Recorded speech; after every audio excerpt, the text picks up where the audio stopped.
Howdy ho. Sorry I am so late. We were donating blood earlier. And by we, I mean person I was escorting. It was baking hot. I am borderline heat sick, and the bus was late. So, obviously we're in the mood for some red pill shit. Just kill me. Okay, here we go. Here we'll need to turn our virtual camera. Move this over here.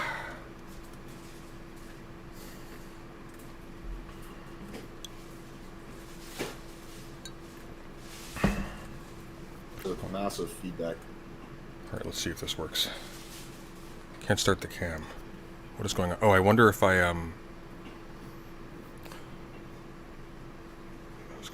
can't unmute either. Okay, there we go. I can unmute. But I can't start the camera. That sucks. Hang on.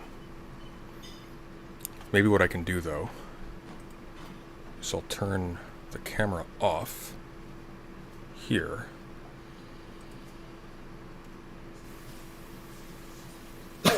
He just did. I think he took himself off. There we go. Wait, how do I... Okay, hold on. Can you hear me? Yeah, but it's just really, really bad. There's like really massive feedback in echo. Okay. I'm talking through this mic. There's something that's wrong with that mic. I would just either... This is not working. Reduce mic background noise. What do I know? It's still pretty bad. It's like fuzzing and shit. I would try maybe turning off the mic and see if it's better. Oh, this is so bad. OBS virtual camera. Oh, there we go. That's it. Okay. So that should work. Now we can't hear you at all.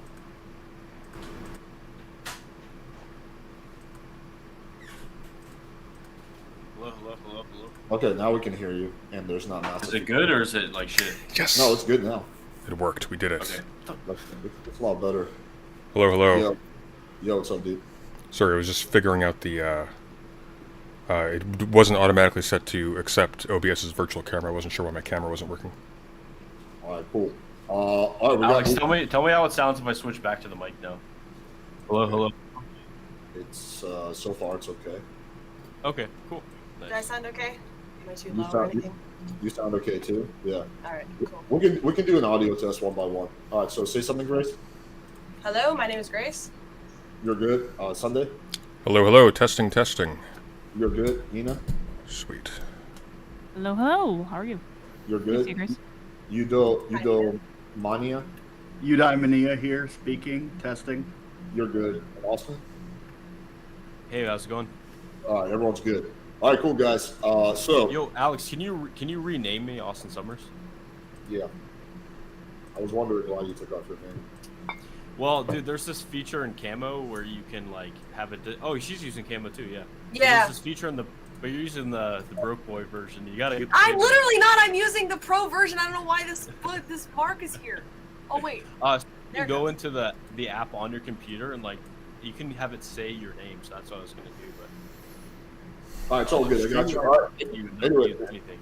Alright guys, so anyway, listen, we're not live yet, but let me just quickly explain the format. I'm gonna be moderating. I will not get involved in the debate, only if like someone's being like really interrupted or someone can't get a word in, or I feel like I can clarify. Other than that, I will just be moderating because it's gonna be a shit show without me.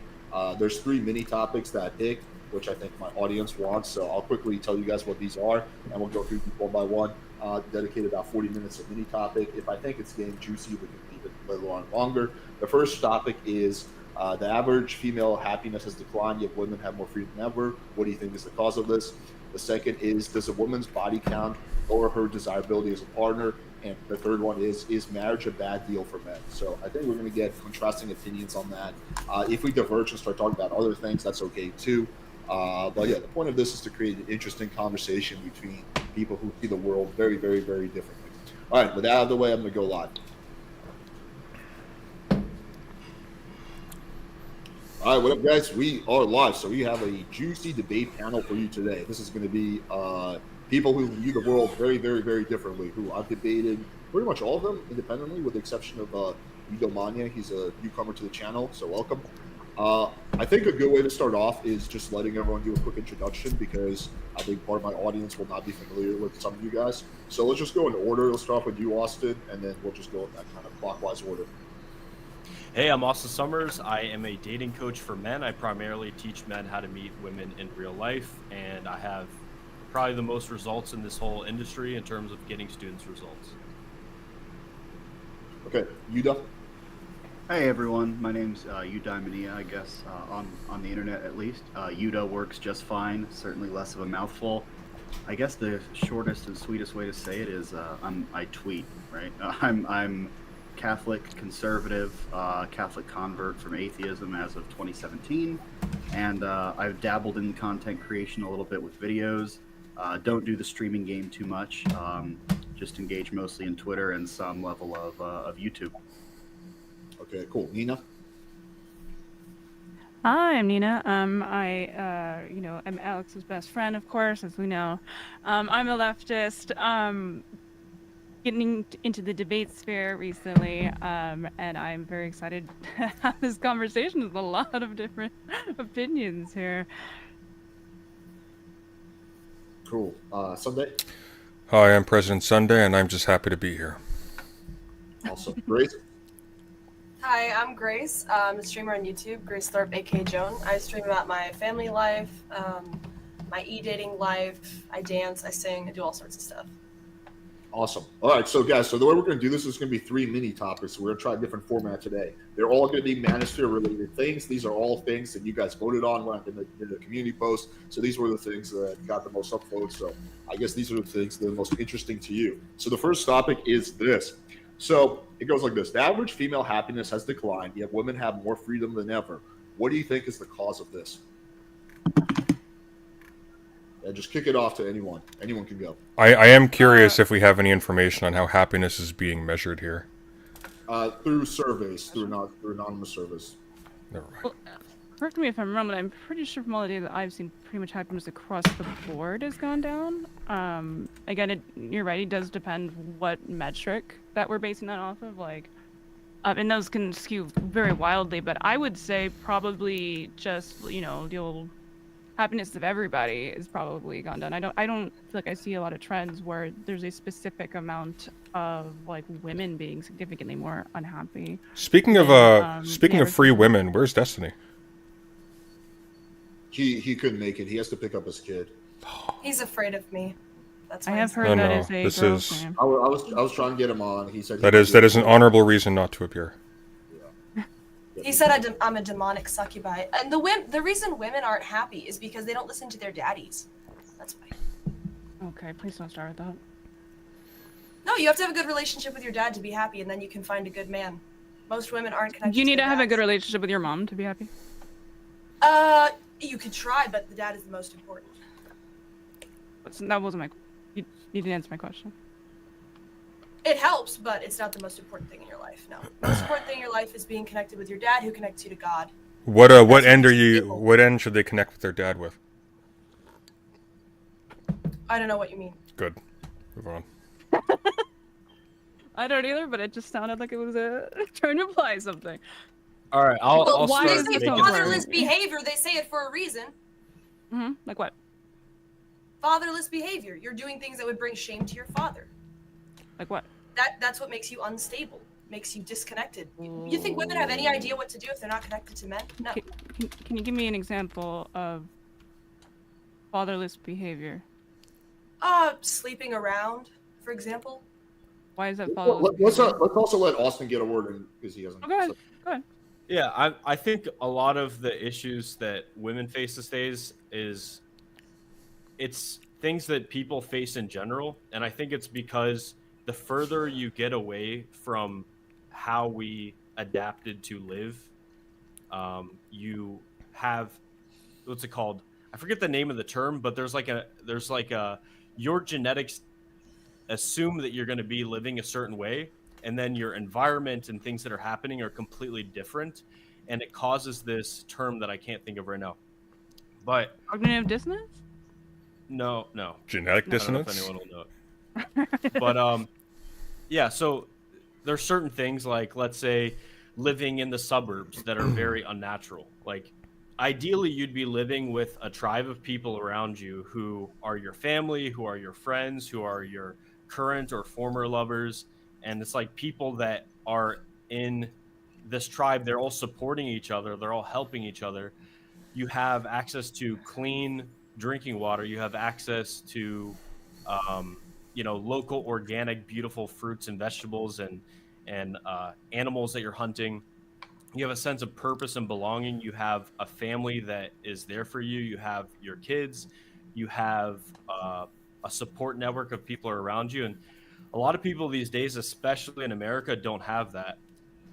So I'd say men and women, but one of the things for women that I think is an issue is that a really important thing about being a woman is your ability to have and secure a mate, to have like children. And on top of that, now women are being expected not only to have a man, to have kids, but also to be, career driven, goal oriented.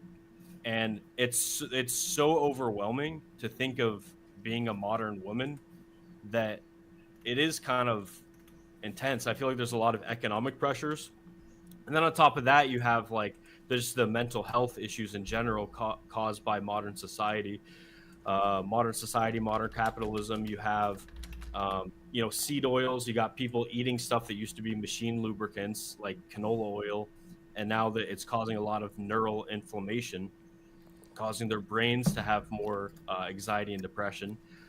So you have like all these factors because of you're in a discordance with nature when you're expected to basically, live a certain way, but now you're thrust into this modern society, the civilization that's extremely complex, and there's so many things that are happening that no one on this debate will probably even uncover because we don't know what we don't know. So there's a lot of things that living in a discordance with nature cause depression, anxiety, mental illness. And then on top of that, you have social media, which women, they're always like, a lot of their sense of self-worth is based around how they look because that's their ability to get a mate.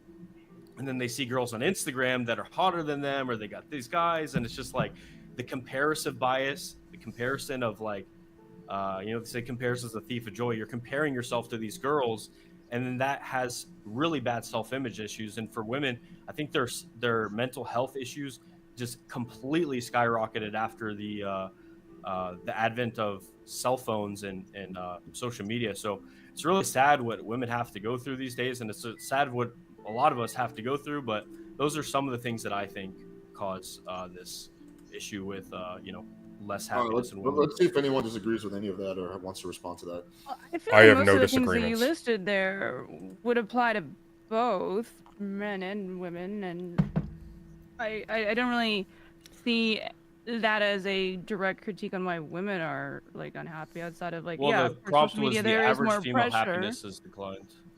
Right, but yeah, women again, have more freedom than ever. What's the cause of this? And Canola I think the cause oil. of it is because you need Canola, to yes. have belonging. You need to have certain responsibilities, and you have to live in accordance with what your genes think you should be living like. So What are your genes? I don't know if think it's that you is it should supposed to be living like? compared to men or what?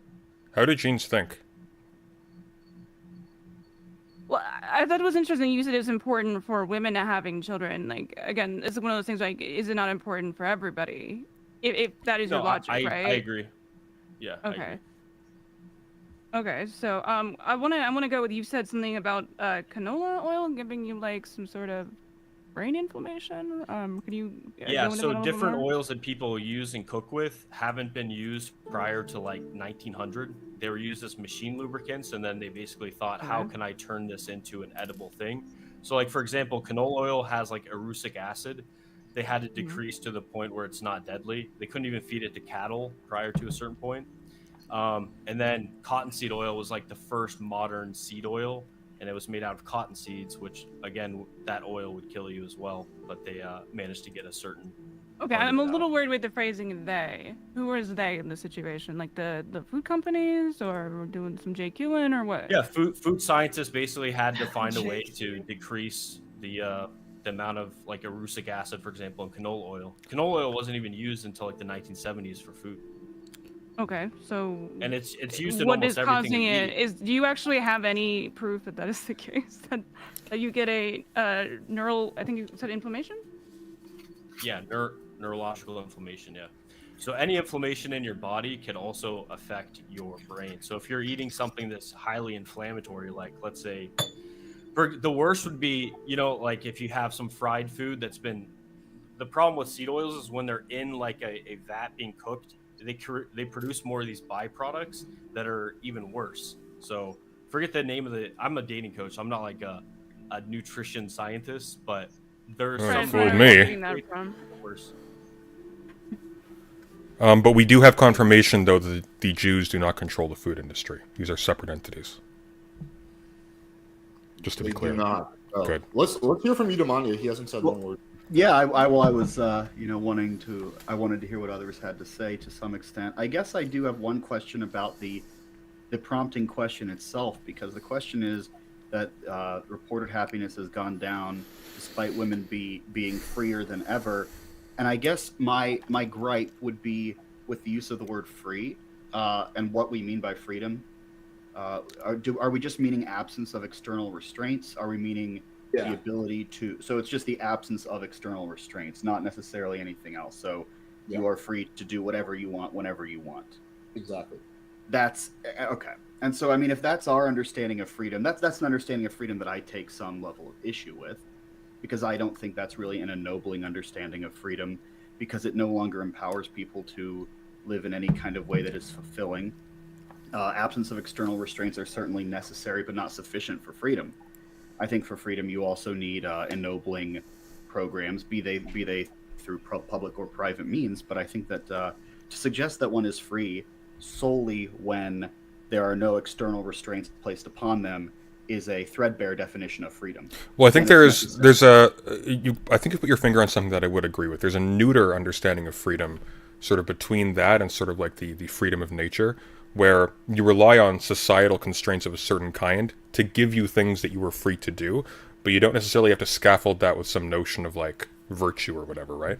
So that's another degree there that you could put in between those two.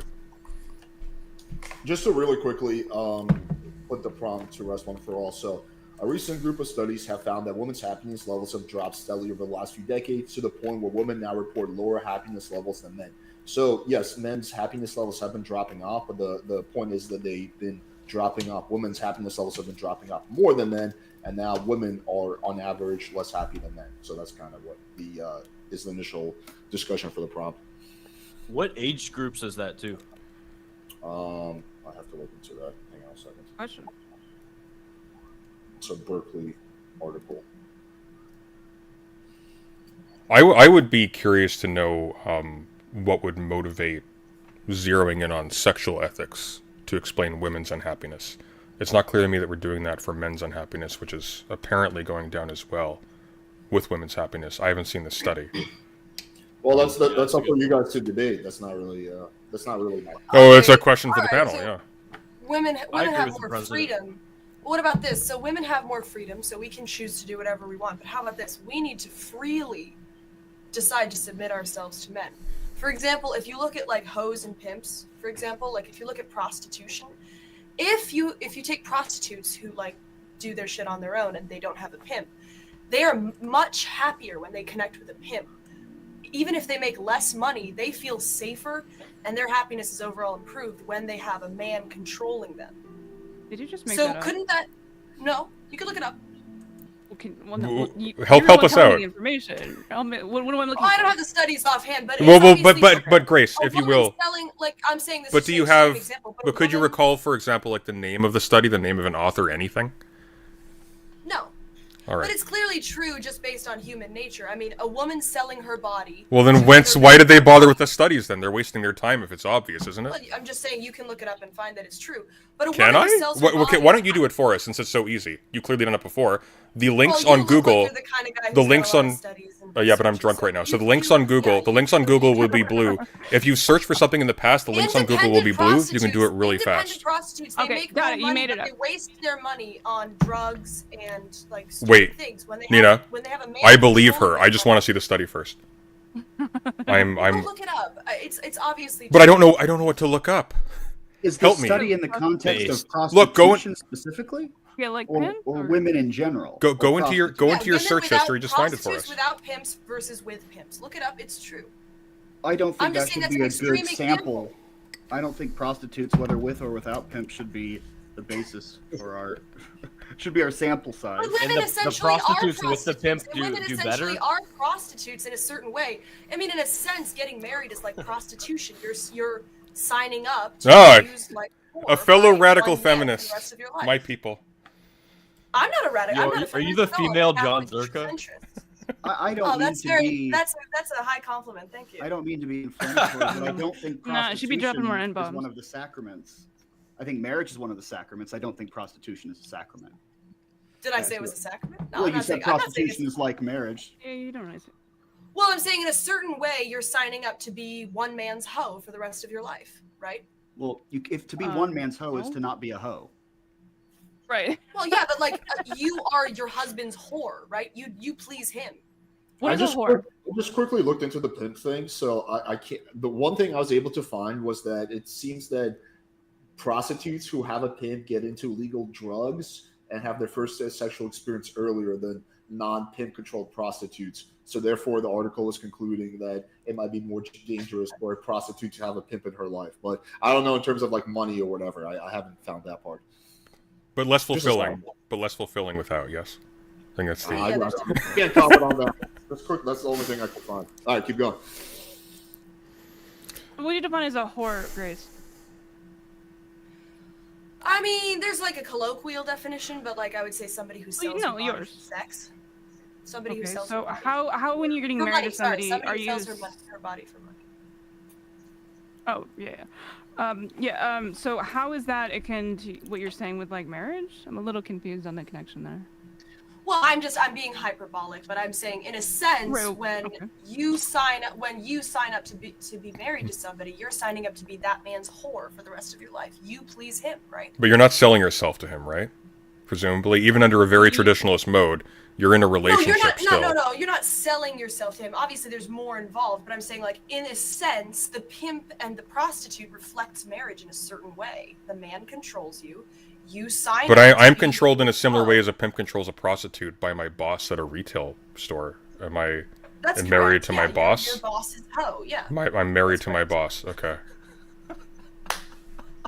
You follow his lead, right? But I'm following Alex's lead right now. He's the moderator. I'm Alex.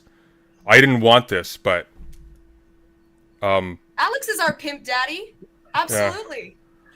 This is Alex, a tell him to get back on that track and make that money for you. Yeah, Why do you think women used to have Let's hear dowries? this more. Why do you think women used to have dowries? It's a deal. It's a deal between two people. It's similar. That wasn't. It has Towers were not. correlation to the Were not made pro by the relationship. woman. If it was by like their like dad or whatever. Like that's a very very silly relationship. I I'm think- sorry, I didn't hear what you said. What did you say? I'm I sorry. think this is leading to a more interesting. Dowries are not paid to the woman. Dowries are paid to their dad The Yes, dowries are right. paid The by the woman- father. or by their Right, dad. right. Sorry, The sorry, woman, the woman, right. The woman had So a that backwards. dowry that was paid to the groom, right? But the groom was also going to provide financial, like, support. Right, we don't do this anymore. Well, we don't do this anymore, but it's still a deal between two people. It is a deal. Well, that's not Okay, all would of you it. say a partnership would be the same? Like, I mean, like, do you think that in most like relationships, like, it's just like the dude, like, just whatever I say goes, fuck you, bitch. Like, do you think that's like what your view of relationships are? I mean, I think that's a hyperbolic take. I mean, obviously, you're not going to Well, have I'm much of a asking yours. relationship with somebody if your wife is like a slave to you. I don't think most men want that, but I do think ultimately they should have the control. Yeah. Why? Of course, every business, every corporation, every entity that has ever existed in human creation has had one leader, not two. Can you refill me? That is need literally it. not true. Have you ever heard of like a board? Like, are you serious? Yeah, and there's a head of the board, right? There's somebody who makes the decisions. There's one president. There's one king. Obviously, it's human nature. Very. So if I may interject here, Go ahead. are you saying that prostitutes are happier with pimps because they need a man? So from that point that women need a man to be optimally happy, is that your overall point? Yes. And I would say it's very difficult for people. For example, I have massive daddy issues. I have massive issues with my father and with other men. But I would say That's the rumor. overall, Perfect. trying to connect with my dad has helped me more than hurt me. Have you ever met a single woman? Have you ever met a woman who's like a career Never. woman I've met a who lives single on her woman. own? Never. They're Never crazy. They've got no idea what's going on. They have sex with random men. Their validation system is completely off. They're hopeless. They're depressed. I mean, obviously, men make women happier. Well, I think that gets at Austin's point that people are generally happier with community, and we've seen a complete erosion of authentic, organic communities from the mid-1900s on, especially. I don't know if this is necessarily contingent upon the sexual or romantic relationship. I think that certainly can be one. But I mean, I think reported levels of folks in seminary is actually quite high on happiness because they have a different form of authentic community. So I think that it needn't necessarily be a pimp-prostitute relationship, and probably shouldn't be. But I think that we have seen a complete erosion of community, I think, due to the automobile, due to the proliferation of really our economic order as it exists today after the Second World War, the nature of how people are made to work, and also, you know, college debt doesn't help anything either. I'd be curious to And know the internet. The internet doesn't help either. I think any forms of community on the internet that people flock to are illusory. I mean, they don't. Oh, yeah, I just Well, I disagree with that. I wouldn't go that. Yeah, I You're disagree a with that. Catholic, right? You're a Catholic, right? I'm a Catholic as well, right? Are you Yeah. pimps and Born prostitutes? and raised. Born and raised. So, wouldn't you say the core of society? is Reformation. Sorry. I'd say the core building block of society is the family. Yes. And the core of the family is marriage, right? Yes, it is. Okay, so really the core of society is the relationship between men and women. And as Catholics, we would say that the woman is submissive to the man, right? Well, That's the proper order of things. Doesn't mean the woman is. I'm not Jesse Lee Peterson. I'm not saying that women are lesser beings than men. I'm not saying that. I'm just saying, just as children are submissive to parents, women are submissive to men. Or and women men are submissive children. to Got it. Christ. Uh-oh. so what's the thesis? No, Nina, that's an oversimplification. Come on. Don't do it, Yeah, but Eudaimonia. Don't I do can't it. nail you down on anything that you're saying here. You just kind of keep saying that. Well, yeah, I guess Okay, what's the ask follow-up conclusion? questions. Yeah. So the relationship between men and women is fundamentally flawed right now because women don't freely choose to submit to men. They're freely choosing to be independent because they feel like that gives them more control. And I understand that, obviously, as somebody who's online, who's like talking freely as a woman, I understand that like you could make the case that I'm trying to be an independent woman.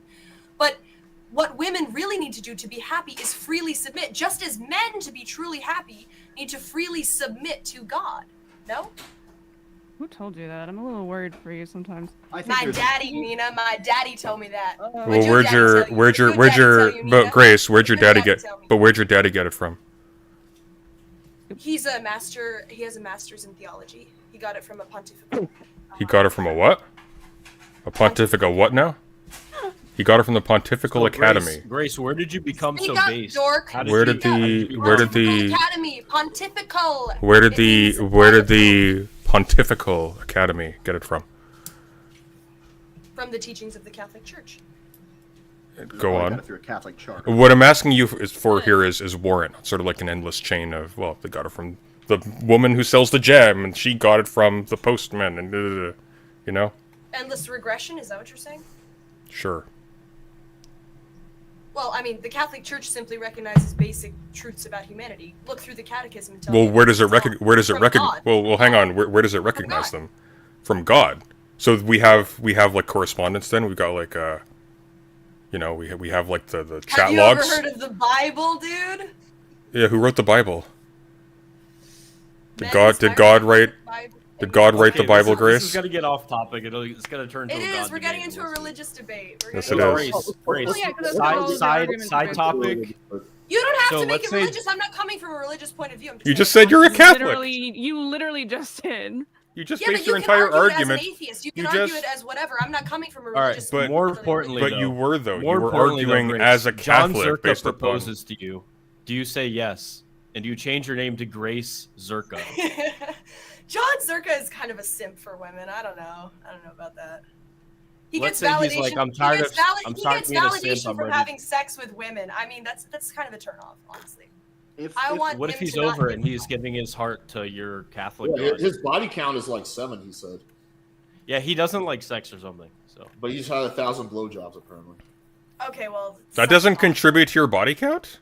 What the fuck is he's this? a mama's boy. Wait, yeah, Grace, there's stop no- dancing You know, around the John question. Zerka's Do you a say fucking yes? pussy. No. John Zerka's a fucking pussy. He agreed Hey, I to gotta do a defend debate my on modern. boy. Stop. He agreed to do a debate on modern day debate with me and Infrared about the patriarchy, and then he just dipped for no reason. Oh, Yeah, do Zerka, you know I anything thought about men. Zerka? Wait. I thought men were supposed to hold Crazy. by Wait. So hang on. John, Follow through. no, slow down. I just want to. Tell men how to be men. I just Fuck want to. you. I just want to dig into this a little bit because I am perplexed. If you'll just indulge me for just a quick second.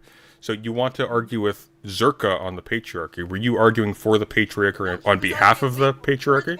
He agreed to be on my team, and then he Oh, I ditched see. with no excuse. That's some feminine That makes more behavior, sense. isn't it, Zerka? Or You you big got man, blown the big tough fuck out guy? by me, Grace. My bad. Alex is just like, yes, start the beef on my show, please.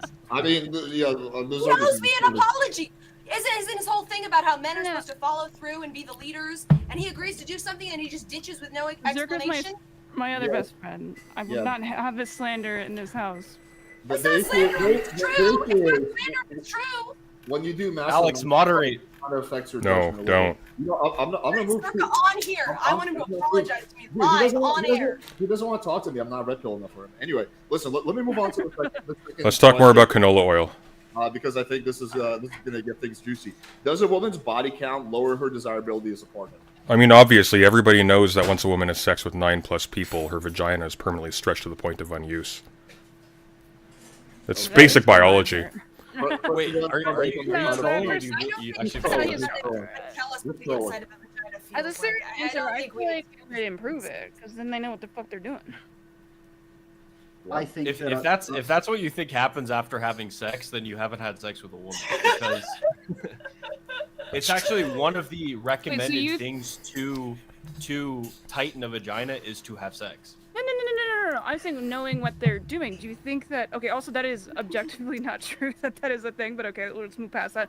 I'm saying, would you not want to fuck somebody who is terrified to even look at your dick, or somebody who knows how to fucking go full in and get the balls, do the whole thing, all of the things, somebody who's experienced? obviously Would you men not be more prefer interested in virgins. that Obviously when it comes to a men sexual prefer experience? virgins. Okay, I Men don't prefer care. virgins. Why? Because nobody wants okay, do I think women can have sexual experience and have lifelong marriages? Absolutely, I do. I think men and women are both we have porn addictions. It's crazy. I'm not one of these people who says if you're not a virgin, it's over for you. I think that's a ridiculous point of view to have. Okay, But great. obviously men prefer women who are only going to bond with them. Right. Obviously that's true. Why? Because if you're a virgin, you're going to bond with the man who the first man you have sex with extremely intensely. He's everybody says you remember Why? your first, right? That's clearly true. Why is that? The first man who penetrates you, you're not going to remember. You're not going to bond with that person.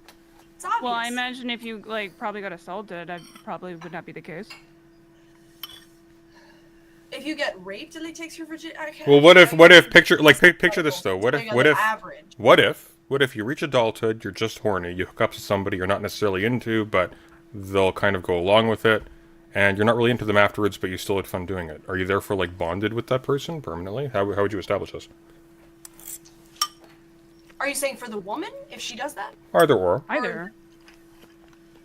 Well, I would say it's important for both men and women. Obviously, the ideal marriage would be two virgins because then they bond with each other for life and they don't have any experience of other people. I think actually one of the I believe this is a study that one of the worst ways to get married is to marry a girl who's had one sexual partner before, because then she's comparing the two for the rest of her life. If you're going to have Can you compare 3 or 4? What's? Yes, but once you have experience, then like you detach from that initial bonding experience. But if it's just one, like it's going to be tricky for the Why do you next think guy. so? I know a few people who, for example, have had like a really passionate fling in like late high school or whatever, and they got married and they have stable relationships, but they never like fully get over it. You know? Doesn't that prove my point? They had passionate flings in late high school, and they get married later, but they never really get over it. Isn't that what you're saying? No. I think my point. You were saying that they disentangle after a couple of partners from the first one, but it seems to me that the intensity of a relationship or the meaningfulness of it or the memory of it isn't determined by the order in which it occurs. No, it obviously is. Your first is obviously a special experience. Would you consider like if you're bisexual? Obviously, Nobody's a lot of this is talking bisexual. about nobody. Oh, I guess news to me. I mean, Nobody's bisexual. I'm not even gonna get Women who are I'm a little bit. women who are bisexual, like okay, they're just obviously giving up if they have sex with a woman. It's not even sex; it's ridiculous. And men who are bisexual are gay. Yeah. There's no bisexuality. but Well, they no, both have are sex gay. with women though, as well as men, so they're not. Both men and women. Most gay who men are have sex with bisexual are women. both It gay. doesn't mean you're not gay.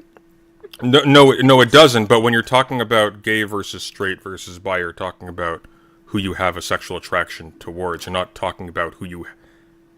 If you're a man and you have a sexual attraction to men, I don't judge you, but that fundamentally. But what is different. what is Straight man, the? You're not bisexual. You're gay. But why though? Because the meaning of the word bisexual is you're attracted to men and women. If you are, it seems trivially true that you're bisexual, sort of by definition. You can say you're bisexual, but I mean, there's a massive difference in. Well, here's what I'm perplexed by. Who Wouldn't you wants go? to No, but suck Grace, dick hang versus a on. man who would No, never I suck get what you're dick. saying, but All Grace, women are wait. bisexual. Okay, hang on, All Austin. of them. Literally every Nobody single cares woman about is lesbianism bisexual. anyways. Everyone Nobody that says cares they're about lesbian is bisexual. Everyone says they're straight is bisexual. Every woman on earth is bisexual. That's wonderful, Austin. That is literally Thank you, a because hill of- I will die on. because of canola oil. But I am curious, Grace, just very quickly. Why wouldn't you go in the other direction and say that, for example, there are no gay men if gay men are also having sex with women? Wouldn't that be the more obvious conclusion if you're going to go one way or the other? Not there are no bisexual people. Man? Do I believe that there are men who are sexually attracted to other men? Yes. Do I believe that there are men who are going to be like that they are fundamentally oriented towards men? No, it's a mistake in their upbringing. I'm straight, Austin. I don't But that would go I'm that not would a go in the lesbian. direction that would go in the Your direction. Slept in a theory's woman's wrong. bed? Have Well, you ever hang kissed on. a girl before? No. You've never kissed a girl before, even when Wow, drunk. what are you, gay? I'm Oh, sure you'd like why are to you see it, smiling but and I've looking never- away, No, I've never Grace? have. I Interesting. was ashing Huh. my cigarette, Austin. I've never kissed Oh, a really? girl. No. Are you just saying that for social desirability bias so that you get I along like with your dick, Catholics? Austin. I don't find pussy interesting. What the fuck? It's disgusting. You- Why would I find pussy interesting? What's So disgusting that's a about it? prompting question. First off, Um, you came out of one, so that's You something. would, hopefully, but I wouldn't. What's interesting about a vagina to me? What am I gonna do with it? Put a strap The on? anatomy, you can make it. What are your thoughts squirt, on like, titties? there's a lot of cool things that fly out of their ping pong balls. You never know what'll Squirting come is out. a Myron myth. James would agree Squirting with is a you myth, on that. Austin. That's just pee. Well, I mean, it's still squirting, isn't it? Just because I don't think It doesn't really matter. I don't think Austin, that of course, you would have. I would hope that you would have that point. because it's not what is it It's a actually there's some female Is- prosthetic fluid from the Skeens glands, Grace. Okay, are it's not. penises interesting It's only to you? not- It's only 99% pee. First of all. Second of all, what was your question? Are penises interesting to you? I mean, I have a giant 47-inch dildo. So what do Yeah, you that's think? he's the wrong person. Austin, why are you arguing against me liking dick? What's the problem? I'm 100% hetero. Well, Austin is not the right person. All right, slide in my DMs. Very Prove it. convincing. Oh, stop. Oh That's my god. right. All right, so You guys are crazy. where are we at? So does a woman's body count affect her desirability as a partner? Grace. All right, here's why it affects her desirability as a partner. Mhm. First off, men have the certainty of paternity thing, right? What? We want to know that if we put a baby in this chick, that it's ours. She's not some floozy showing her ankles. Like after the dress comes down, she's not showing her ankles. Any of that kind of slutty behavior that would indicate that we are not the father. Oh my god, what? Up to your knees? Are you out of your fucking mind, dude? Burn the witch. The degeneracy of this generation, bro. So that's one of the things. The second thing. Wait, you weren't supposed to talk about that on is- stream, dude. I thought that we had like an agreement here. Never mind. Go on. Okay, we'll talk about it later. It's in President Sunday's OF. His spicy links are in the description. Sure. That's I think that's the main point, is that any species where the male what's it called? It invests less than the female, it's going to want to kind of guard the female, so there's a natural mate guarding that happens. Dude, I have the weirdest fucking... These are like the two weirdest facts I know about evolutionary biology. One species of insect, literally after it inseminates the chick, basically snaps its dick off, and its dick stays in the vagina, so no other men can reproduce with that female insect. The The men. other you know, one also- is a female is a male insect that after it ejaculates, its sperm like coagulates like concrete in the female's vagina, so like I almost nothing hurt. else can get in there. Do you also But, think that we should eat the heads of people we fuck? Listen, don't knock it till you try it. Have Try you tried? anything twice, right? How open-minded are you? I mean, if we're talking about like insects, it seems really silly to like try and do that comparison. You realize how silly that sounds, No, right? no, I'm just I am drawing a comparison in general with there's a natural mate guarding that happens in almost every Insect species, men, right? Nina. Some Insect species men, less. not just If insects. the men does, Okay, so if the- naturally, some ladies after they fuck, they eat your head. So do you think that we should be determining those things based off of what's natural? dude, some girls I mean, give rape mad is head after natural. Like that seems like a very stupid way to have a philosophy based off of just what's natural. We have a society Yeah, for a well, reason, right? I'm no, there's Giraffes. It's not just like, Giraffes- there's this, giraffes- what's it giraffes called? There's engage this in- bias or whatever. this Giraffes fallacy engage in where they're like, homosexual copulation all the time. And also the- being Austin, what do gay you is do? Rape. Watch is that insect symbolism porn? fallacy? It's like if it's in nature, Watch then it's insect- fine. insect porn? And you know, you can take the good from nature. Like, you can kind of pick and choose, right? Yes, Obviously, you can choose. Okay. you know, what is it? A quarter of people died at the hands of another man 10,000 years ago. That doesn't mean we should kill a quarter of people, right? It means that we should, you know, take what's good from nature, and then you can, you know, all the stuff that's kind of like the worst parts about humanity, we can, instead of them killing people, you just get them to play violent video games or, you know, scream at people on the internet and a debate, right? We can evolve. So then following through, why did you bring up the natural aspect? Maybe I just didn't understand what you were Okay, yeah. So I brought it up because it impacts a woman's desirability if she's had many partners, because men, first of all, I can tell if a woman has experience. I do have Austin, a lot of experience with I women, got a question so for I you. can tell the difference. But I have a I question can for you, tell Austin. if a woman I can tell if a woman has slept around a lot. I got a quick question Doesn't for it you, Austin. impact Austin, men? I have a quick, Impacts her ability- I have a impacts quick- her desire. Can I I have- finish my point? I've got, That but I've got a impacts quick, her very desirability interesting. as a partner, because what is this? I just have a quick, very That important impacts question. her desirability as a partner because Sunday, men, go put on a nicer shirt and stop eating and come back. men This is a prefer brand new shirt. women who are less No, it's not. floozy. Quick question for you, Austin. Austin, a very important Yes. question. Okay. Do you have a pen and paper handy by chance, or at your desk, I presume? Yeah, actually, give me 1 sec. My Chinese vacuum cleaner is gonna come in my room. Is Chinese what? Vacuum cleaner? I'm accused of being into incest porn. I've never Okay, met a man who's into Austin, incest Austin, porn. very quickly. You have a pen and It's paper? different. Interesting. Okay, can you draw for us an anatomical representation of female genital anatomy for us, please? Oh my god! Yeah, Sunday's never seen one. Can you draw it for him? Enlighten so we me. can get to know it a little bit better.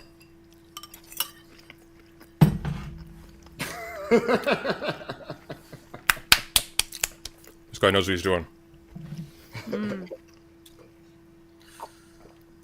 That's funny. So I guess to one point, you make a claim that having a high amount of partners in the past would reduce a woman's desirability, but to my mind, it would equally reduce a man's, at least in social respects. I mean, because these things can indicate sort of preferences, lifestyle choices, lifestyle decisions. So I could say that high body count would reduce desirability just by virtue of the fact that it might indicate something about how the person approaches sex or physical intimacy in a way that I don't share. And so it can be, in that respect, something it can be, hey, well, we have a different attitude on this. This is not something I share with. Like, for example, I don't. If someone told me they had a high body count, I probably would not want to pursue a relationship with them. because we have a different approach to intimacy and sex. So I think that's certainly a fair way to think about it. But I don't know how that would equally, or rather unequally, apply only to women, because to my mind, if a man engages in that behavior too, he is promiscuous in a way that I would say is probably unattractive as well. So I'll respond to that. Women look at men as kind of like status objects, and one of the things that are cues to a man's status is having multiple partners, because as you increase up the dominance hierarchy, you do get access to more and more mating opportunities, and that's just how it is. Resources flow to the top, women flow to the top, so that is one of the reasons why it is slightly different for men than it is women. I'm not someone to say like, oh, a man can have 5,000 partners and a woman should have 0. I think that's kind of also equally, it doesn't make sense.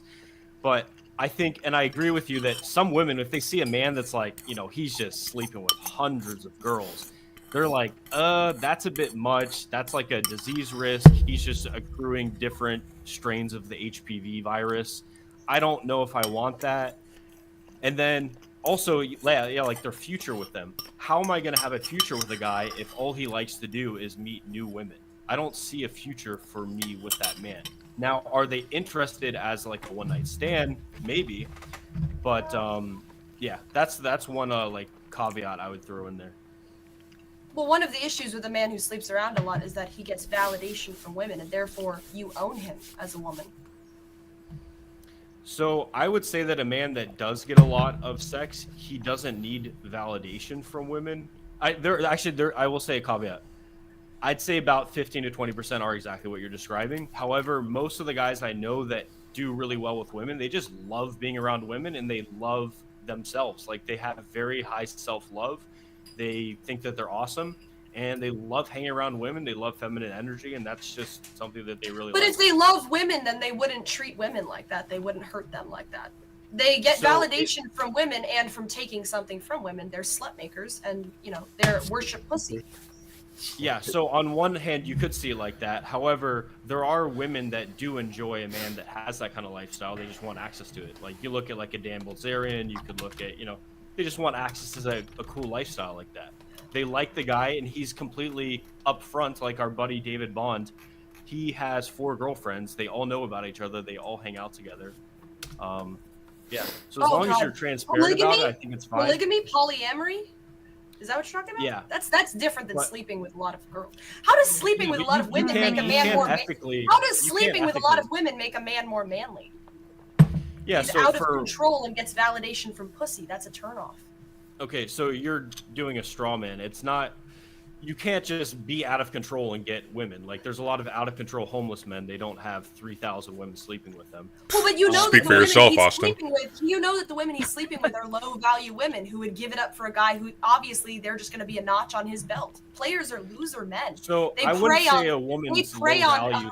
low self-esteem women, and the guy who gets validation from low self-esteem women is a loser. No. Do you think no high self-esteem women want to have more than one sexual experience in their lifetime? High self-esteem women would not hook up with a player because they know they're just another notch on his belt, and what's appealing about that for them? They give him validation. Why would that be bad? Sleeping with them? Let's say they're traveling. See, the thing is, you're looking at it as win-lose. I see many win-win situations. No offense. Most human arrangements with relationships are win-win, right? Otherwise, there's no point to stay in it. There obviously is more attachments and this type of stuff, but generally, a high-value woman wouldn't sleep with a man who sleeps around because they know that they're just that he just wants sexual validation. Let me paint you a scenario. Let's say you, for example, you're a high-value woman, Grace. Absolutely. The third. So let's say you go on vacation. You're in Hawaii. You're in Mykonos. You're having a great time with your friends. You're just like at some beach club, getting some sun. You got a Mai Tai. And then some charming, suave, good-looking, cool guy comes over and he's like, "Hey, what's your name? Nice to meet you." "Oh, Grace? Sure. Cool. Yeah, my name's Brad/Chad. You want to do some role play? Hi, Austin. Hey, what how's are you it going? doing here in Hawaii? Just catching some tuna, going some surfing. All right. Would you do a platonic or romantic date? Mykonos is in Greece, by the way. Do you like bubble tea, Grace? Do I like boba? Sort of. Okay. Yeah. Well, sorry. I'm sorry. I derailed. What's your point? Sorry. Well, I heard there's a cute surfer guy that's down to get boba with you later. Are you a wingman now in this fantasy? No, I'm just saying for myself. I'm beating around the bush. But yeah, cool. Let's get boba. And you go get bubble tea with him. You're having a good time. He takes you out on the waves. It's midnight. You're on a surfboard at midnight. The moon is lighting you up. This guy kisses you. You're so aroused. There's so much buildup. He's barely touched you, but it's just the touch is gradually building up more and more and more. He does your role plays that you like. He does, he wears a white collared shirt. He's doing everything right, He protects your dad. He does all that. And then he brings you to his place, this epic penthouse view of all of Hawaii. Austin, is this your gay fantasy about a surfer boy? What's going on here? And then you go to his room. The music's vibing. He's got the relaxed playlist by Austin Summers playing. I wouldn't go to a man's room alone with him. I wouldn't go to a man's room. No, of course not. Unless I was intending to have sex his with friend. Dad. You went to play. Do some karaoke. Put some nicer clothes on. You look a bit butch right now. Maybe if you listened to your dad, you wouldn't dress like a dyke. Sorry, go ahead. Austin. Who? Who? Yeah, and then basically things are getting more and more intense, more romantic. You're making out with him, and he just deals with all the pressure. He's like, "No, baby, no worries, baby. We can take things slow. Like, we don't have to go fast." And then maybe that was just the first night, and then the second time he takes you out, same thing, escalates to the point, and you're like, literally, I can't control myself around this man anymore. He is too arousing. I need him. And then literally, he's like beg for it, and you're like, please fuck me, daddy. And he goes, okay.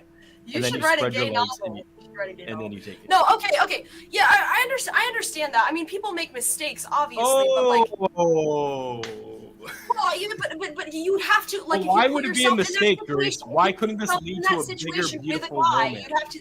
But if you put yourself in that situation with a guy, you're kind of saying like, I am willing to have sex with you. Otherwise, you wouldn't go alone to his room. Yes, but there's a gray area, Grace. It's not black and white. It's not.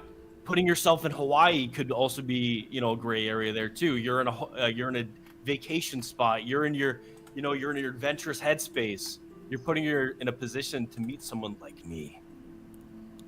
Yeah, but what I'm saying is a girl consents if a guy just a girl consents if a guy just wants to get into her pants, and if that's what she wants to do, then that's fine. But obviously, if a guy just wants to get into her pants, then he actually isn't interested in women. He's just interested in the validation he gets from having sex with women.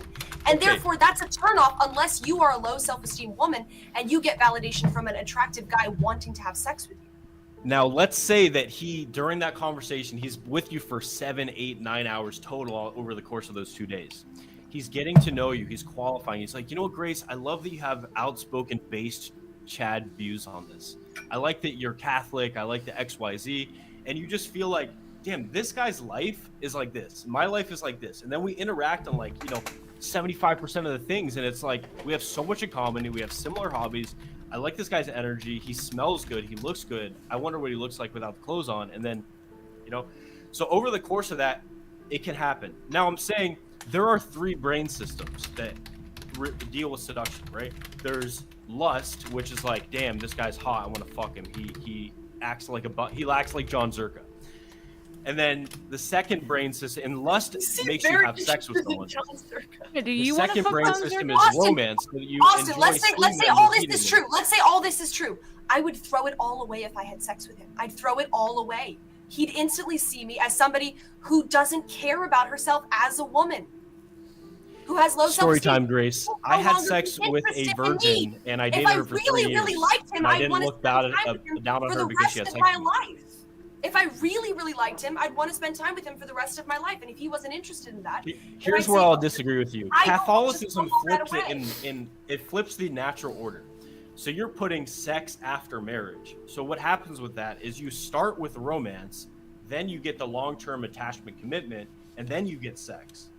What I'm proposing is you obviously don't indiscriminately have sex. You have sex with men that you respect and that are worthwhile. Then you build romance. You see them, a lot. And then over the time with romance, you build attachment, and then you build that really strong bond with them. Now, I'm not saying you should go out to the club and fuck any guy that makes you feel pretty and validates your daddy issues. I'm saying obviously screen for that, but if it happens, why not take the shot? But I mean, okay, but sex clouds judgment, right? Especially for men. If you're having sex with a woman, you get hooked on the dopamine, on the pleasure. You get That's a sort good of point. addicted to her sex. So you can't, the sex that she's giving you, and pregnancy is also a part of it. What if I get pregnant from one of these guys who I'm having sex with? What am I going to do? Well, that's Kill why the Only baby? have sex with men that you wouldn't be mad to have a baby with. Okay, but then, so if I have sex with them and they have no commitment to me, but I could possibly bear their child, that's stupid for me to do, isn't it? Grace, Yeah. that's what Because I facials are for God's sakes. Huh? Yeah. That's what facials are for. You're not going to get a Quizette's head rack with that attitude. If you swallow his babies, you won't get pregnant. That's one. Number two, condoms. Well, that's the thing. emasculating for him, isn't it? Isn't that emasculating? I'm gonna kill your No. sperm? No, we don't care. Yeah, No. it is. Yeah, it is. We What am don't- I gonna do? Make him wear a condom? Put plastic wrap over his dick? No. That sucks. Well, that's your choice. Really? I feel like Wait, most do you agree to that because that's what the Pope says? Like you shouldn't have condoms. You know, he says that basically because he wants more followers so he can have more power. Have you ever seen a guy put on a condom? I mean, I'm not like I've watched porn. Let's just say, it's emasculating. You have to roll it. You have to take it off, roll it over your dick. You're essentially putting your dick in a plastic bag, and then you're putting it Listen, inside I'm of not a woman. opposed- It's totally I'm not emasculating. I'm not opposed to raw dogging you, but I would like to start with the condom first because I want to make sure that you feel like I committed to you before we have raw sex. Before we How is You're a all condom nuts. commitment? You.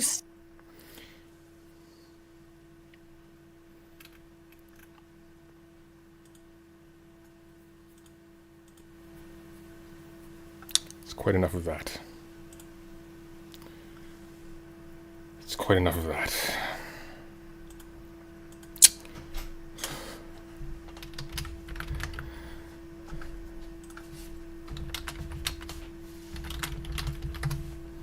All right. All right.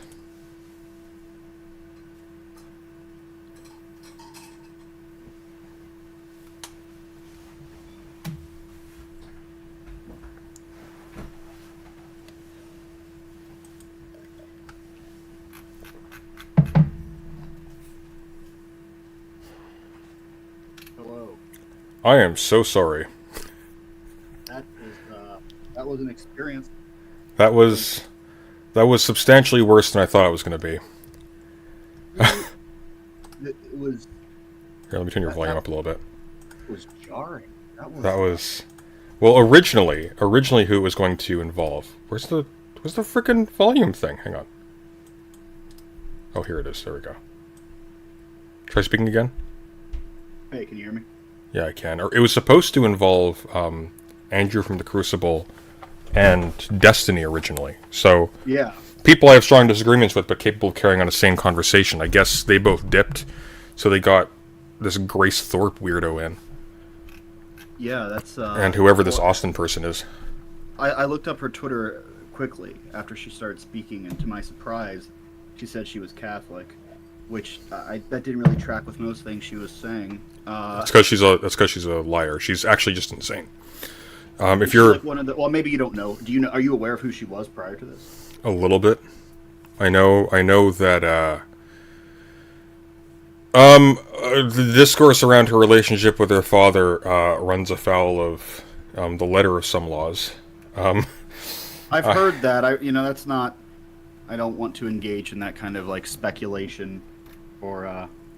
But yeah, I would agree if it wasn't my if it was my speculation. I think that this is stuff that's been more or less offered. I conjecture cynically. I think they're just trying to make big YouTube bucks by being creepy and outrageous. well, which- right. That's what pays, right? And so, Right. as someone who doesn't make money from this, it's very jarring. There didn't seem. I wanted to actually go into more of the first question Yeah. about unhappiness because I was hoping we were going to get into the ballooning of debt, medical and student debt, and wages not keeping up with that, and that's probably why people are much more unhappy despite ostensibly being freer now, and that just they didn't want to have those kind of Yeah, I was going to say your optimism is extremely admirable. I'm trying to get a hold of Neeina. So, Your chat's saying I'm quiet. oh, are you still quiet? Let me turn you up again. Apparently so. Okay. I've got your chat pulled up on my phone here. I have the meters on my screen, and I can see how loud you're speaking according to OBS. I can turn my volume down a little bit, and maybe that'll help. Chat, let me know if this is more balanced. Yeah, if I'm too quiet, let me know. I mean, you're breaking into the red bar, so I think if I turn my gain down a little bit, that should be fine. Yeah. That was now. See, I think this was like your plan, because now I have this desire to do a panel again to redeem this, because this was just insane. So I think this was actually a ruse the whole time. That would have been very clever of me. Should I host one and get some sane people on? It can't get much more insane. And yeah, I was just dominating the conversation. Like, I've watched some panels in the past, and I've never understood it, really. I mean, it doesn't make sense to me. Just the format? Because there's not good. Yeah, the format. You can't. And also, you got to control your. I mean, don't get me wrong. I've not moderated. I'm sure that it's more difficult than I can. Anyone can be a armchair quarterback or whatever. But I mean, Alex, he was perfectly pleasant enough to me. But control the people. If one person, 1.5 people, are dominating it like that. That's because you don't know Alex's business. He makes money based upon this being as much of a shit show dumpster fire as possible. So for me, I've had some really good panels, but you have to be the key thing isn't so much strong moderation, it's really curating who gets on in the first place. So the kind of thing that you have to moderate isn't just because if you're putting out you can't moderate Grace Thorpe well. There's no way to moderate somebody like that. All you can do is just shut them up periodically when they start spiraling out. But you can't conduct a conversation with somebody like that. They're not capable of it. You need to have if we had 3 people like Neeina, even Austin, honestly, you could probably have a conversation with those people. Right. But Alex has no idea what he's doing. This is just a free ride for him. Well, yeah, clearly. That's clearly how he conceived of it. But no, I mean, I thought that the discussions, I mean, every time that there was a twinge of anything interesting, yes, it was immediately devolved into Grace and to some extent Austin just having this back and forth that wasn't helpful and wasn't interesting much at all. So, but the questions were interesting though, which is frustrating. Well, yeah, they were. Yeah. The body count one I think is sort of overplayed because what can you say at a certain point? I said and again, it felt like anything I said, you engaged to some extent, but I feel like of the 4 things I said, it was sort of like a nod and then back to Grace saying something inflammatory and insane.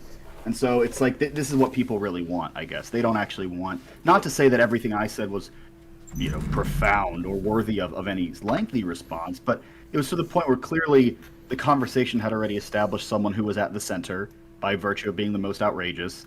And so anything else was just sort of a footnote. And that's fine, I guess. But not necessarily something I love participating in. Thank you, BGN, for the $40. Or sorry, not BGN, that's the currency. Thank you, Meme of Tomorrow, for the 40 BGN. Thank you, and please do Anti-Oedipus, preferably the Eugene Holland introduction. We're going to be doing that soon. I mean, on that point, I think we could actually have an interesting conversation about that here, away from that crowd, because I think we have a similar but slightly different take on that. Would you be comfortable sort of outlining your position on that again? Position on what exactly? Body count stuff. Yeah. Well, okay. So I have heard some of, and again, I'm not the. If I was the one who was bringing these to the conversation, I would have them pulled up. But I did not. This was not my plan. No, that's so fair. Most I can. I won't hold you to it like you're making a scientific claim. Okay. Okay.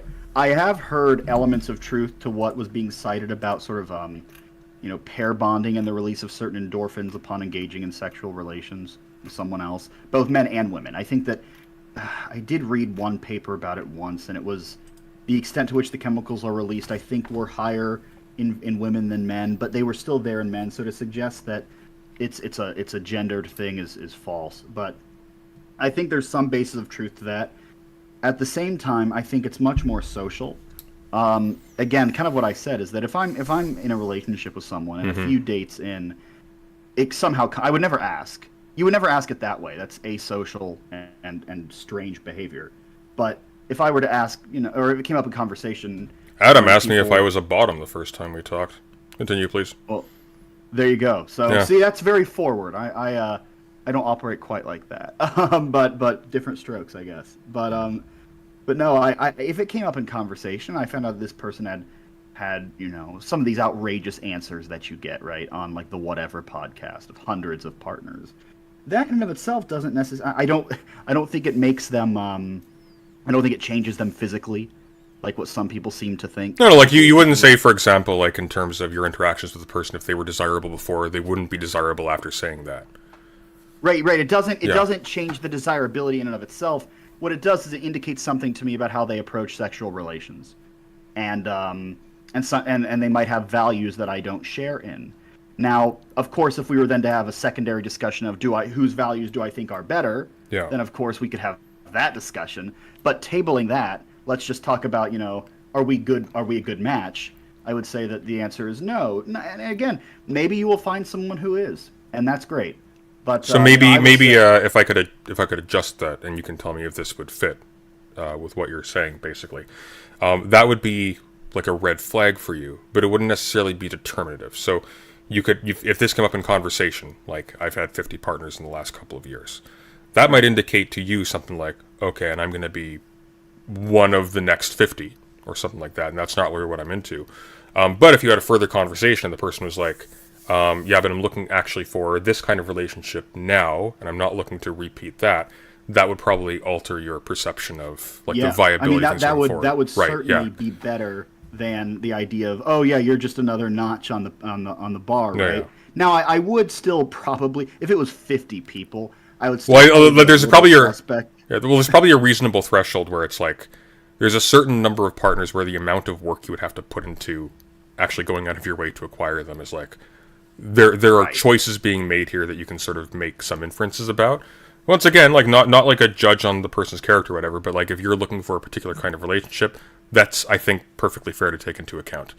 But like let's say something like less astonishing, like 3, right? Right. Yeah. No, that doesn't even, that doesn't raise much of a flag at all. 3 people. I mean, especially as people are in their out of college years, they're in their 20s and 30s. 3 is honestly refreshing sometimes compared to some things you hear.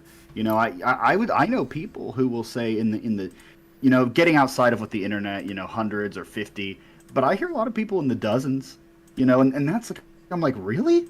It's just that's kind of wild to me. And so I think that the realistically highest that you would meet on the street and in the dating market, I don't know. I mean, even if it's someone in the dozens, I think that it could indicate a difference of values or, different character, different personality. And I think that it's okay. Dating is a realm where you're allowed to be prejudiced in certain respects, right? To have prejudgments about things and say, that's not what I'm looking for. I think that it can indicate just a difference. Well, I think there's two conversations that are kind of being collapsed into this.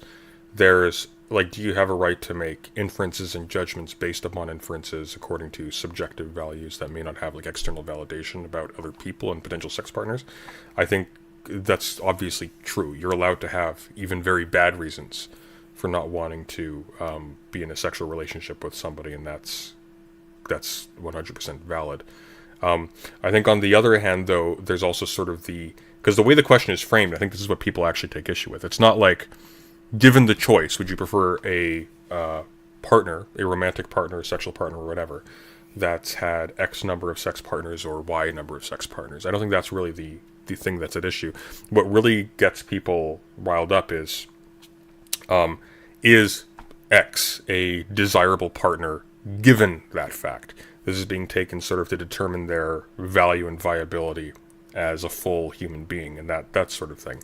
And when you specify it, and I like that you were generalizing it to men and women, when you specify it to women, it's like, okay, you're treating this like a used car. Right. Yes. Right, I agree. Yeah. That's a problem. Because I get historically, if you want to compare to other animals, which I think is wrong because we're not other animals, we're this animal. So it seems apples to oranges to me. With the proliferation of sexually transmitted diseases, and back to the sort of the character / personality concerns, to me it would be just as important if it was a man or a woman. I mean, I'm not gay or bi or anything, but I'm made to think that if I were, I wouldn't apply the standard differently to men rather than women. I think that you'd look at a person and you say, this is your approach to intimacy. It's not one I share. I also don't know how safe you were if you had this many encounters, and maybe that's a gamble I'm not willing to take, all things considered. And I think that's... I just realized Neeina hasn't left the chat either. I was hoping she would just ditch with us and would come on to talk, but she's still in the panel. There. And as a consequence, we have left her to the Sharks. Well, the problem... I mean, she could just duck, but then it's just 2 people. Should we go back in? Good lord, I mean, do you want to? I don't want to, but I feel bad now that we left her alone. Well, what? I mean, if we both go back in, it'll look like we left on purpose. We'll just say we live together, okay? Our internet went. Yeah. Okay, let's do it. All right, I'll follow you. Sorry, Shu, it's over. All right. Let me find the link.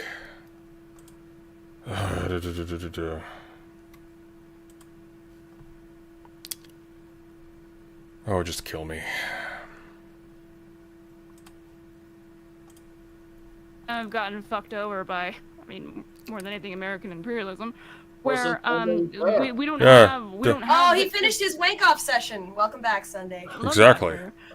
Okay, but where we it's not that it's the culture to be interested in Western men. It's that they're wanting to get out of poverty, so they want to find some way to be, I assume you're talking about the Russian bride type things, right?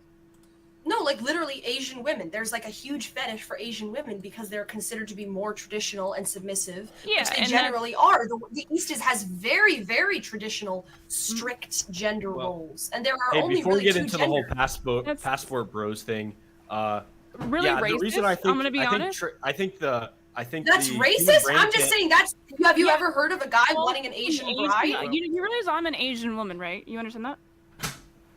Well, what does that have to do with it? You're a Western woman. You may be Asian. It's racist to say that all of one type of Asian woman are the same. It's very racist. I'm saying that's the stereotype. You're saying that Eastern cultures have more genders and they're less traditional, and we in the West have strict gender. You have a child's interpretation of Asian culture, and I find it honestly kind of offensive. Wait, what I'm curious about. I don't care what you find offensive. Stop mommying me. How old are you? Wait, can I learn what the other 5 genders are? We have the male, female. Hold on. What are those? Gotcha. Are you really pulling the SJW card right now? You realize that there are men in this chat. Bitch, shut the fuck up. You shut the fuck up. You shut the fuck up. No, don't do your racism thing. Don't do your racism thing. Apologize for that. I'm not fucking racist because I say that Eastern culture is generally considered to be more traditional. I'm not a racist for that. Fuck you. Apologize. No, you kind of are, actually. You are. No, I'm saying it's generally considered much more traditional. Generally, Eastern culture is considered much more traditional. You always backpedal like this. You're a fucking child. That's literally what I said. I said Asian women are considered more submissive. Well, yeah, you have to compare country by country. That's generally true. That's not me being racist. Thailand would be more traditional. The fact that you are saying all Asian countries are the same is fucking racist, you dumb bitch. Do you not understand that? You're the one who said Eastern Western. Now you're saying I'm characterizing them all as Asian countries. I'm saying Eastern culture. You did say that. You literally said that. Eastern you literally and said Western that. Asia and Southern Asia is generally considered to have more traditional cultures than the West. The West is absolutely the gender. Everybody's exploring different things. Gender roles don't exist. You're literally just saying things. All right, YouTube boxing match coming soon. What was your question, Alex? I'm sorry. This 9/11, Grace versus Neeina. My question was, what are the other 2 genders that they have in Asia? Oh, there's we're speaking about Thailand. I have a doc. Give me 2 seconds. Well, it'd be particularized. It'd be particularized. Suggest there are only 5 genders. It would be particularized. I have an image. Oh, no, but I have a research. Nina's let me. How am I racist if she characterizes Eastern European? If she characterizes Eastern countries as being more liberal, and I characterize them as being more traditional? How? Yes, Because you did. You said in the West we have these strict gender roles, and in the East actually they have like 5 genders. There's things called lady boys. They're more liberal with their gender roles. So I'm just aren't giving you you the racist? information. Because In the U.S., okay, so there's I'm just 70 giving How you is that information. If I'm a racist? racist, you're a racist. I said Thailand. I didn't say all Asians have. You said the East. You said Oh, Eastern Christ. culture. No No, I one's specifically racist. said Jesus Thailand, Christ. my You girl. don't All right, then These tell are Nina to racist. apologize, because I'm not a racist. If I'm a racist, she's a racist, because we're both None of talking you about guys East are and West. racist. She's just being All a right, well, fucking hey. SJW. So my He's take on very it, much the triggered. reason why dating podcasts focus more on men and women is because that's a concept that is the majority concept, like 98 percentile of everyone identifies either man or woman. So that's also like the most reach because it's the most applicable to everyone. If we start talking about, all right, now let's do 15 minutes on, I'm Zimzer and you're per/V. It's like, it's hard to a make. different conversation. It's hard to make those connections. Mommy Nina So, wants to change the that's why subject. Go ahead, that's that mommy. way. You want to mommy the whole Why- panel? Also, you were talking about what is it? The men. 1 Go point. Go ahead, lesbian I mommy. think it's over like here wants to 1.9% mommy of people are panel. Go born ahead. like intersex, and they usually identify with either man or woman. So Nina, did you If get you represent my? Asian women, then Asian women are dumb as hell, and I am a racist. That I wouldn't characterize all Asian Oh, women as well, Right. that's dumb as statistically wrong. Well, it depends on the country, but yeah. Nina, did you get my message by chance? On what? Twitch chat. I don't know What what are I you actually sending want her to- private Okay, we were messages? talking about I Passport can't Bros. say I wanted to it. make my point, and then you were not bringing. All right, let's Passport. let Austin make his point. Go ahead. No, I already made my point. Is that the reason why these conversations focus on men and women is because that's like 98% of people identifies that. So Well, also the reason that the master talks about the female nature in other countries because they're all pretty much straight. So why would we talk about? dude, men? and Alex, that guy I used to collab with all the time. He covers the other 2%. So Who? Who are you the talking guy about? with the tattooed knuckles. Oh, here we go. Oh Christ! Is that you with the TV there? Don't bring that up. All right, let's move on to the third topic since we got everyone back. Sure. Is marriage a bad deal for men? Can you define what you mean by deal? Is it a bad idea? Is it something that men should? Oh, avoid? idea. Yeah. Yeah. I mean, if they want to, go for it. In America, yes. It depends on the country, but yeah, in America, yes. You have a little brother. Would you advise your little brother to get married? I mean, if So they it's want getting to the point where I don't know if I should advise people that want wives to like go to another country for that, or have like just an ironclad what's it called? What's that document you sign, prenup, and like get it vetted by tons of people to make sure it's good. But even then it's like there's issues with it, so it's like I don't even know. I don't know. So Everything's kind of in flux. This is what my girlfriend says. We always debate on this because I disagree with her. Marriage is the worst idea for women. I think it's the worst idea for men. I think actually it's the worst idea for whoever makes more money, and typically that's the man. Yeah. Also, there's like a huge. This is where Christianity and like the Catholics actually have a leg up. Is that there's a third less divorce in Christian communities. Of A people what? that A like, third less divorce? What do you mean? Yeah, yeah, Catholics. it's like 35% less divorce amongst Oh, Christians that attend church. Christians get divorced less. Yeah, sure, that's true. But well, Catholics don't believe in divorce at all. But I mean, it's a religious versus civil issue. The civil thing still applies. But if you get married in the Catholic Church, you cannot get divorced. I'm pretty sure there are That's a marriage- conditions. I'm pretty sure there are conditions of lawful divorce in the No, Catholic Church. no, you cannot get divorced. You can have your marriage annulled if it never happened in What the do you first think, place. Eudaimonia? She is correct, actually. There is no such thing as a canonically valid divorce. There are I think annulments. it's this. Because how can you agree to be with somebody for the rest of your life and then break that agreement? No, it bonds you for life. There's no such thing as breaking it. Well, All There's you'd a have lot to of say reasons is many one or the contracts other work. party wasn't able to make that commitment in the beginning. Then you would say the marriage is not invalid. So wait, if your wife cheats on you, or if your husband cheats on you in the Catholic Church, can you get a divorce from that? You can't get a divorce in any circumstance. Either you'd be permanently separate. I mean, it depends. Either you'd be permanently separated, or you could apply for an annulment and say, like, this person wasn't mature enough to agree to a marriage in the first place, and the I don't know That sounds what do you like call semantics in the Logical court extreme. would have to look at it. The outcome of that is divorce. But the essential answer is no. The essential answer is no. You married that person, they cheated on you. Okay, you can't. Yeah, but that's just being squeamish about the word divorce. What you're describing is a divorce. So let's say your No, wife that's goes not through a a midlife theological crisis. differences, She though. starts reverting back to her younger self. She goes out and she gets banged every single night by like a train of new guys. What happens then? She goes fucking insane. You're still no divorce and you can't get remarried? No, if you find out something about their personality, if it is that like if there's something about them that you didn't know, that you had no way of learning, that materially affects the marriage, you can apply for an annulment. But let's say she changed. Like, so when you married her, she was that like really good person, and then like I don't know, around 2022, she watched like fucking Sex in the City or something, and she realized she has a propensity for having a large amount of black men fuck her. So what would that be like? What would you like? She just completely changed. She does a 180. Like, would you then be allowed to get a divorce?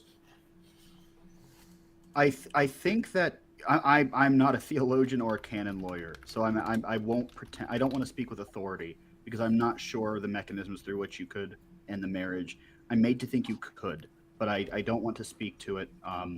No, I don't mean to speak over you, but there is no divorce as a Catholic. There is no divorce. You can't get out. If that person changes, for example, let's like a sort of a different example. How is that a good system? Wait, just You're hear me out. trapped in a marriage that with someone, let's say 20 years from now, you're done with them. You don't want to talk to them. You don't like being around them. They're abrasive to you in conversation. You want to get out and you can't leave.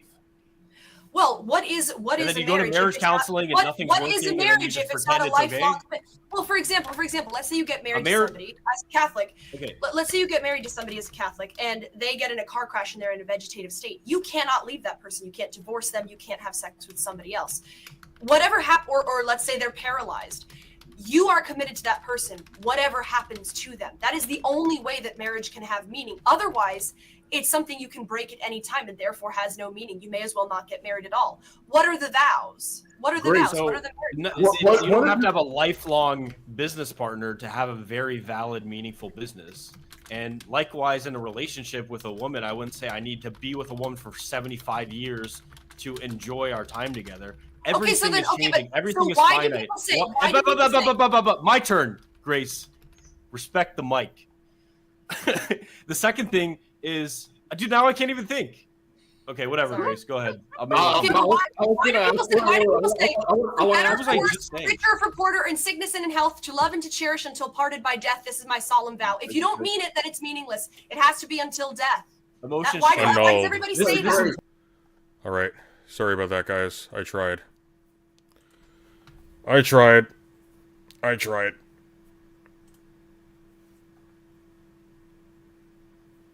All right. Yeah, let's not do that again. We tried. Jesus Christ. Okay. Oh God, that was so bad. That was pain. It's mostly Grace, some Austin. I don't know why she exists. That's it. I don't know why she exists. Well, how was your first panel, Eudaimonia? How do you think it was? I've seen worse. Have you seen worse? I have seen worse. I guess it's the best panel I've ever done, so it's got that going for it. But definitely, we'll need a redemption one now because this was tough.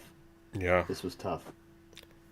I tried. I DM'd her and I said, "Hey, we're talking on my channel. It won't be as much of a shit show." She's friends with Alex, so she needs to see it through, apparently. Well, I suppose that's noble of her. That's the right thing to do, maybe, but I don't know how you tolerate that. My thought on this? Friends don't subject friends to that. Yeah, well, that's the thing. And we talked about this before we came back. Why isn't Alex... I know that he probably likes the shit show, so okay. But you think he'd be wrangling her a little more. Because she's the latest lolcow. People parade her around. She makes a fuss. People click because they like to see a train wreck, and it's money. That's it. Is that what she is? I mean, is she like a streamer? What is she? She and her father are people who started interacting with people in Destiny's orbit. Okay. It started to get weird. And eventually he just stopped engaging with them. And now she's doing the rounds. That's really something. It's speaking of pimps, it's a hell of a thing to see somebody using their child's abject humiliation in front of a global audience to... Well, we see it with child beauty pageants, right? We see it with it's kind of endemic. Yeah, fair enough. To insecure parents. Fair enough. But no, I mean, you know that it's bad when I was, because you're, like I said, I had your chat pulled up on my phone next to my computer, and I knew it was bad when a lot of them started agreeing with me compared to her. I guess that was a pretty bad indictment of what she was saying, which but it is what it is. Well, I don't think your positions on this were unreasonable.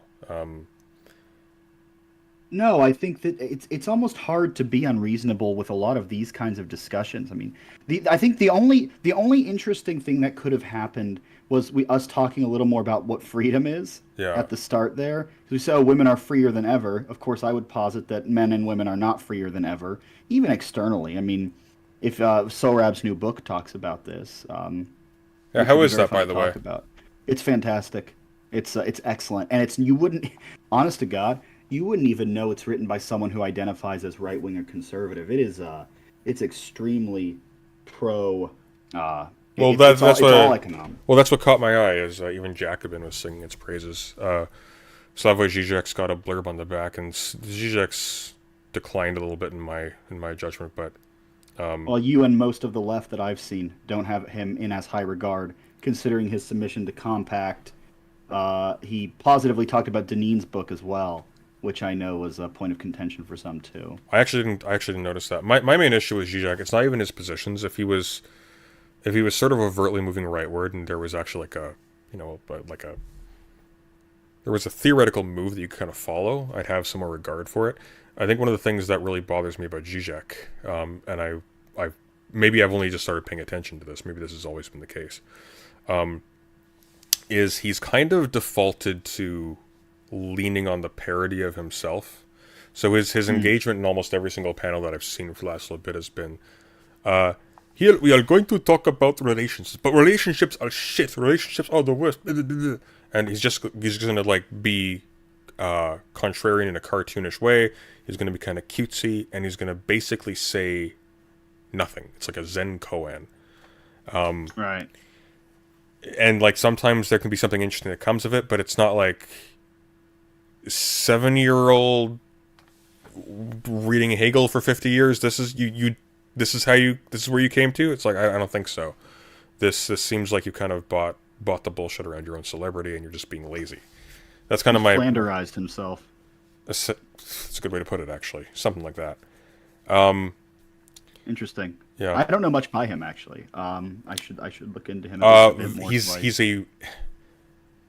His philosophical work is not represented by his recent articles. The Sublime Object of Ideology is very interesting and extremely difficult. He's never really been a Marxist, contrary to him being marketed as the last respectable Marxist. Well, respectable is a loaded word, but being sort of put out there as here's the Marxist people talk to. Here's the with the cool guy. Yeah, he's super rich and he gets invited to all these expensive talks, but he wears raggedy old T-shirts and things as part of the aesthetic. Right. It's like a bit, but it seems to get old quick. Yeah, but his old stuff's interesting. Sublime Object of Ideology is kind of what put him on the map philosophically. What's the other one called? The something in the dwarf, or something like that. These are books or essays? Books. His books. These are books. Okay. His books are interesting. A lot of his, I've always found his cultural commentary to be kind of basic. And this is even from 10 years ago. He was writing on I think he wrote a thing on I can't remember if he wrote a paper on the Confucius movie that came out, I think, like 2008, 2007. It's been a while. He's still interesting, but he's not what he's been built up to be, and I think he's kind of declined in recent years. I think he's kind of rode a wave, and he's sort of imitating himself now, if that makes sense. Right. Yeah, it's kind of like it's basically like a higher level of the Jordan Peterson shtick.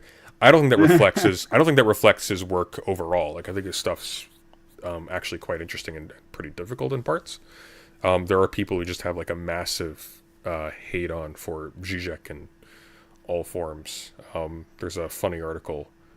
What is it called? Zizek is the court jester of capitalism, or something like that. It's a good essay, actually. It's a little bit, it wears its positions on its sleeve, so I take it with quite a few grains of salt. But anyways, Sarab.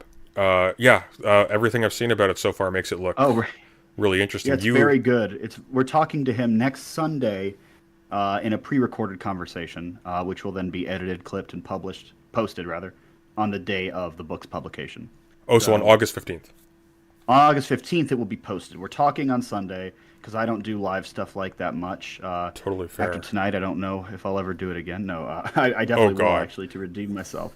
But no, I want to just be totally candid and frank, and I don't want to feel like we're skirting, especially, a lot of it relates with employment law and corporate law and stuff that I could probably speak well to, but I don't want to load the gun to shoot myself and say something that is incorrect. I don't want to commit to anything live and then be, oh shit, I shouldn't have said that, or I misspoke, or, so I think doing it all pre-recorded and clipping anything after the fact is definitely, and, you can also clip out the ums and the likes and the, stuff like that. So it'll be good. Sorry, the book is... You'd actually like this, Eudaimonia. It's called The Puppet and the Dwarf, The Perverse Core of Christianity. You might find that interesting. Oh, that sounds interesting. I haven't read that one yet, but that's the one that's been recommended to me a lot. The only one that I have is The Sublime Object of Ideology. Okay. Yeah. I'll have to check these out. Add them to the backlog of like 50 books, 30. Oh, it's ridiculous. There's too much. That's the worst. That's the worst thing about it. It's like I'll say this much as far as like the people in that conversation are concerned. That Austin clown was embarrassing, going on about jeans or whatever. But that's one thing. The worst is when you have people who are our age or younger, and they're pretending to be like representatives of these entire fields. And like they'll speak to, like you physically can't. There's too bloody much. I'm actually kind of surprised he managed to get through Saharab's book that fast. There's someone in your chat a while back asked if I think we should ban child beauty pageants. Just on the record, absolutely we should. I agree with this. Absolutely, it should be unthinkable. So to answer that person's question, absolutely. Just wanted to go on record with that. I preach. I'm 100% on board with that. I'm not creepy. It's forget the creep factor. Like, even just children should not be doing that. The amount of strain and the amount of pressure, not to mention like the toxic ideas about your physical appearance at that age of all things. Like, no, fuck that. No. Absolutely. It should be an open shut issue, and yet somehow it's not. Although, to be fair, I also don't hear about it a ton. Not as much as I did 20 years ago, 15 years ago.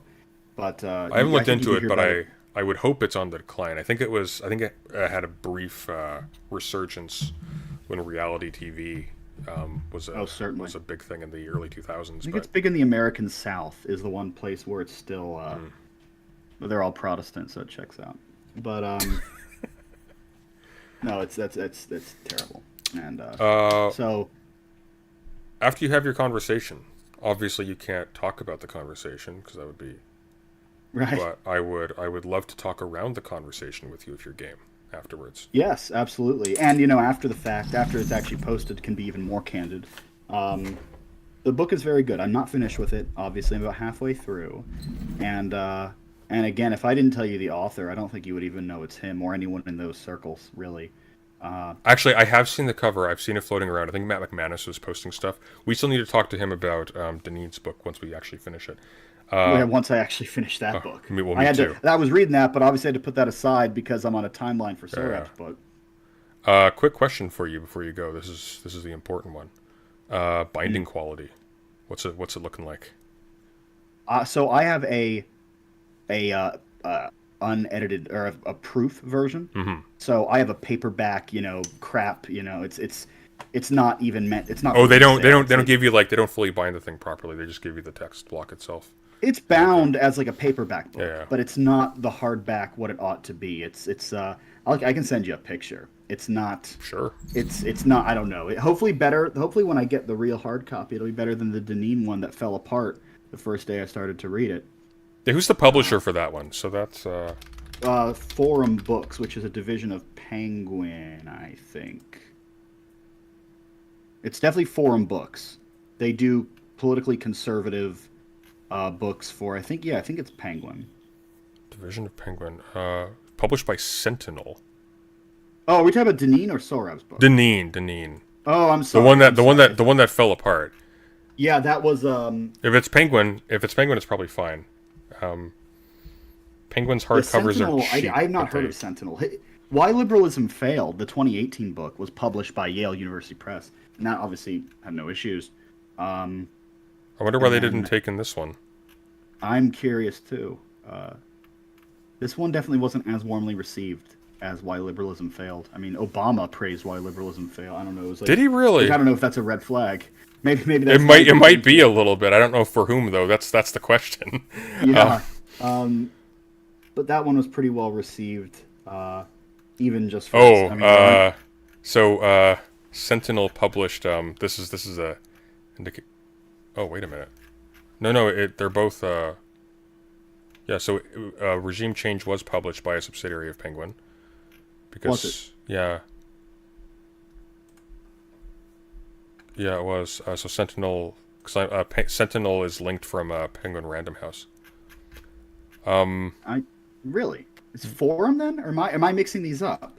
Let me see. So Forum. if I look at Sohrab's book, I think they both are. It's Random House. Forum Books is Random House. But Penguin and Random House are linked, aren't they? Like it's PenguinRandomHouse.com. Right. They're the same publisher now. It's the Disney This of kind of gets publishing. at the point of Sorab's whole book. I know, right? It's like how Rage Against the Machine is sold for $5 a pop at Walmart. Yeah, maybe so. Maybe everything is it's all the same publisher anyway. I was gonna say though, they're publishing that idiot Jonah Goldberg. I can't stand Goldberg. He, I didn't even read his book actually. I should, but I mean. No, you shouldn't. He's not worth reading. I was reading Burnham's Suicide of the West when Goldberg published his, and it just I think I heard in the intro he explains why he named it the exact same name. Oh wait, he was aware of that when he named that? Yeah, he was aware of it. I think that's he worse. chose it. I know it's almost worse. I don't know, but yeah it. But I then followed him on Twitter for a little bit to get a vibe for him, and he just strikes me as a very pearl clutch-y, right liberal David French type, which I guess is probably closer to you than I am, but not satisfactory. No, I just mean if we're thinking of everything on sort of one spectrum, I'd say David French or Jonah Goldberg is probably closer to you than I am to you.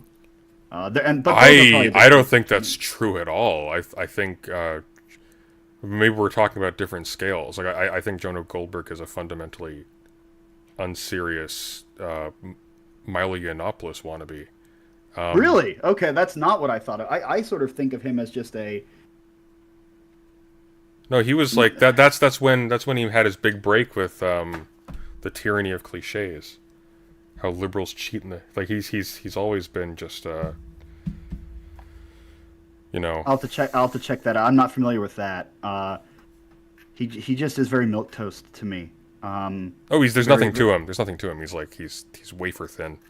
He's a transplant from the '80s too. I mean, as someone who's on the right, and reads some of, there's nothing new. There's nothing creative. There's nothing imaginative, and it's it's just rehashing of points that probably go really well with the donor class, which is probably why he does what he does. But it's not satisfactory. It doesn't speak to what I think a lot of younger people who are sensitive to different concerns, economically especially, it's callous, it's insensitive, and it's out of touch. And again, like you said, it's wafer thin. There's nothing there. There's no intellectual rigor. Not to suggest that I am any kind of heavyweight in that arena, but I also, you can know something when you see it, and when you put him against some of these other people. It's shown at Goldberg. Okay, the threshold is low. No, but I mean, like when he was publishing, when I first became aware of him, he was like his target audience is. I actually don't know who his target audience is, but if I had to guess, it would be college students who were spooked by the SJW compilations in like 2015. I think that's basically who he was targeting. Fox News viewers, people like that. Right. Very, very surface level. People who call themselves conservatives who don't even really know what they mean by it. They just don't like the people with blue hair on campus. People who use the term liberal to refer to basically F slurs. That's essentially what they mean by it. They may as well. There's no additional content there. It's just these are the gay people with blue hair who want everything for free. That's what a liberal is apparently. Somebody should inform Wick. So, well, bless you for trying tonight. My deepest apologies once again for dragging you into this. I did not realize it would be this bad. Not your fault. Not your fault. As soon as they but I feel responsible. Different cast of characters completely. I was like, oh, what's going on? But that happens, and it's a learning experience. We'll have to do one of these soon with a more clearly defined topics, or these were defined, but adhered to. And go from there. But no, Nina's apparently still trying to stick it out. If she's if you're still around, no pressure. But if you're still around, and she comes on to chat afterwards, feel free to just pop back on. Yeah, I'll message you. I'll be around. I mean, I've got some energy left. I'm gonna eat dinner, and we will go from there. But if she pops back in, maybe we can actually have some interesting discussions based on things that were hijacked in the previous conversation. Yeah, hopefully. All right, well, take care. Good job tonight. You as well. Maybe I'll talk to you in a bit. Ciao. Bye. All right, I'm going to grab some coffee, guys, and then we're going to do something more interesting. If Neeina shows up, we'll chat with her. But in the meantime, we'll be right back. If you like what I do and you want to help support the channel, super chat me. I need money. This stuff doesn't pay for itself. I also have a Patreon linked in the description. There are perks. There are mugs with squids on them. I don't know why I'm gesturing at a Duck Nana, but maybe there will be a Duck Nana on the mugs in future. I'll be right back, guys.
Alright.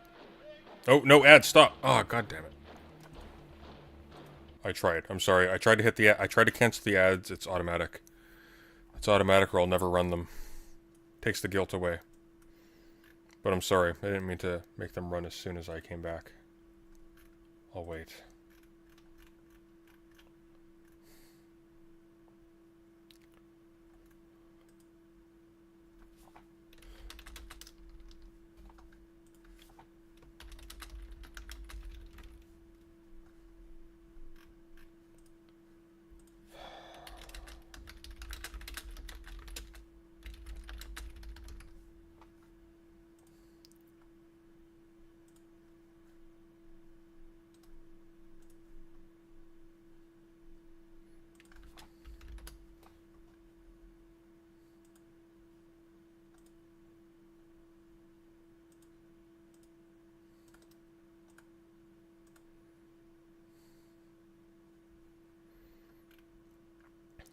Gavin W, thanks for the $4.99 US.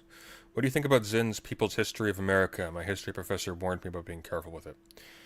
What I have heard, having not read it directly myself, is that it is decent, but it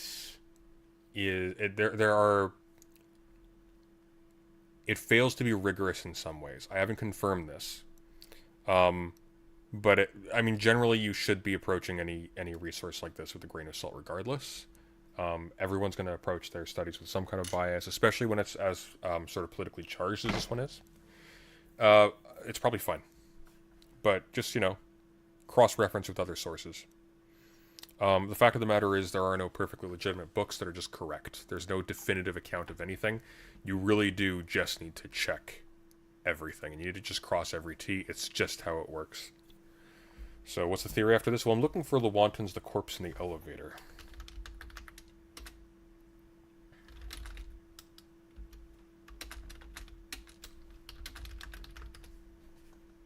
Ah, here we are.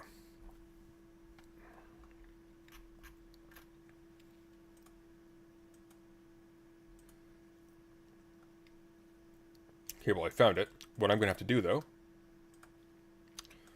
is I'm going to have to get people in my server to find me a free copy. Bear with me 1 second.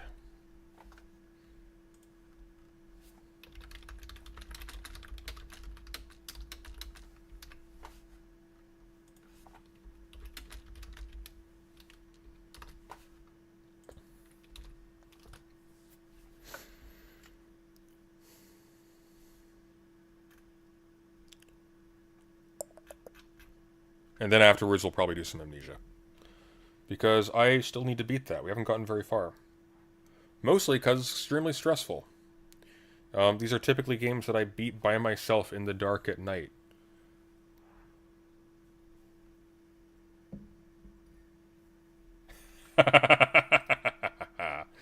Oh, this is good. Here, look at this. This is our chat. Hang on.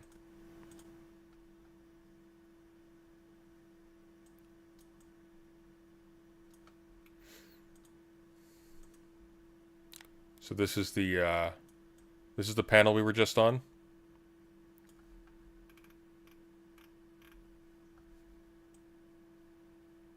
It's accurate. It's accurate. Keeping up with what's happening in Niger lately. There was a coup. I know that much. I was watching a little thing about it earlier today, but it never got to the damn point. Maybe we should look into that in the meantime, while I wait for people to find the Lewontin article.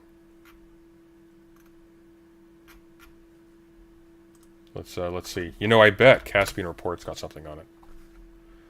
And I don't always like them. Certainly not as much as I used to.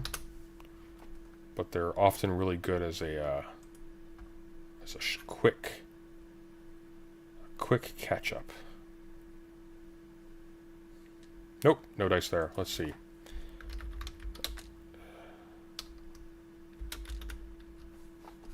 Niger coup 2023.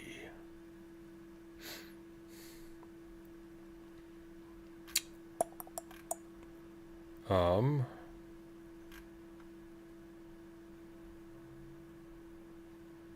Here we go. We'll go with this one.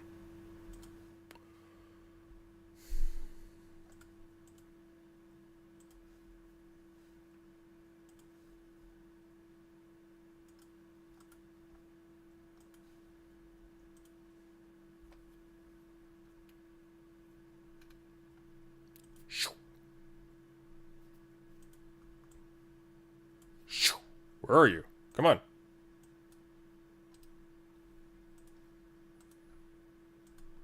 There we go. All right.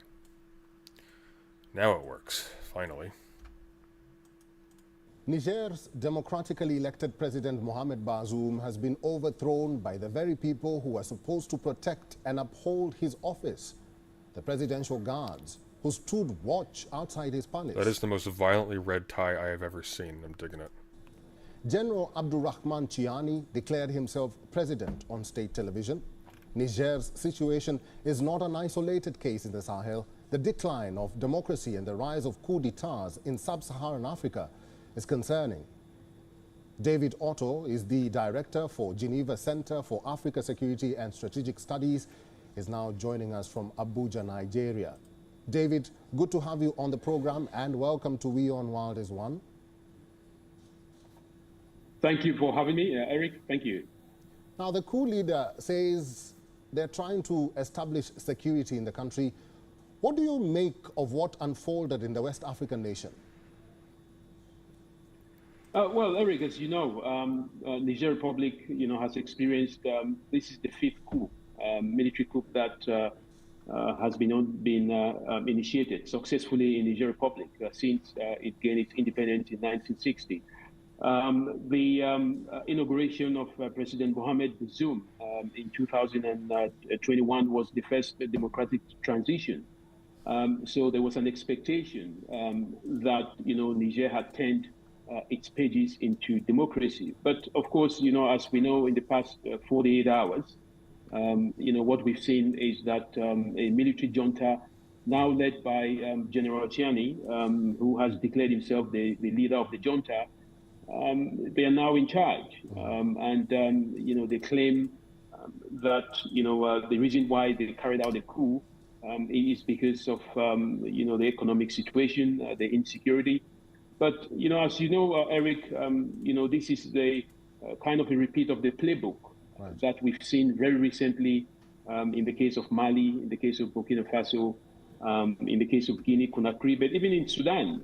Where and Chad as well, I have to add that, where military juntas take power and then either use excuses like economic downturn, insecurity, and issues of corruption. Right.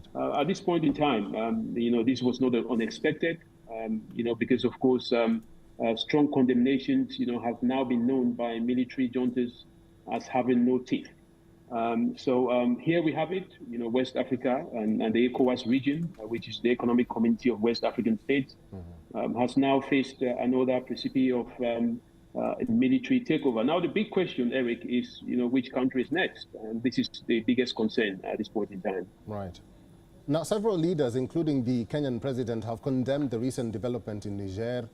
President Ruto says coups are a setback to the continent. The U.S. has also announced its support to the ousted President Bazoum. But on the contrary, the coup leader in Niger says they will not tolerate any foreign interventions or even interference. How do you react to that, David? God, is that panel still going? How are they still going? There's nothing to talk about. They're like, their brains are melons.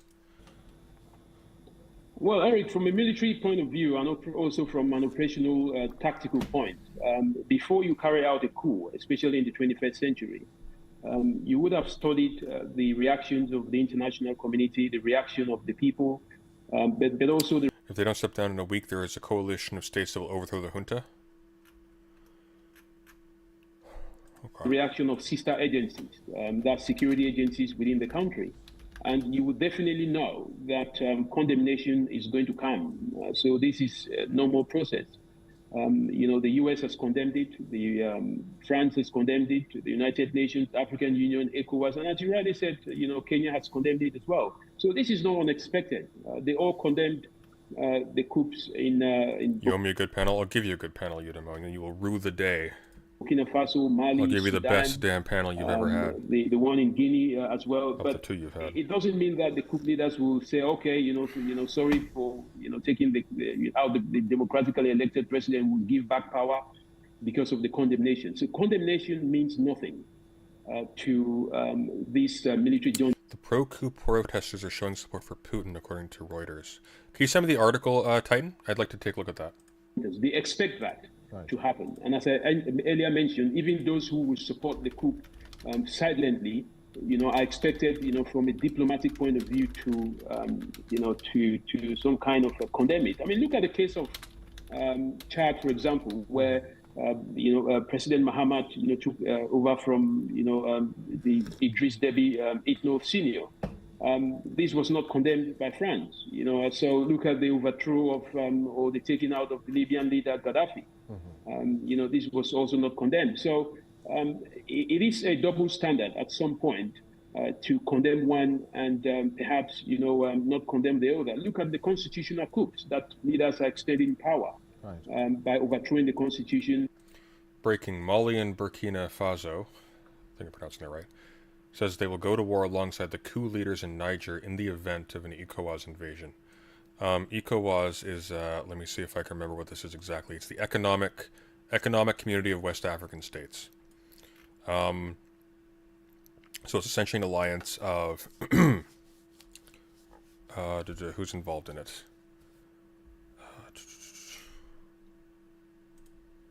I'm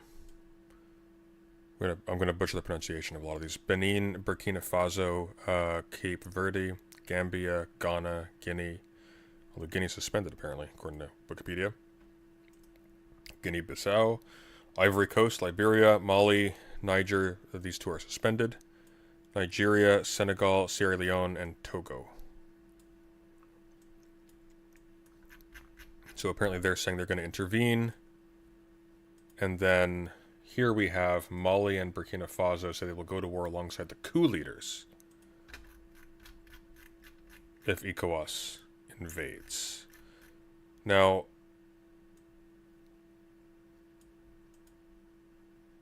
Mali is suspended and Burkina Faso are suspended. So they are not in good standing and they are not invested.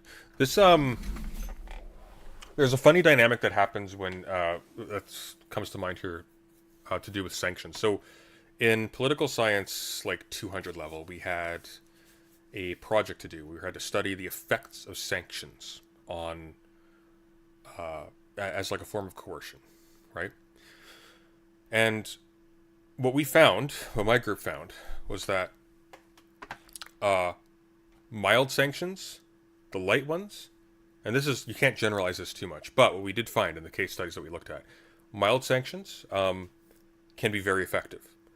But strong sanctions actually cause the target country to reevaluate its commitments and to form new alliances with oppositions to the sanctioning country. Is that a spider or a fly? That's a fly. Okay, never mind. Good. That might be a spider, actually. No, it's a fly. Good. What matters is that it's not a spider. Alright, sorry. I digress. Mild sanctions effective in deterring or coercing a desirable move on behalf of, or an undesirable move in the case of deterring, of the target country. Strong ones don't. Strong ones don't deter. Strong ones push away. And sometimes the pushing away can be pretext for, can provide the pretext for harsher interference. So Iran, for example. And something like that seems to be going on here. So because Mali and Burkina Faso are already suspended, I'm not entirely certain what that actually means, but I would presume it means they lose access to some of the benefits of that economic alliance. That therefore they have very little actually holding them to towing the same line and abiding by the decisions of ECOWAS. So this could, I don't know, this could spiral out. We'll see. Here, what does this actually say? Is this in English? Numéro 001 du Burkina Faso Dear God, that's loud. et de la République du Mali. Communiqué dont la teneur suit. Les gouvernements de transition du Burkina Faso et du Mali ont appris par voie de presse les conclusions des sommets extraordinaires de la communauté économique des États d'Afrique de l'Ouest. Okay, my French is really bad, but I could follow that a little bit. So anyways, yeah, basically exactly what's going on here. Do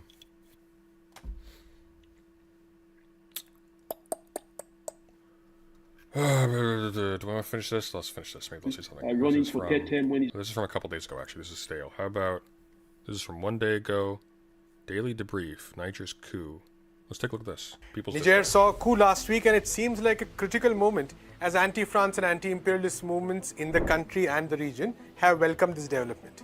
But will France and its allies try to intervene? The land of the free and the home of the brave recently welcomed a descendant of Italy's fascists. What is the emerging political dynamic between the government of Joe Biden and Giorgia Meloni? We'll be taking a look at these stories in today's episode of Daily Debrief. But before we start, do hit that subscribe button if you haven't already.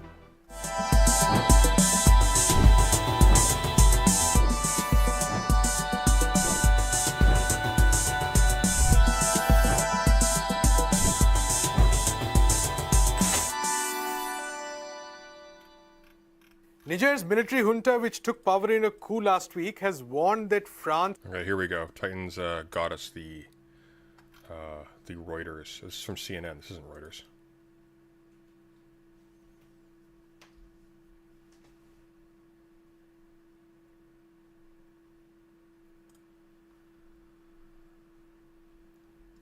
Okay, well, anyways, let's make this bigger. Okay.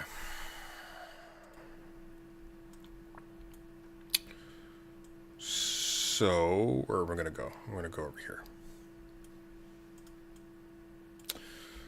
Niger coup draws condemnation from Russia and the West as regional body threatens force. U.S. and France have troops stationed in Niger, but have called for calm. Strongly condemned the coup, along with much of the international community.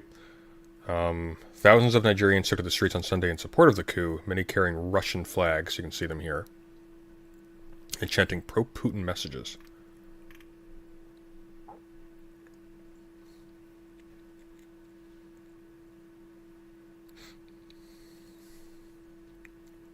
Coup is led by General Abdurrahmani Chiani, commander of the Presidential Guard and a close ally of Bazoum's predecessor, Mahamadou Issoufou. Are you trying to catch it with the sticky tape?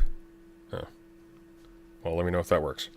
The U.S. and France, which have troops stationed in Niger, called for calm but strongly condemned the coup, along with much of the international community. Bazoum took office 2 years ago, in the country's first peaceful democratic transfer of power since gaining independence from France in 1960. Apparently not. Anymore, anyways.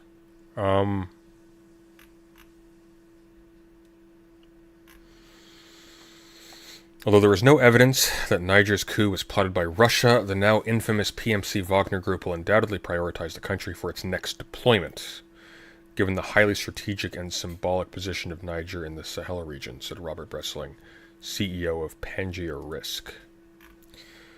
For France and the US, Niger is a key security partner in fighting Islamist militancy in the Sahel and Gulf of Guinea. For Europe, Niger has been a bulwark to control African migration flows, as well as an important source of uranium.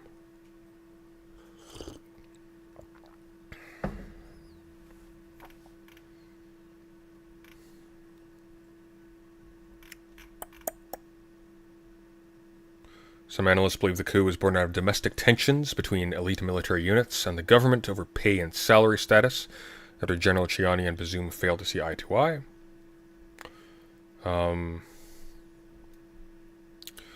Cameron Evers, senior analyst for Sub-Saharan Africa at Emergent Risk International, highlighted in a blog post on Friday that there are few signs of any post-coup foreign policy despite the concerns about Russian influence. I'm going to... I'm not streaming tomorrow because I have a dental thing. I'm going to spend tomorrow doing some research into this, and I will give a more structured take on it.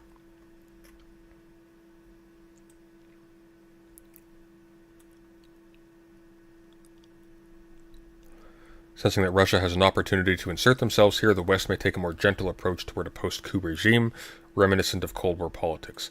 That's not going to work, though, if ECOWAS, if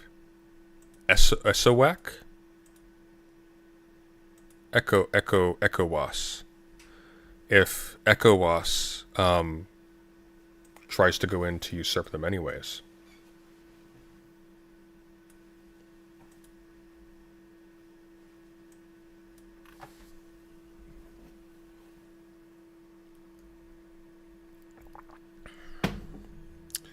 This might be what the public falling up between Wagner and Putin was really about.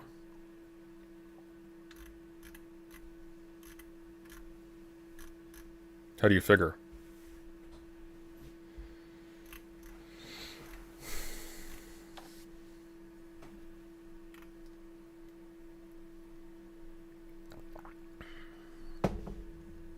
Hey, Brooks.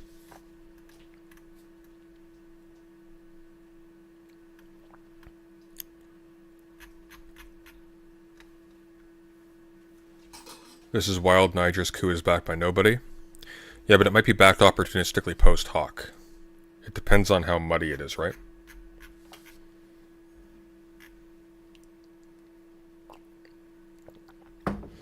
Francois Conradi, lead political economist at Oxford's Economics Africa, said the coup has likely succeeded and will eventually result in a power handover or in Bazoum's exile. This would make Niger the fourth ECOWAS country currently under military rule alongside Guinea, Mali, and Burkina Faso. Well, we have the conditions of their suspension then. This is a nightmare for the regional body and its civilian leaders, who will certainly impose sanctions. We further expect that in the same way as its neighboring military governments, the CNSP will rapidly take an anti-France turn and call on the French troops present in Niger to withdraw. Okay. Alright, we have the corpse in the elevator. Huzzah! I'll dig into this a little bit more on my time. Yeah.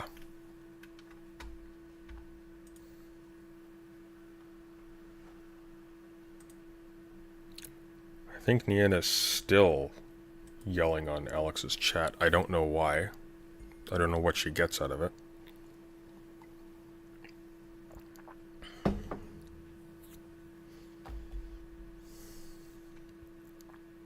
Honestly, trust no sources on this one.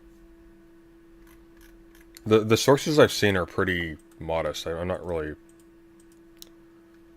super worried. But anyways. Okay. How long is this thing? 19 pages? Oh, and they're narrow pages. We can do this. We can do this. I promised you a theory stream. Here we go. The Corpse in the Elevator by Richard C. Lewontin. Lewontin is super interesting. He's somebody I've been paying a lot of attention to since I've been reading Susan Ayama. Speaking of which, can you pass me that bag, please? I'm so sorry.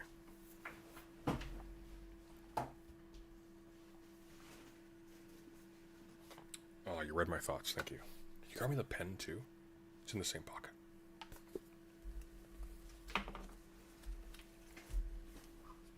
Thank you. Sorry to make you move. Appreciate it. Since I've been reading Ayama, this actually is a foreword by Lewontin. But yeah. The Corpse in the Elevator by Richard C. Lewontin. There's a story about a wonder rabbi who on his deathbed whispers to his chief assistant, "Life is like a bagel." That sounds familiar. The rabbi says life is like a bagel, until finally at the edge of the crowd it reaches the town fool who asks, "What does it mean, life is like a bagel?" The question spreads back through the crowd, "What does it mean, life is like a bagel?" until it reaches the bedside of the rabbi. "Rabbi," his assistant asks, "what does it mean, life is like a bagel?" "No," the rabbi says, weakly shrugging his shoulders, "so life is not like a bagel." By the timely intervention of a naive mind, we are saved from a metaphor. We do not have to live our lives as if they were seamless circles without beginning or end, firm at their exteriors but soft within, substantial around the periphery but at the center empty. We are not always so fortunate, however. Every philosopher does not have a divinely appointed fool to keep nature from mimicking his art. On the contrary, our view of the world is so dominated by powerful metaphors that we often turn similes into identities. Life ceases to be like a bagel, and becomes one. What is surely the most powerful and influential metaphor become real in Western civilization was provided in 1637 by René Descartes in part 5 of his Discourse on Method, and further elaborated in his Principles of Philosophy. It is the organism as machine. Quote, a machine which, having been made by the hands of God, is incomparably better arranged and is more admirable in its motions than any that could be invented by men. Moreover, quote, if there were such machines which had the organs and appearances of an ape or some other non-rational animal, we would have no way of realizing that they were not exactly the same nature as the animals, unquote. Indeed, the whole world, animate and inanimate, is like a clock. Quote, I have described this earth and the whole visible world in general as if it were a machine in the shape and movements of its parts. For example, when a clock marks the hours, by means of the wheels of which it is made, it is no less natural for it to do so than it is for a tree to produce its fruits. Unquote. What has happened since 1637 is that, in the minds of natural scientists and a large fraction of social scientists as well, the world has ceased to be like a machine, but instead is seen as if it were a machine.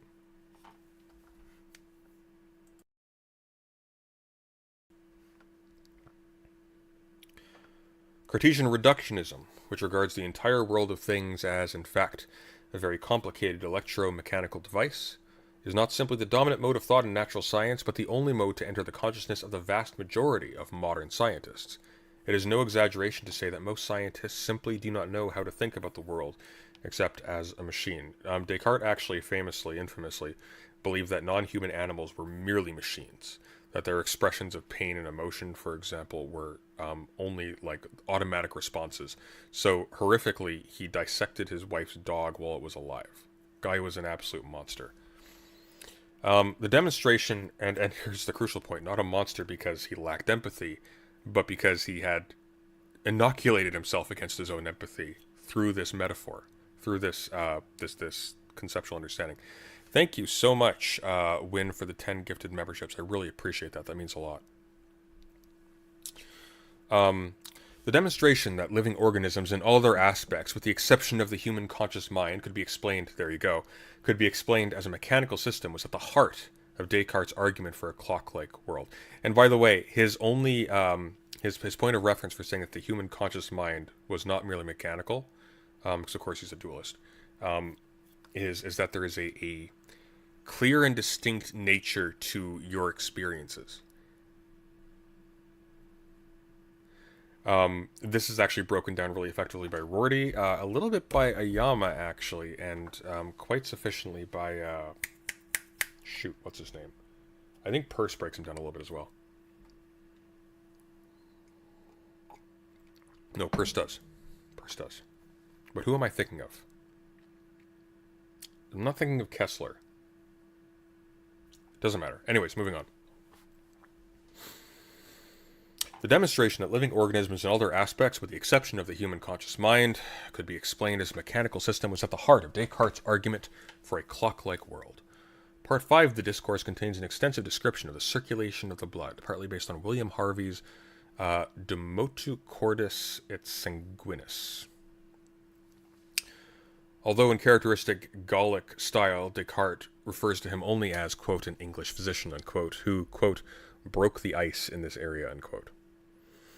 One of the two great ironies of the history of Cartesian thought is that biology did not become thoroughly mechanistic and reductionist until 250 years after Harvey. What Newton did for physics toward the end of the 17th century, and Lavoisier did for chemistry at the end of the 18th, was not carried out in biology until Darwin gave a mechanical explanation of evolution, and the German school of Entwicklungsmechanik provided a physico-chemical model of embryonic development in the latter part of the 19th century. The other great irony is that biology is likely to be the science that destroys the hegemony of Cartesian reductionism. Last in and first out, so to speak. There have been two major sources of challenge to Cartesianism. One has been from Marxists who see reductionism as an intellectual reflection of the individualist, bourgeois political revolution of the 17th and 18th centuries, and to oppose its atomization of the world into separate bits and pieces. The other has been from biologists who study either the central nervous system or embryonic development, fields which have made remarkably little progress using the same physico-chemical models that have been so fruitful in other fields of investigation. Both sources of discontent with reductionism were brought together in the conference in Bressanone, Italy, organized by the Dialectics of Biology group in 1980, whose proceedings have now been published as, quote, against, I guess not quotes, it's the title, as Against Biological Determinism and Towards a Liberatory Biology.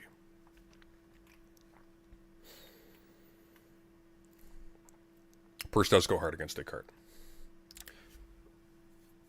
Even the titles are in dialectical opposition.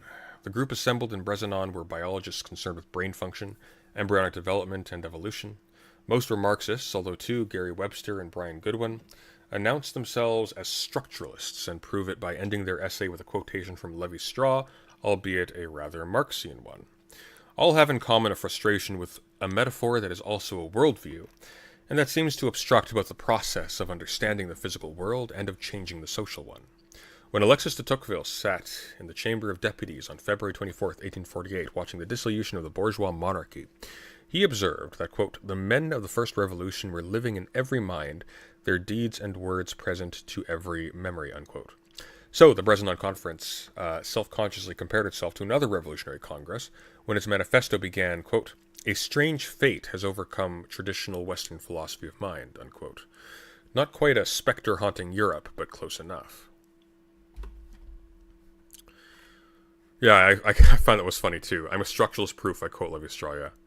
Although to be fair, I don't see a lot of traditionalists or staunch whatevers quoting Lévi-Strauss. Thank you, Cecilic, so much for the 5 gifted memberships. I really appreciate that.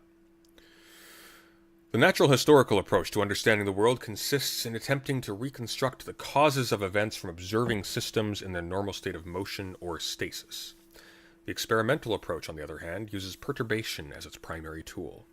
The object under study is pushed, pricked, and nicked, bits and pieces are removed, foreign agents added, and the normal working of the system generally disturbed in the hope that its response to these altercations will reveal its inner workings. Eudaimonia, this sounds like what we just endured. The Cartesian reductionist view confuses the nature of the perturbation itself with the quote-unquote cause of the system's normal functioning. A Russian story tells of the psychologist who proves that fleas hear with their legs by training them to jump on command, and then observing that they no longer respond when their legs are amputated. As Giorgio Bignami and Leslie Rogers show in their essays on reductionism in medicine in Against Biological Determinism, ex juvantibus, logic confuses the cause of a disease with its treatment. If giving a patient the drug dopamine reduces the tremors of Parkinson's disease, then Parkinsonism is held to be caused by a deficiency of dopamine. If, on the other hand, giving a drug that is an antagonist of dopamine reduces the symptoms of schizophrenia, then an excess of dopamine is said to be the cause of schizophrenia. We all learned in school that bacteria are the cause of infectious disease, yet we managed to carry tubercle bacilli. Tubercle? Is it tubercle? Tubercle bacilli without contracting tuberculosis, while our grandparents in the mills and sweatshops regularly contracted and died from it. In view of the history of infectious diseases in the last 150 years, it is at least as sensible to say that unregulated capitalism causes bronchitis as it is to blame the bacilli. Tubercle, it's pronounced tubercle. So, tubercle bacilli. Got it. Okay, thank you for that, Pippa. Appreciate it. Yeah, Lewontin's a great writer. Clearly, the failure of psychoneurology to understand the origins of mental and neurological disease can be traced to the vulgar reductionist belief that if a behavior is modified by a pill or a scalpel, the cause of the behavior has been touched. Nor is ex juvantibus logic, or would be ex juvantibus logic, without its social and political impact, for psychosurgery has been used repeatedly by the state to quote-unquote cure violent prisoners of their quote-unquote pathological reaction to the penal system. The Russian trainer of fleas was well within the tradition of modern psychoneurology.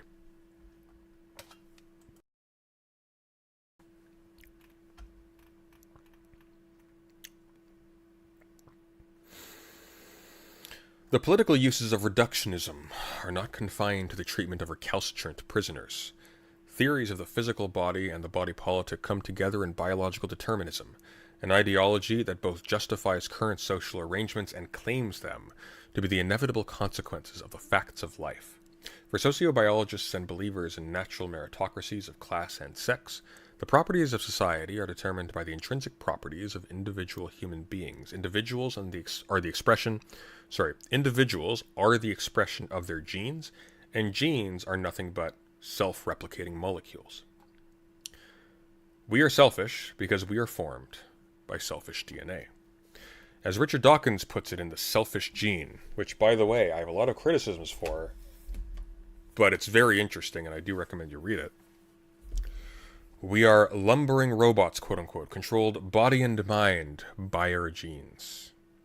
So politics becomes a branch of molecular biology, and our social and political institutions are as immutable as the chemicals of which we are made. The first essays in the Bresnan Conference show how Cartesian mechanism, with its emphasis on the individual elements and the clock-like relations among them, is both a mirror of and a theoretical basis for a society of alienation and division of labor governed by iron laws of economic behavior. There's a perverse irony in the way in which the planning and directing information that sort of governs on this conception, governs the development and life and potentialities of an organism, is laden into the gene. There's an irony in which there is a reification of Cartesian dualism in this, in that there is instead of a spirit substance accounting for all of your intellectual properties, there's a gene within your body that is accounting for a cognitive function in terms of planning and ordering the body as a whole in advance of its experience of life in life, which is really weird when you think about it, because what genes are activated, what genes are not activated, how we grow, how we fail to grow, and so on and so forth, that is conditioned not just by our genes, not even by our genes at all taken by themselves. That's conditioned by our genes interacting with our environment in life. The logic that would say that the information in the genes determines your potentialities in life would essentially say all possible facts about your life are pre-contained within the genes in potentia in some way. That's very strange. It's very strange when you think about it, but we sort of take that as kind of like a simple given now. But there isn't actually a reason for it. This is a conceptual decision, right? This is like a, yeah. Yeah, exactly, Brooks. Hey, let's isolate a non-normative diagnosis that we have no causation for yet.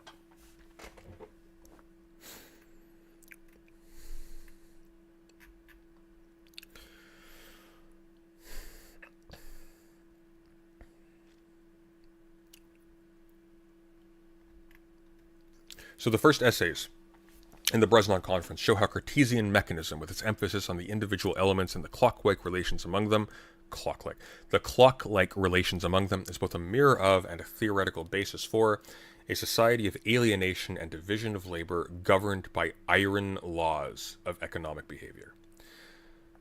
The confusion of perturbation with cause is nowhere more powerful than in what has come to be called with unconscious self-mockery the quote-unquote central dogma of molecular genetics.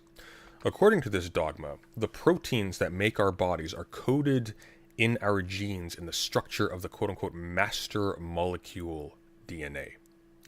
From Science to Science Digest to the Reader's Digest, the word has spread that DNA makes proteins and proteins make us. In an essay that provoked great controversy, even among the ranks of the dialecticians of biology, Ruth Hubbard points out that genes do not quote-unquote make proteins, and that DNA is only one part of a complex molecular ensemble, all of which must be in place and functioning for the production of the stuff of which bodies are made. DNA by itself makes nothing, not even more DNA, so it is not even quote-unquote self-replicating. Nor are the genes all that we inherit. Because DNA is inert. DNA doesn't do stuff, right? Nor are the genes all that we inherit, for the sperm and egg from which each of us began contained a very large number of enzymes and energy-producing compounds, all held together spatially in microscopic structures within these cells. It is precisely in the mechanism of inheritance that the dialectical process of life is most clearly manifest. Particular genes do indeed contain the information in their DNA sequences to specify that this, rather than that, protein can be made. The actual manufacture of proteins requires the intervention of enzymes, which are themselves proteins and so have had their structures specified by yet other DNA sequences. Moreover, enzymes make new DNA using old DNA as a model. So genes, quote-unquote, make the proteins that, quote-unquote, make genes, while proteins, quote-unquote, make the genes that, quote-unquote, make proteins. There is another ideological bias lurking in the central dogma of genetics that is not taken up in Hubbard's essay. The belief in the dominance of intellectual labor over mere production, of design over execution.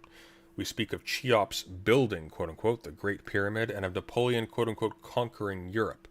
Although, of course, laborers built the pyramids and French soldiers conquered Europe.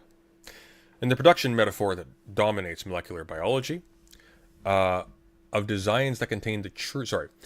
In the production metaphor that dominates molecular biology, the genes play the role of blueprints, of designs that contain the true essence of the thing to be produced, while the enzymes and cell structures are quote-unquote merely the production machinery itself, undifferentiated labor power that can be put to any use. One hardly needs to be a Marxist to see the evident penetration of the bourgeois worldview into biology. It is said that Thomas Henry Huxley, when challenged to explain why, despite generations of circumcision, Jews continued to be born with foreskins, instantly replied, quote, "There's a divinity that shapes our ends." Phrasing! Rough hew them how we will. Okay, that was deliberate. There we go. Unquote. No field of investigation has produced more crises of faith in Cartesian reductionism than the study of embryonic development. Oh, is Neeina in here?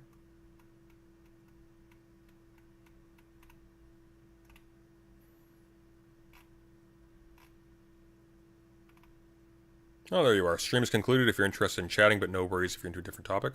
I'd be happy to chat. It'll give me time to breathe, actually. Eudaimonia's wanting to come in as well. So let's we'll take a break from this. We'll finish it off after. Let's pull you both in.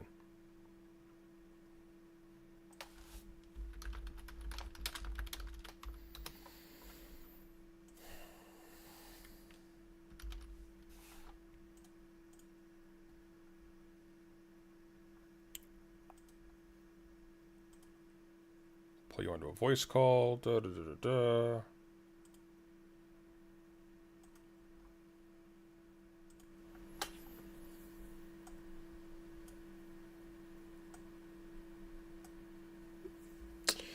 Hello, hello. Hello, you are very quiet on mine. I think that's me, though. Hold on, I think something. Can you see me, hear me, everything? I can. I'm going to put you on screen, though. Just bear with me for one second. Quiet for me. What am I doing? Because you sound fine on your stream, but what am I doing wrong here? If you right-click, you should have a volume control. Yeah, I have you all the way up. Oh, I don't know. That's weird. I have my Discord all the way down or something. I have no idea. Neither do I. Give me 2 seconds. I mean, I can generally hear you though. I didn't mean to cut off your thing. We were kind of getting an audiobook a little not bit. At all. Oh, I mean, sort of. You have a great reading voice. So. That panel was awful. I have to be honest. I'm not super familiar with you, but I don't know if it's going to be too much of a trigger warning. I am a fan of Vosh. That's fine. Are you talking to me or to Sunday? This Sunday. Okay. I remember seeing the 4-hour Haas versus President Sunday debate. That was such. Oh, that would be more just cause for Vosh to dislike me. I'm in good terms with Vosh. I like Vosh. I've got a. Okay. I have. You know, leftist spaces. You always got to be careful with them. I have a generally positive disposition towards Vosh, more so than a lot of people on here for sure. Was it worse? sure. Was it worse than the Wick abortions, Brooks? Yes, it was much worse. This was one of the worst panels I've been on, actually. So what happened after we left? We only went in because we went back in because we felt bad, sort of leaving you to the sharks. Oh no, it's fine. Grace and I know each other. It's a really interesting debate. You seem like you only wanted to. You made a comment earlier on the stream where you said that. Oh, I thought Destiny was supposed to be here. Were you only doing it because you thought Destiny was going to be there? No, I was just curious as to why he ducked. I don't have any particular love for Destiny. Has he ducked you before? Yes, he has. What do you think that is? Why do I think that is? Oh God, there's some history there. Very, very boring reasons that reveal a bit. I'll say that much. No, we had an agreement back in the day. I popped on his stream because he was lighting up some guests of mine, because we were going over his manifesto thing. And I'm sorry. One second. I'm sorry. Who's our friend that's also here? Eudaimonia. Eudaimonia.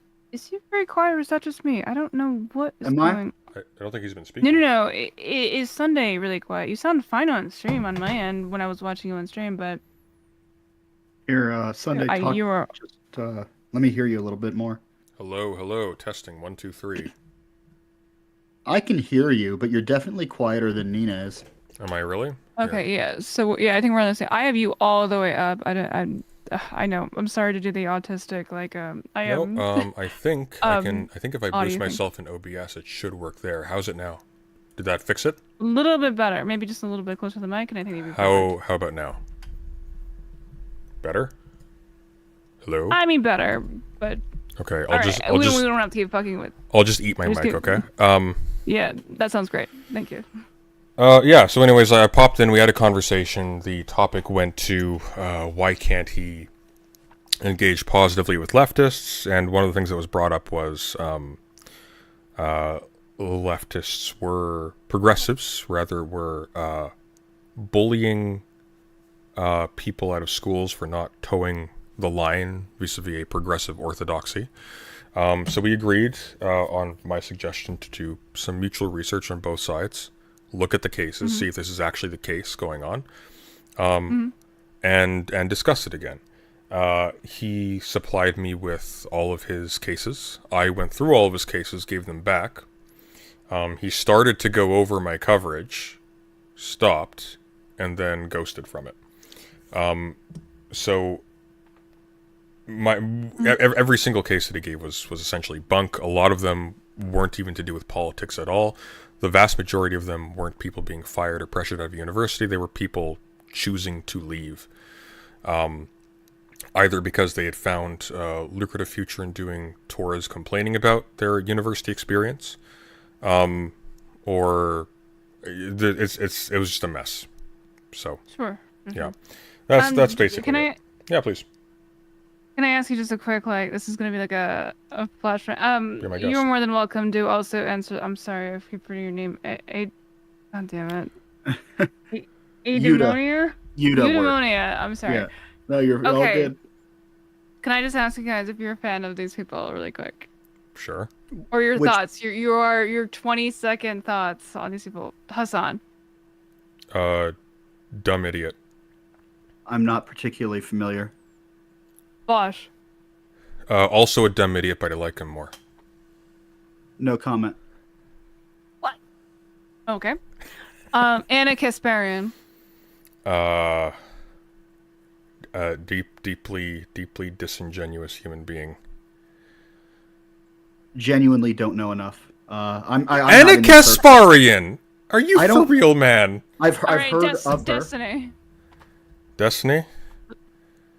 I mean, we need some female representation, so I'm going to say positively disposed. Seems all right from what I've seen, but that's been very limited. Look, compared to the last panel we were on, Playing with fire. Speaking of our last panel. He needs to get away from his camera. He looks, I feel like, a goldfish looking at a human out inside the bowl. Yeah, I mean, that was my first interaction.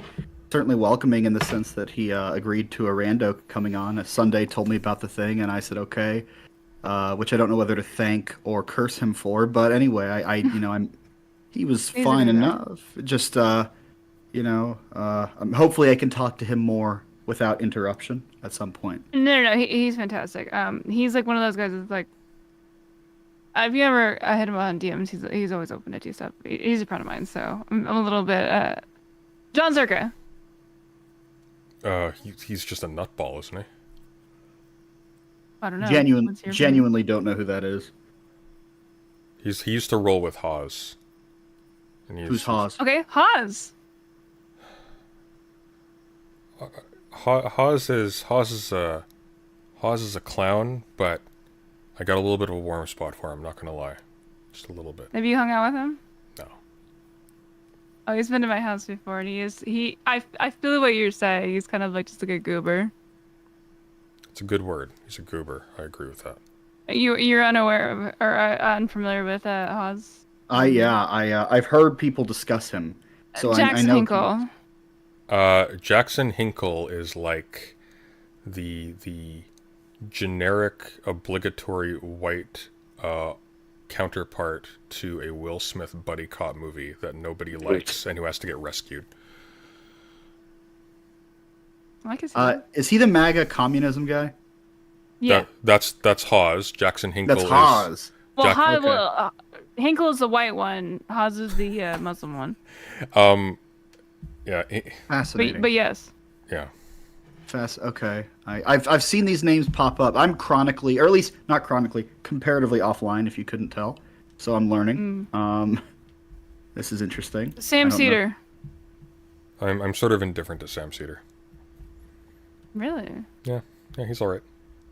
I don't watch him much. I'm not super interested, but yeah, seems okay. What are you? Yeah, I'm not. I feel like a broken record. Heard the name, don't know enough. H3. He's been on a roll lately. His Pearly Things and Oily London conversations were fire. He's actually. I used to not think too much of him. He's been great. Okay. Monium? You don't know who he is? No. I do know. Is that it's Ethan, right? Yeah. Is that his name? Yeah, there you go. Wow. Yes. All right, I got it. I got one. He's not actually a space alien. That's amazing. All that is to say, though, I don't know a ton. This is not my world, so don't know. I should learn. I got to do my homework, I guess, if I'm gonna start. Just Pearly Things. Speaking of, because you mentioned it. In my humble. Oh, wait. He knows just Pearly Things. We gotta hear him say. Right. I know. He I does know just Pearly Things. I'm supposed to debate her in the 26th. Oh, trash her, please. I mean, any allegations I've seen of people throwing around pick me to other people now just seem all misplaced. I mean, if there was ever someone who was really vying for a kind of attention that she is in desperate need for, it's her. I don't know what it is. I don't know. I think it's the Tate grift. I think she's just trying to get in with that, maybe. But it's really barbaric things. And to claim any kind of mantle of Christianity around it is just disgusting to me. Some of the things that she advocates, the subjugation to beyond mere sort of Christian understanding of deference or partnership, but rather a second class, women as a second class. And not only that, but just even for men, it's like the what is it, the bigotry of low expectations when it comes to men and how high value men will cheat. I mean, just I don't really have a prepared indictment of her, but I am not a fan, and I hope you trounce her. Okay. The best Mike Myers impersonation in recent memory. Well, Sunday, you're would you say that you're tangentially have been, I'm not super familiar with your content, but I know you do debates, right? So I'm curious to know from you. You've been doing this for years, right? Like you will dabble in the debate space for well, my first year I wasn't really streaming, so not really. I think the debate thing has only been the last year and a half. Oh, okay. So we're kind of on the same level. Yeah. You probably have a nicer voice than I do, but do you have any suggestions that I should use when we're talking? Again, it's not until the 26th, so I'm gonna forget. I'm sure there's a conversation, but Against pearly things? Yes, I'm thinking of like my tactic is that I'm thinking of doing something about the "Why are you speaking?" if this is your message type of thing. Yeah. Do you have any more intricate tactic that you think that I should take? Well, it's just pearly things, so no. Okay. Like fair I enough. would say just Should I challenge her to a 1v1? Yu-Gi-Oh. Yu-Gi-Oh? I don't know. What kind of deck are you playing? I'm sorry, Magic. I Oh, well, same didn't think question. you'd actually challenge what I said. I'm a tribal bitch, so. That could mean a number of things. So we go on green or... Oh, green. Yeah, green tribal. Okay. Yeah, I doubt she can read, so you're probably fine. Just make up the rules as you go and you'll win. Right. I mean, Write she's that down, sort green of tribal. she's a spin the wheel of manosphere, red pill, Tate-esque talking points. Like things she says aren't even coherent. She'll just pivot to talking about gender when you're not talking about gender. She'll pivot to talking about it's like you're not even talking to a person. It's like you're talking to an AI that's in its very early stages. Well, I think yeah. that's accurate though, because I think what people like this are doing, I mean, they're basically doing exactly that. They're seeing that people are getting engagement by repeating these statements and playing out this role, and so they're just saying fuck it and just doing that. They may as well be chatbots. You're right. Right. Yeah. Do you think, like, I saw that you got insulted for wearing a gray shirt, which I am also currently wearing a gray shirt. Do you Blue. think that's like This is like a sky blue. It's Oh, just a stop. It's a yellow gray light. shirt. It's blue. It looks gray to me, I will say. I'm colorblind, That is a but it looks gray gray to me. shirt. Prove to me it's blue. My ring light is dying. Damn. You're okay. Well, you don't have to break it. Hang on. No, I got a Well, plan. you're so desperate to not have the same gray shirt. I don't have a. It's not gray. It's. What it won't work. It's not doing anything. Shoot. Okay. Ugh. It's blue. This is why leftists can't win. Do you consider yourself a leftist? Very much so. Eudaimonia's... You were a controversial figure, so I have just known about your name. I'm not super familiar with actually your politics. Do you mind if I ask you about them, or? Go for it. Yeah, sure, please. I want to be best friends, of course, but I want to know. Oh God. I'm just kidding. Zerka, I actually did used to live with John Zerka. We weren't like dating. I thought it was really interesting when I think I'm not sure if it was you or if it was our friend here. Again, I cannot fucking remember her name, Eudaimonia. That I do think that online communities are real communities. I think that you said that as well. I did say that. I said you did say okay. Not. Okay. I said I don't. Oh, think you said they that are. they're not. Okay. I would have to disagree with you on that point because, like, I literally have basically my entire community that I know now are from people that I know, like, kind of tangentially through Twitch. The reason I know like Misk, like we're not like BFFs. I used to live with Mitch Jones. I live with Soda Poppin's brother. Like these are like communities that were online originally, but like they are so different in person. And I think that the only reason I was able to make them was because I had those online connections. That it's not like I was like oh, I'm not like a viewer, and then all of a sudden I'm like best friends living with somebody. It was because I just was in the same space, the same way that you would have it with anybody, right? Where you're just in the same space, so you have the same interests. So naturally, you have that same like social connection. Does that at all impact your opinion on that?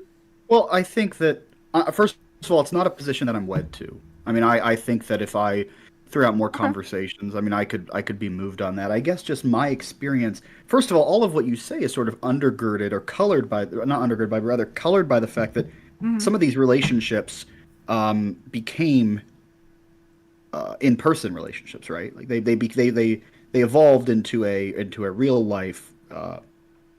yeah, relationship, right? Well, I guess if you're asking if it became like, are you saying just like in a very semantic space conversation that you're saying, oh, now that I've met them in real life, it for some reason has more value, or is are you having the conversation where, yeah, I had these relationships with people, and of course, being in real life changes the dynamic of a relationship. Don't get me wrong. I think that no one would disagree with that. But I think that you can't have, or you don't have to have an in-person, like you seeing each other every day to be able to have like a, like a meaningful relationship with people. No, certainly. I've been involved in chats like that, internet-based communities like that. I've got group chats of people who I would consider my friends. I guess to me, it's just sort of a matter of scale, or what I mean to say is that like I have a ton of friends from college. Let's say a group of about 30 people who are, they're they're in a plane on their own, right? Like these are people who I lived with for 4 years. These are people who I shared all these experiences with for 4 years, and so it's a qualitatively different kind of relationship than those that are either entirely or almost entirely on a computer or on a phone. It doesn't diminish the value. It's more of just a difference in kind, not a difference in degree. Well, if I can jump in there, maybe not even necessarily in kind. It seems to me though that the critical difference, because like realistically, how would we communicate if this was taking place at a coffee shop right now? We were just sitting at a table. Like, pretend that the audience didn't factor in. Probably about the same as we're doing now.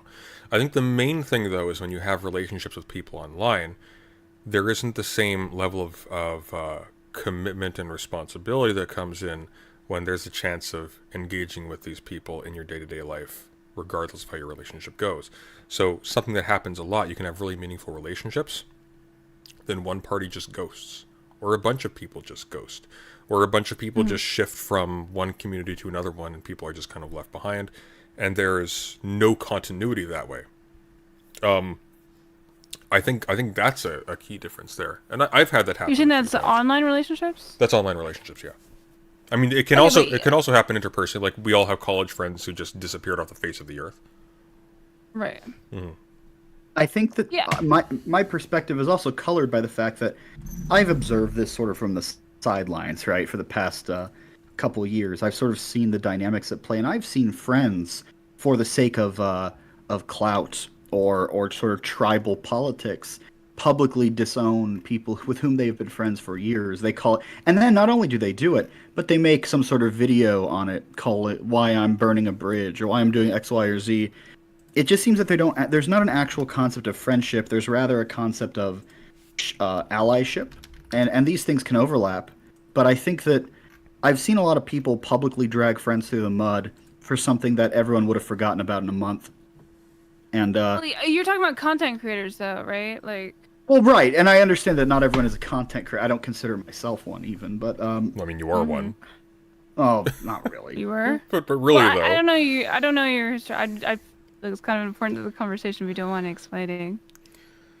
I mean, I tweet. You don't have to. And I just started making videos a few months ago. I don't get paid for it. I don't do it for money. I don't monetize. Sure. Just something I do as a hobby. Just sort of, I don't know how you would describe the theme. My last video was more of a joke that people took way too seriously. It was a why the Barbie movie is a very conservative film, and I came up with the whole reason as to why, and then it really got picked. I think that the things I say made sense if you squint and tilt your head, but what people on the left online went very far with it. I'm refusing to watch that until I see the Barbie movie myself. Yeah, you should definitely see Barbie first. I've seen it twice now. I love it. So I don't know if there's really a theme to the channel, but no, it's just, video.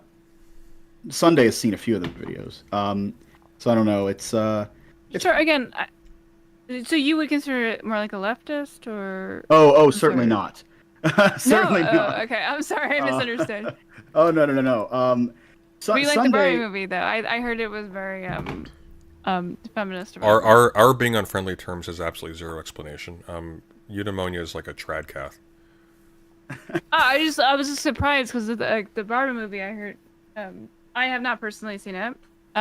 but it's very feminist. So I just I'm surprised. I would say it's feminist. I would say it's very feminist. I would say that it's Okay. mid 2010s feminism. It's not woke or progressive in the way that people flout those terms now in their reviews because they feel obligated to. It was, I think, a really good way I saw Right-wingers it usually was. say that, but yeah. Right, I know. Trust me. I try to distance myself from them, but I think it was very patriarchy bad, men good. Right? It was very. It was feminist. It was, but it wasn't anti-man like some people say. If anything, it had quite a different meaning. I mean, I won't spoil it, but I did not get any anti-man. I'm sorry? That sounds pretty solid. I mean, I think it was that's kind good. of like where my values are at.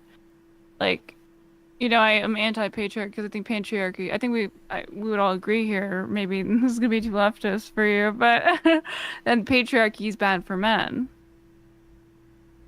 Right. Well, and I think that there's an element of truth to that. Now, we might disagree Right. as to the extent that's true, but I think that that's demonstrably true. And I think the movie hits at the parts of any sort of patriarchal systems that probably are bad for men, without going to a point where it would alienate someone like me, for example, who'd be like, well, they laid that on a little thick. I think it threads the needle pretty nicely, actually. Yeah, I thought it was good. It wasn't great, but it was good. And it wasn't the Ben Shapiro video I tried to watch, and I couldn't even get that far. Oh my god, It was a painful. struggle. I will say it was no It's Barbie in very the painful. I will say it was no Barbie in the Nutcracker. That one still wins. I've not seen What's your that. Is favorite- that what is that? That's the CGI one from the early 2000s. That had like Tim. Okay, well, It had checks out. It had like Tim Curry as the Rat King. It was actually surprisingly solid. Oh, really? Yeah. Huh, used to all know right. this. And I watched that shit when I was a young gal, so to say. Yeah, they went Sonny, all out can with those. Yeah, please go ahead. Can I ask you where you get your name from?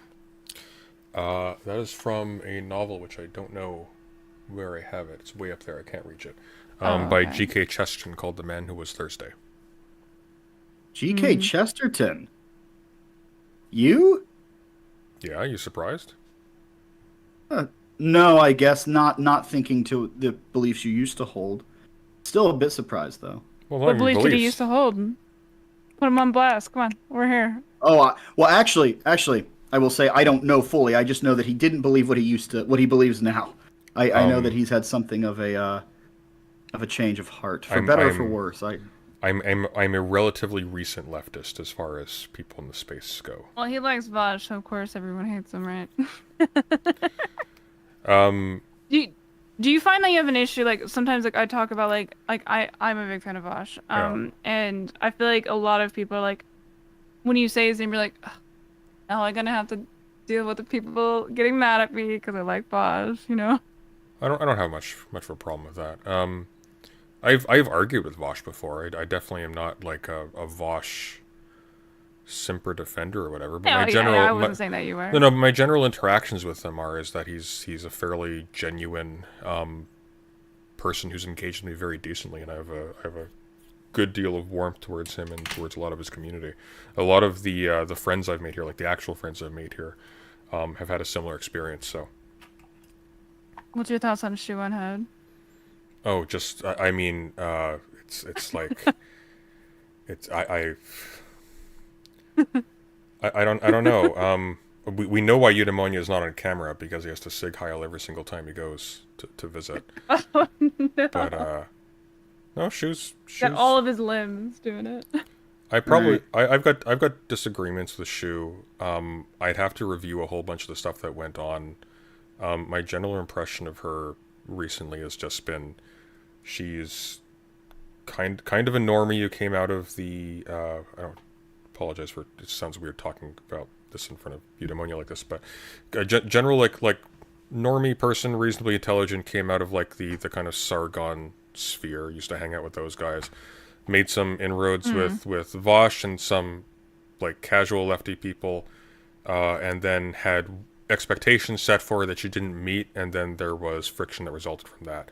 I don't know how much I want to read into that. I don't, for example, read her in the same way I do like an Anna Kasparian. One of the reasons why I don't have, one of the reasons why I have very little generosity towards Kasparian is because she advocated being extremely skeptical and suspicious of people who made the exact move she's making now.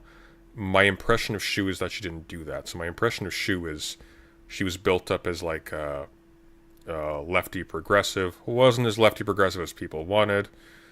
People read her as playing into tropes and whatnot, and it kind of all fell apart from there. But I haven't followed very closely, so I can't. You guys were never like friends. So I'm just like, again, like. I haven't. Like somebody who's like. I haven't interacted with Shu. I've had her in chat a couple of times. Really? Never. I've had her in chat a couple of times. Oh. I've critiqued some old videos of hers. Mainly, I talk with Eudaimonia. I think I only had like a direct interaction with her recently in DMs like a week ago. Yeah, in the group chat. Yeah. Eudaimonia, what's your thoughts on Shu? Is this a serious question? Do you know who Eudaimonia is? Position. Do you know who Eudaimonia is? No, I don't. I said that very distinctly at the beginning of this conversation. Do you used to date her or something? We are currently. Oh, now that's awkward now, isn't it? Well, so what's your thoughts on her? She's pretty cool or what? I think she's all right. She's fine. No, but I mean, as an external observer, you know, again, someone who's sort of been observing. Can you externally observe your girlfriend? Well, no. What I'm about to say. Wait, you guys are being serious. Are you joking or are you being serious? About what? Are you dating Shu? Yes. Yeah, she's. Oh, okay. She's I wasn't feet sure away you were right being. now. Gotcha. Till I say hi.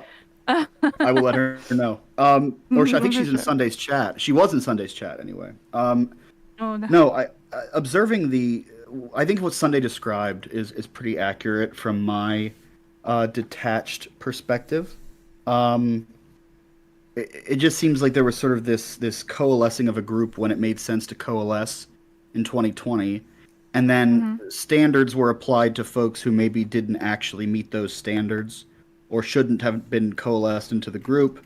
And then it was like, well, why aren't you meeting the I don't know. Again, this is my impression. So I think what Sunday articulated is my understanding as well. Again, though, like I haven't kept up on this. I do know there was a lot of pressure on Vosh at one point to disassociate. I think over the Balenciaga stuff, I haven't looked into it deeply. Once again, my general impression is that I don't think she ever sold herself as an ultra progressive, so it seems a bit weird to hold her to standards that she never signed on to. But once again, I just haven't. Well, it's the internet. That's what they do, right?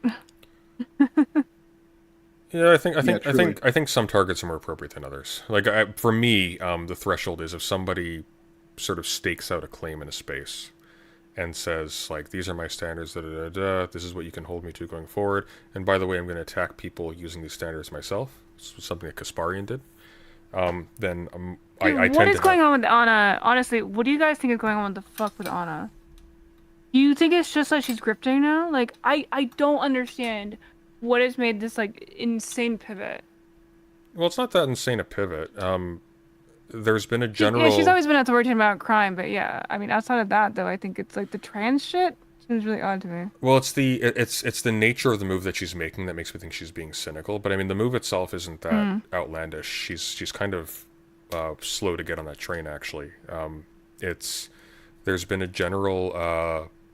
There's general fatigue with these issues popularly. That's given a lot of momentum to people. What do you mean by these issues?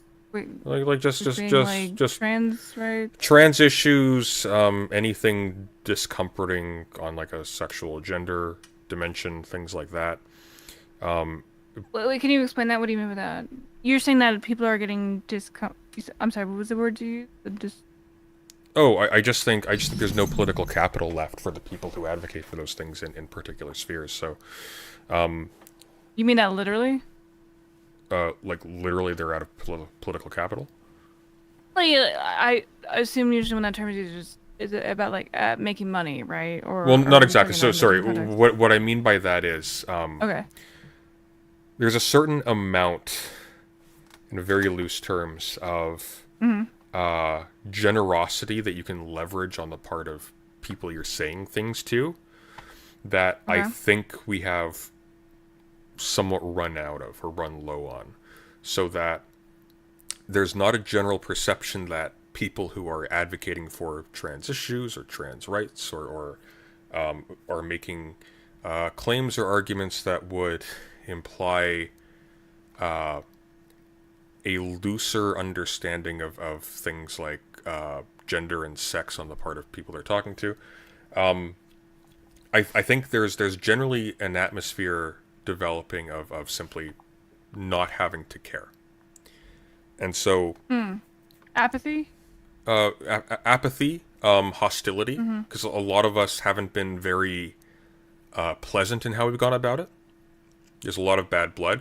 The actors on the political right have been very successful in exaggerating that or inventing it whole cloth, and that's had a lot of uptake. Sure.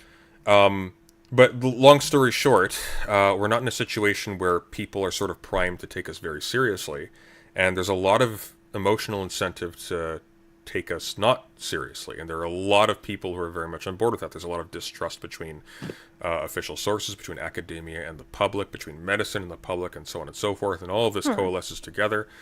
And so as a consequence, like, you can get a lot of support by just going down one of those roads and sort of selling yourself as like one of the good ones. I don't think this is just Anna Kasparian. From what I've seen, once again, at distance, very loosely, this is sort of in line with stuff that Shank's been doing. This is in line with a lot of people. A lot of people have sort of been drifting into that. And I think, I mean, here's the question. Is she grifting now, or was she grifting then? Like, is it possible she said something back then she didn't fully believe in because it was the thing to say? A lot of people do that. So she had that statement, I think it was like a year or so ago.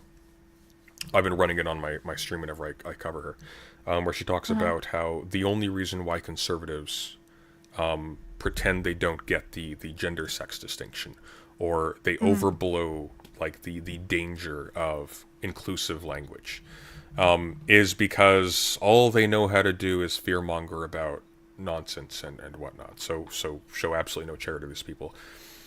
Now she's doing the exact same thing on the exact same issue. So my right, that's exactly what I would, to answer your question, I do think that she's scripting, because she's not an idiot. She's not a dumb person. She knows what she's saying. And I've always, been very supportive of her. And I always thought it was like, because especially as like a woman, as much as I identify as non-binary, but like, obviously I don't get to choose how I'm seen. But like, I always thought like she was something that sounds weird saying it that way. Somebody I was very proud of in the way that she would be able to go into those, more antagonistic spaces, like a. Oh yeah, her Dennis Prager debate was fantastic. Oh my god, it was so good. She was perfectly doing it in the way where she was holding me accountable and not coming off like a bitch. You know what I mean? Like, yeah. And I know that's obviously a sexist term, but it's like, no, I get what you're saying. We're not going to deny that. We know it's just the way that people look at, when we talk about like rhetoric and stuff like that. But like, no, I think that she like, and that's what it's like, it's so upsetting to me, of course, is that I'm not trying to like sit here and like complain about why I don't like, why personally, but like, I do feel like it's so surprising to me that she seemed like she's been in like the scene for like 10 years. Like, I don't understand why she has just all of a sudden changed, which makes me, when you bring up the idea, are you thinking that she's has she been grifting the whole time? I do kind of wonder that, and I feel a little bit duped myself. Like, if she's willing to change her opinion this drastically, like, I feel like I've been lied to by her this whole time. We're not necessarily that, of course, that like leftist values are not real. Like, that's not gonna. I have my own values. It's not going to change those. But like, in terms of TYT, I feel like I can't trust them at all in like a very unfortunate way. She was actually in chat, so she says Anna isn't grifting. She's just blackpilled because she got dogpiled over stupid shit. Now she's running on spite. Based on is spite not maybe something you could say is like a grift? Well, no. Here, I'll meet you halfway there, and I'll actually grant this as a possibility. So one thing that's possible is she was sincere then, but it's parable of the sower, right? She was not really invested. These were roots planted on thin soil, and all of a sudden later on the winds came. Suddenly the people you're in bed with, you don't like them very much. They're difficult to get along with. There are fewer economic opportunities. They're shooting themselves in the foot because of their own worst enemies. Like, whatever else can be said about this, the left has been doing a terrible job on the media game recently. And that's not the fault of leftists. That's the fault of leftist creators in particular, which is not representative. Sure. Yeah. But, like, you have that going on. People on the right are willing to talk to you. They're not awful towards you. You're able to get stuff wrong and make mistakes. It's less stressful. And you realize that you can still have a future in your current position and engage with those people instead. Why the hell not? I think that's the metric from her position. So I actually like Shu's specification there. I don't think she's grifting for money. Wait, that's Shu's position or Anna's? I'm sorry. This is what Shu just said here. So Shu, gotcha. I'm sorry. I thought you were talking about Anna's position. I was like, I don't well, know. I'm talking about sorry. Anna's position as described by Shu, because she gave an alternative read on it. Gotcha. I think she is probably running more on spite than for money right now. My general impression is that this is also consistent with Chank's attitude.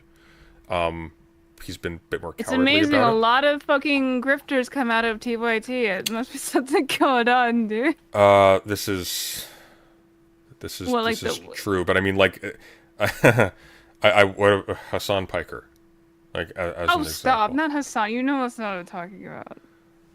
Well, Dave Rubin came out of TYT. True. Rubin did? True. Yeah, a long time ago. Yeah. Yeah. What the fuck is his name? He's the most annoying. He's the most annoying one. You know who I'm talking about. He thinks he got really pissed off that AOC didn't come to his. Well, I'm not calling Hassan Piker a grifter. What I'm saying though is like. Wait, hold on. Who am I thinking? Really quick. He got really mad. He's an older guy. Also worked for TYT. Jimmy Dore. Yes, Jimmy Dore also came out of TYT. Yeah. There's like 3 other ones, but go ahead. Yeah, but I think that's more of a function of them just being like my general impression on this is when you're dealing with media figures, people who make their money specifically catering to a particular audience who stand to lose money and face and everything else if they fail to do so. You can't treat any of these people like they aren't grifters. You treat them generously when they're doing what looks like a good and honest job, and if they do stuff that doesn't look like that, they have no claim to mercy, because what they've been saying before, honest or not, like positive or correct or not, that's what they were making money doing. They had an ulterior motive that's clear as day. Like, they're still human beings, and if you know them personally or whatever, like, level of closeness, you can have a more nuanced view of them. But I think in terms of like the general public side, I don't think there's any onus whatsoever for people to be generous to anybody in this space, me included. Well, I mean, is this your job? Yeah. Okay. Yeah. Do you think that we should have less onus, as you're saying, because somebody's making money off it? No. I think that I have less right to generosity if I do something that seems dishonest or simply cannot be accounted for, like because Anna Kasparian's shift. Well, because I'm making money off of it, because I benefit from it in various ways, and in particular, sure. I don't just benefit off the fact of doing the channel, I benefit off of saying particular things when I'm doing the channel, right? What one leftist value has made you the most money? What leftist value has made me the most money? I'm just making a joke, I'm sorry. No. I can't imagine leftist values are very... I was gonna say... No, I'm just fucking with you. I'm sorry. Well, we have a right-winger here, right? Monia? Well, I guess it would depend on the issue. The right-wingers disown me half the time, but perhaps, compared to you... I mean, Richard Spencer said the same thing right before he got punched, to be clear. Did he? He did, actually. He was he was asked, like, now the Nazis hate me. He's like, they hate me. And then some guy ran out and just socked him right in the face. He's Famous moment. like a neo-lib now, isn't he? He's still not. That's really... That's he's not certainly had some talk to kind of... Kanye? Did he talk to Kanye? Mm-hmm. I didn't know that. I didn't know that either, actually. I knew Fuentes did. I haven't followed. Yeah, I knew Fuentes did. No, it's like, I don't know. It's a really weird interview because actually I think Hassan reacted to it and he took down the stream. By the way, no pressure. DMCA'd. No pressure. Shot in the dark. Shoe, if you want to join, feel free, but no pressure whatsoever. Sorry, continue. Dude, I'm pressuring you. She's pressuring you, so my hands are clean. I'm just in this. kidding. No, I'm just joking. He was like in like the biggest. It was like a hangar, an airport hangar. It was like the most. You know, when I think of like good audio quality, I definitely think of a very echoey hangar that is all made of fucking concrete. But yeah, that was when Ye was on his like his, you know, mega Nazi grind. His thumb tour. Hmm. What was that thing he was wearing? He had like a. Sorry, that's a joke. He looked like a thumb in that hat. What was that thing? Was that like a ski getup or what was it? Oh, Ye? the Alex Jones thing. The the Balenciaga thing. He had like a it was weird like a- just it was like- cylinder over his head. like the gimp Oh, suit you will from Pulp summon. Fiction. You will summon shit to say Balenciaga. Oh yeah, he had Balenciaga boots. That's right. He was wearing he got very animated when Alex Jones, I think, like criticized Balenciaga. Very interesting.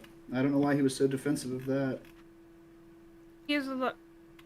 I don't know if you want to answer, but he has a lot of stake in the Balenciaga fashion brand, and that was near that same time. Stuff is so complicated, dude. I feel like I don't even want to get into it, to be honest. I was floored. I remember we watched that. Shu and I watched the Alex Jones thing, and there were moments where I had to pause and be like, Have you seen the Amen animation? "The what?" Are you familiar with the Amen animation? No, I don't think so. Not heard of that. Oh, you'll get a kick out of it. I don't know if there's like an easy way to show you guys this. It's an animator. They're like Oh, he does the surreal things. Yeah. Yeah, he does like the like super surreal animations. There's, They're a lot of fun. There's Dennis Prager as a giant eldritch centipede. Yeah, he has like a really weird through line, like narrative kind of. He's basically like a very much. I wouldn't necessarily. He's a critic of he's more. Sorry, he's choking me right now. Sorry, he's more of a critic of the right than I know his actual politics. I know he's a big fan of Hassan. I don't know if that's a problem for you, but he's a lot of. I didn't mean to sound so mean about that. I don't know who Hassan is. I don't know. I mean, Hassan is a streamer. He's a streamer. That's the. You have no idea who Hassan Piker is. No. I've heard the name. I've heard the name like I've heard of Regis Philbin. Right? Like I've heard the name in that sense. Wait, so you a boomer? Well, in spirit. In all but age, yes, apparently. Here, can I link something in this particular chat? I don't know if you could like show it to all of us. In the Discord chat. Oh, fuck my balls! God damn it. Although we should play Who Wants to Be a Millionaire next time you're on stream. Oh, there we go. You might actually beat me at that. I don't know if you can show that on like screen for all of us. Oh, I see it on the chat react now. together. That's a good Alex Jones mask, if that's what the thumbnail is.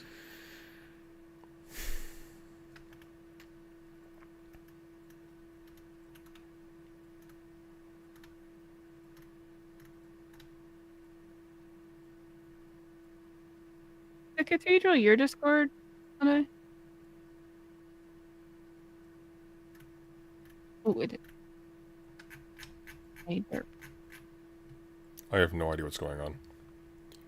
Sorry, I was asking if the Cathedral was your Discord because someone linked me in. When we were trying to talk earlier, like I have a really hard time Cathedral trying is my Discord. Yeah, no worries. Yeah. I'm sorry if I was not getting back to you. Hard for me to do and talk at the same time. No, it's okay. Gotcha. I'm book shopping while we're talking. What are you shopping for? Well, I have to get that Tyranny Inc. book. Yeah, you got to get that. That'll be fun. But I'm trying to see if trying to see. What are you if I'm guys' local. thoughts about the whole? Since we have left that panel, I'm not familiar with that other guy. Were you guys familiar with him at all? Austin? I have no idea. But apparently Oh, he's. I don't either. Apparently The he's the dating best. coach, He's the best. apparently. The most effective dating coach. The best. Yeah, seems very much to work. That's why he's still single. He wasn't single. There was What are that your guy in the thoughts- background. You know what I mean. Stop making the joke for me, okay? What are your opinion on dating coach? I think I can probably presume, but On that dating coach in particular? I mean, yes, and in general, sure.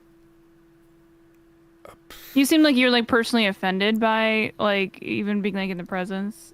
So I'm just curious. No, I just wanted to see Just over him? where he was going. They always look like such dweebs, Fair which enough. I realize is I'm rich coming sure- from me, but I'm sure there are some dating coaches somewhere that have helped people who are just a little awkward or just a little confused find love. I'm sure that happens, but I think that if it were, it's like dating apps. If it worked too well, it wouldn't even exist anymore, right? They'd be out of a job. So I think that it's a lot of the advice they give, from what my extent of knowledge comes from these sort of red pill manosphere adjacent types, these dating, but like basically what we interacted with tonight. I just think that and I've seen a few for women actually. I've seen a few like online on Twitter. I'll see tips for women, stuff like that, and they seem to very much other as a verb. They seem to other the opposite sex or the pursued sex, I should say. It's almost like they're a big game hunter, and they speak of the men or of the women as game to be hunted, and it others them in a way that I think is unhelpful, because it's just be a person. Like, I don't know. I mean, I don't know. I You're find a right winger. What the fuck? well, like I said, they might disown me.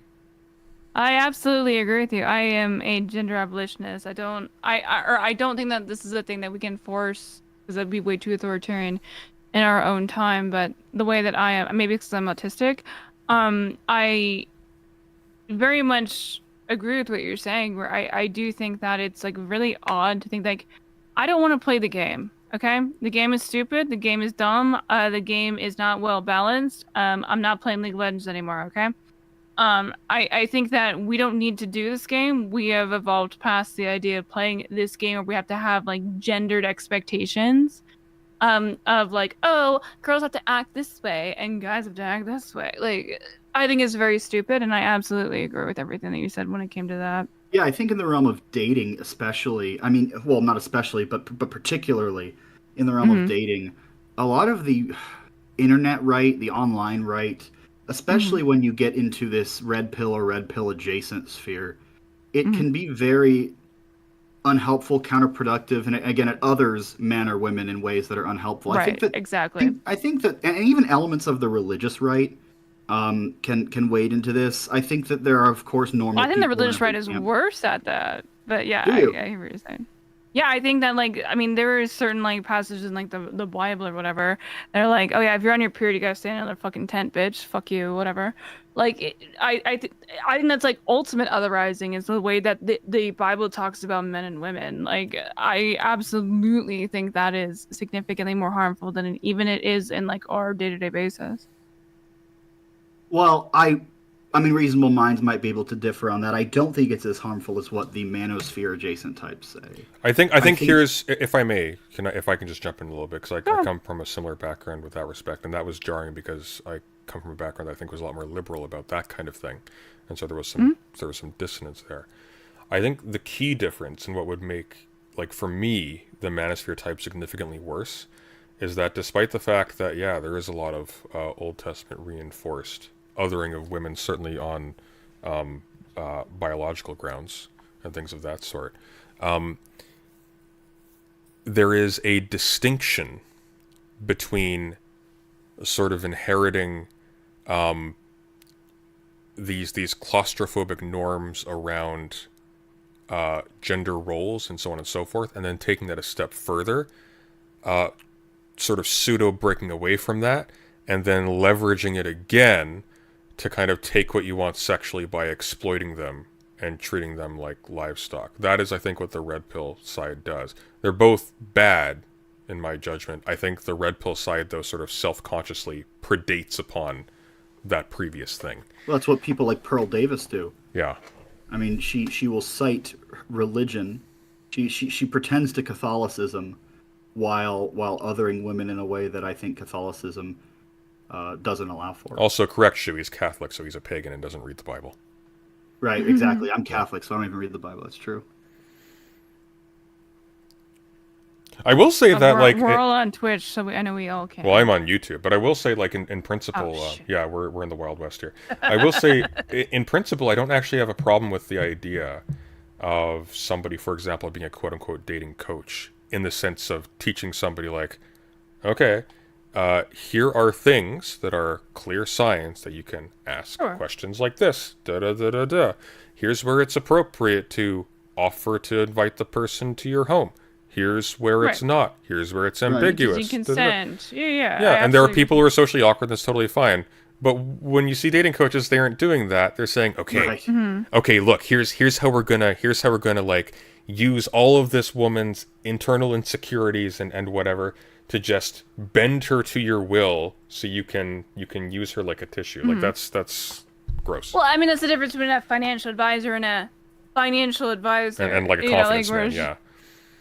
Well, yeah, it's just like, are you really actually teaching them the, like, mechanisms to be successful, or are you just like, I mean, that's like the whole pure grift, right? Yeah. Which is why I get so mad about like male, specifically like I know people don't want to believe this, but I very much am like a men's, I guess not rights, but liberation. I don't even say activist. It sounds so pretentious. Like, I really do understand that men have a lot of issues, like, in the modern world. And I think that they are somewhat different than what women's issues are. A lot of them do coincide, and I think that we don't necessarily relate them as much as we should. But I absolutely understand that those are the things. And I think it's so makes me so mad when like I see people like Andrew Tate like taking it. He's not doing anything good for anybody. He's not gonna make your life better. He's gonna take advantage and steal your fucking money. Like, oh god, it makes me so mad. It's like I don't necessarily have the answers, but like I know he doesn't. Well, that's what the Matrix is telling him. That's what the Matrix wants you to think in any case. Right. Stop. Right. You're just part of the Matrix, keeping him down. You made by two trans women. Love that. No, it's. I mean, it's. And to suggest that it's even, I mean, to use, I guess, their language of red pill as opposed to blue pill, it's not even a red pill, right? I mean, if we are to even adopt their framework, it's blue pill / black pill. They are buying into it. They're not conserving anything. These people are the ultimate, I said this to Sunday before. I know that a lot of people on the left don't like this word I'm about to use, but I mean it in the most... Oh, please don't say the N-word. Good. No. I mean this in the most traditional sense of the term is they are degenerates. Like they are I love that word. That is a word we need to reclaim. One word. Well, a lot of people think everything's a dog whistle. So I've said that word. It can be. I mean, would you? It's a matter of who you are and when. Yeah, I suppose it could be. Anything could be. But I've always used it in sort of the way I just used it now. Is that these people are sexual degenerates. They advocate for. I mean, you've heard what Tate endorses. This is a virtuous life. And he pretends to Islam, right? It's mere ornamentation. He doesn't adhere to anything along those fronts. He's a pimp. Sure. Do you have a problem with somebody having like the promiscuous life, kind of similar? Like obviously he is a pimp. You're correct. But without the taking advantage of somebody making them work for them, like the pimp aspect of it. If somebody is living like oh my god, what is it called when you have like an open relationship? It's like a... I think just being promiscuous is probably like general enough. No, I mean, like if maybe you're like in a committed relationship, but like you're like polyamorous or. Yes, thank you. Sorry. Yeah. In a polyamorous relationship, do you have a problem with that? Yeah, I mean I do, and this is where the right wing comes out. I don't think that's congruent with with natural with law. How relations ought to be. I mean I don't know why don't I think that polyamory or... I mean, if you don't like it, that's totally fine for you, but I'm saying, like, why do you think other people shouldn't do it? If they're, like, totally down. each because other. Like, I think that in all human sort of engagements, relationships, be they romantic or sexual or mere contractual or business relationships, I think Okay. that consent is always necessary, of course. sure. But I don't think consent is sufficient necessarily. I think consent is necessary but not sufficient. I think there are certain activities that we could say just because the two or more people consent to the activity does not Can you, necessarily wait. You said sufficient. Can you explain what you mean by that? Well, that is to say, when something is necessary but not sufficient. Let's say that I need to build a table, and Okay. I need wood and nails to build a table and a hammer. So the wood is necessary. It's necessary to build a table. I need the wood, but it's not sufficient. I can't build I can't build the table with just wood. I need more than wood. So I need the nails, I need the hammer, I need any other number of tools to cut the wood. So the wood is a necessary condition of the table, but it's not sufficient. You can't make a table if your only material is wood without any tools, right? I mean, if you're talking literally, you absolutely could, but okay. Okay, then let's say to make a cake you need various ingredients, you have half of them. You can't make the cake with only half of the ingredients. They're necessary, but they're not sufficient. You absolutely can make a cake with half of the ingredients. Do you understand how cake making works? No. You would just scale you would just scale the ingredients to have half of them. Like, No. that's like I mean, you're making a very silly argument. You're missing half of the Absolutely. I think that ingredient. I'm trying to make you seem silly because I don't think that you're doing a very good job of explaining your argument. So please rephrase. Well, okay. With respect to the, I guess I didn't think I would have to explain this because the conditions that are necessary and sufficient are different things. And to say that something is necessary and not sufficient. I didn't think I had to explain my position to other people either, but here we are. Okay. Okay. So you Then I can will- interact. Can I interject? So I think ahead. one of the things that's sort of disrupting the flow of your argument, Eudaimonia, is that you're talking about insufficiency of the insufficiency of consent to make a relationship type healthy or positive or whatever. But we haven't demonstrated a problem yet that would make you seek out sufficiency. So I think what you probably should prioritize first here, what I would be very interested in, is what specifically are the problems with a polyamorous type of relationship on your view, and then we can work backwards from there. Because then we can actually highlight sufficient to what, right? Like what does it need to achieve to be sufficient, or what does it need to have to be sufficient? Does that make sense? Sure. So, okay. So tackling the polyamorous relationship specifically, I think that it sort of begins with what you see as a fundamental building block or unit of a society. I don't think it's the nuclear family. I think that is a mid-20th century myth that was sort of advanced. I think it's something a little broader than that. I think it's a multi-generational family. But anyway, I think that there needs to be a commitment at a societal level to what that structure looks like. And I think that allowing for alternatives that blur the lines, although people can certainly consent to them and can be, voluntarily involved, I don't impute any kind of coercion to this or think that people who are involved in this are in it against their will, or we should, it's nothing like that. I think that we should still, however, be mindful of what the relationship or what the dynamic ought to look like. And to my mind, I'm not sold on the efficacy. If we're thinking of a family, multi-generational, as a building block of society, I'm not sold on polyamory's sort of ability to yield. Okay, so how about this? How about this? Just to simplify this and sort of sanitize it a little bit just for the sake of conversation. So what I'm getting from you is that problems with them notwithstanding, you're familiar with two-parent households and how they function. And you only see complications by adding in one or two or however many additional parties to that.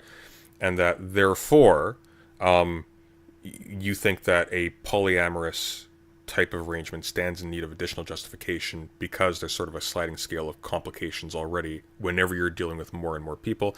And to be fair, like I'll meet you a little bit halfway here.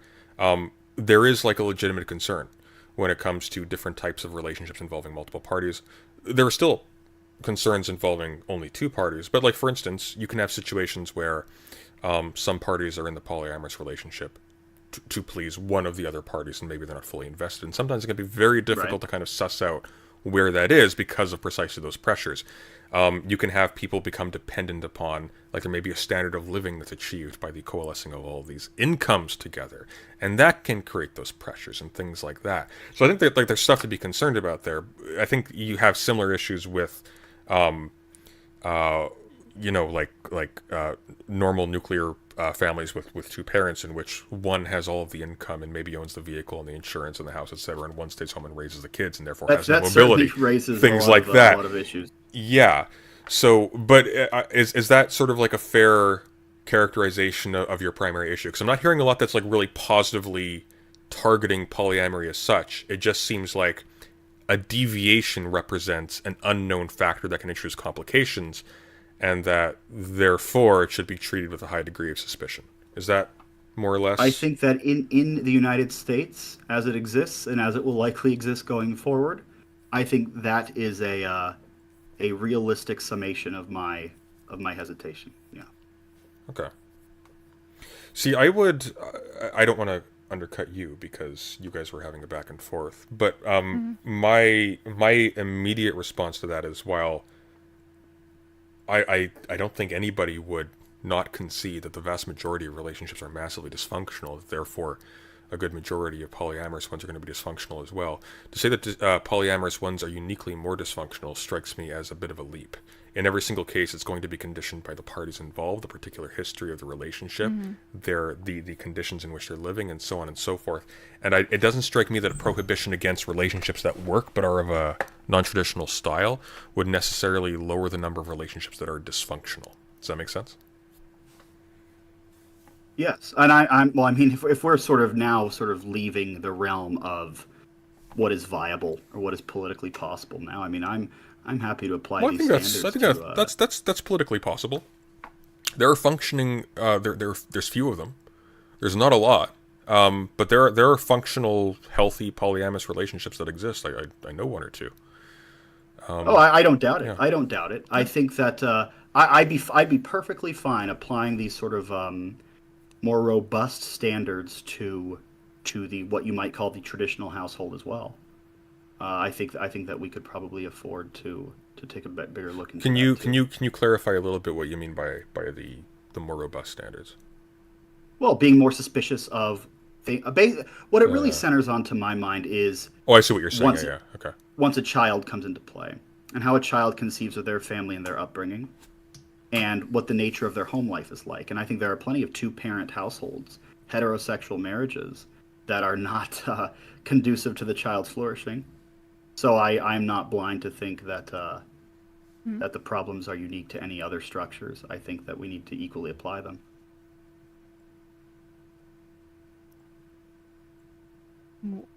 Sorry, maybe I missed this. What is the structure? The family. That you just have a family?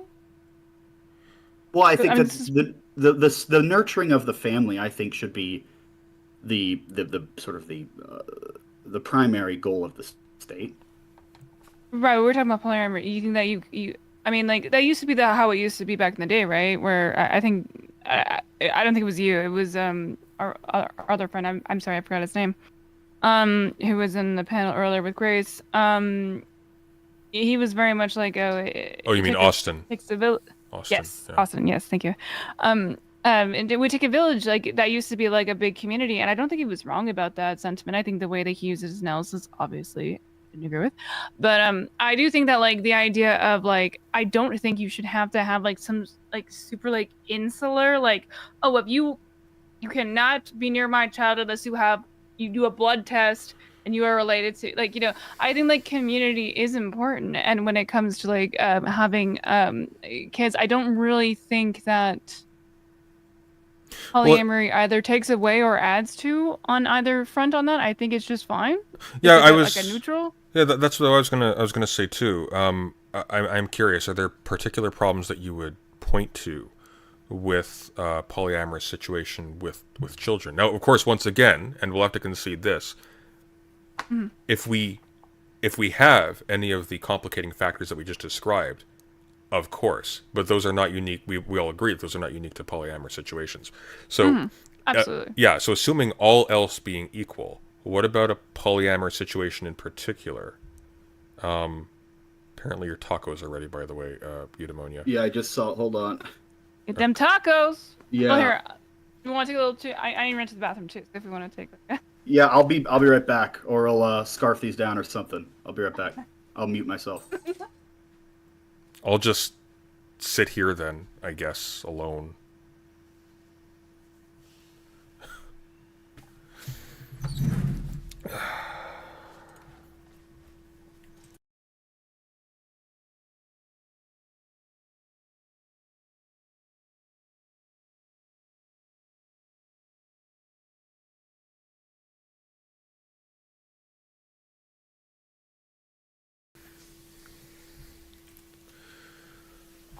Well,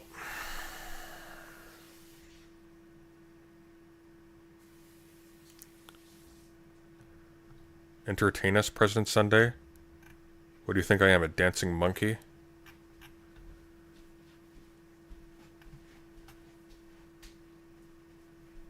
Oh, and now you're going too. Unbelievable.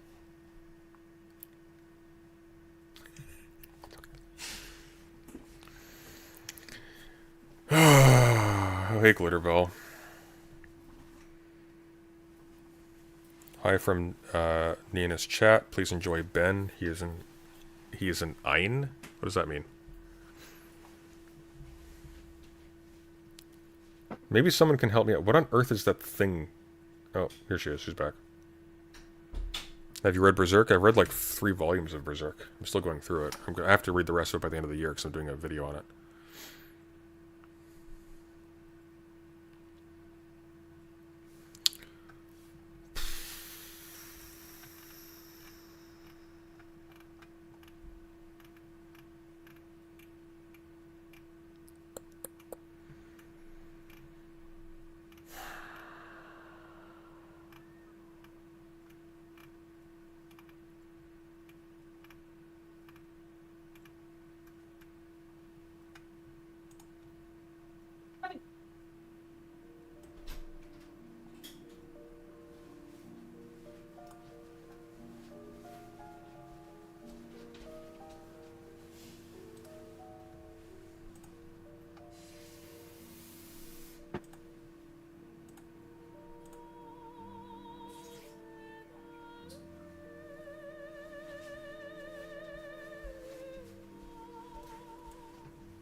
Oh, people are back apparently.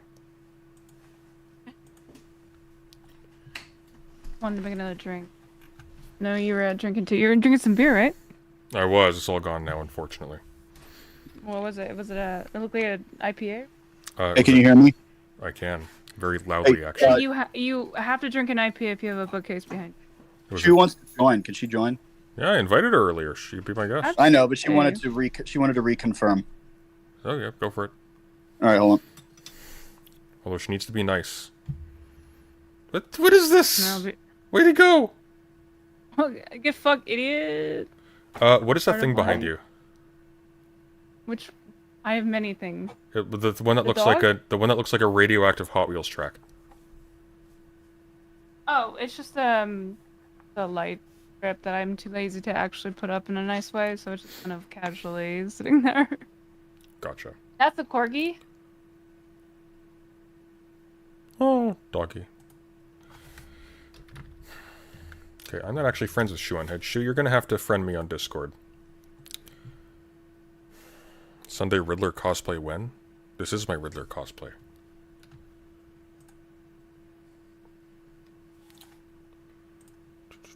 Oh, there we go. Wow, wow.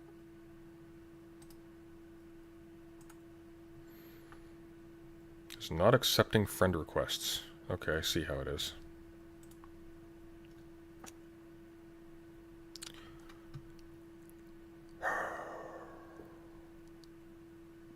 Okay, is this for real now, or are you gonna duck out again?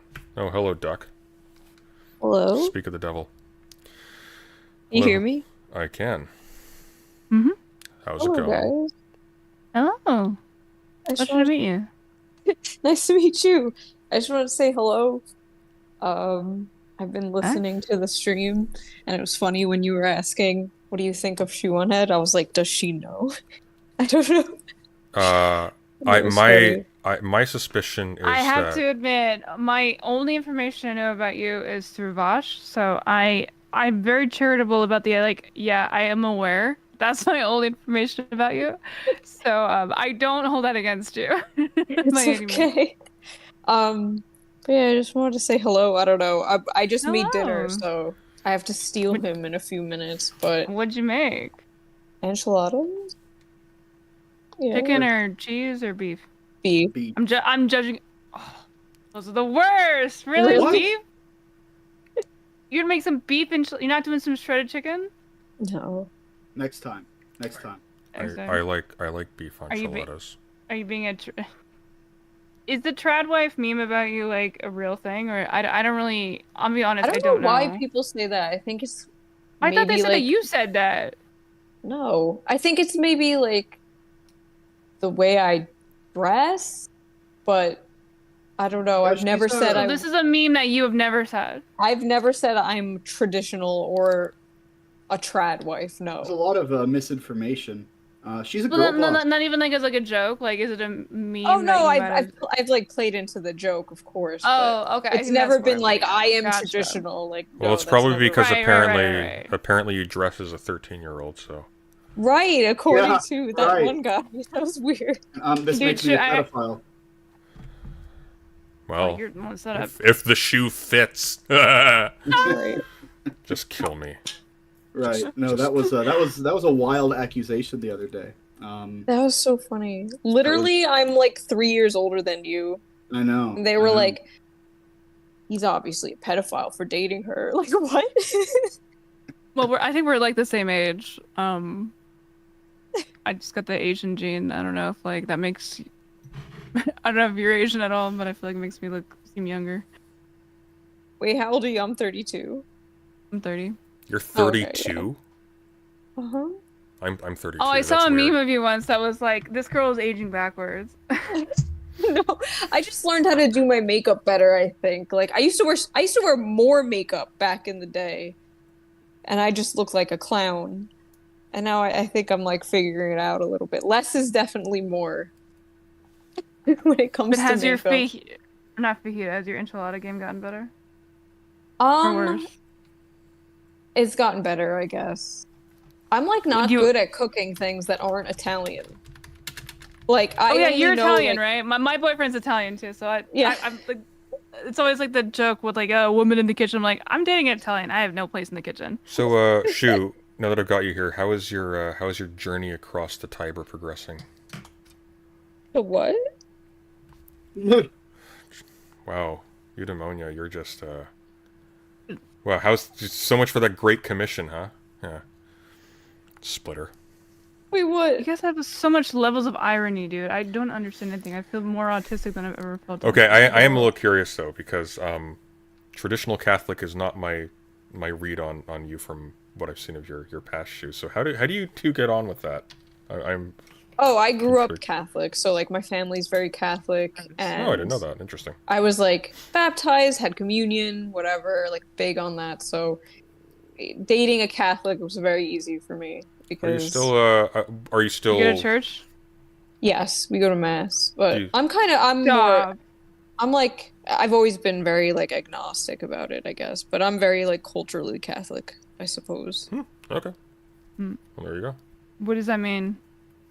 I Like, mean, I have a lot of jokes, and yeah, I know you know the jokes. Like So I what is guess that? What just is that? growing up? Just growing up, I guess, like family traditions and things like that, and going to mass and Right, the Good Sunday and all that stuff. Well, like I suppose, just from my experience, not as complex as Catholicism, but I'm fairly comfortable amongst conservative Christians and whatnot, just because there's nothing jarring about it. It's what I grew up with.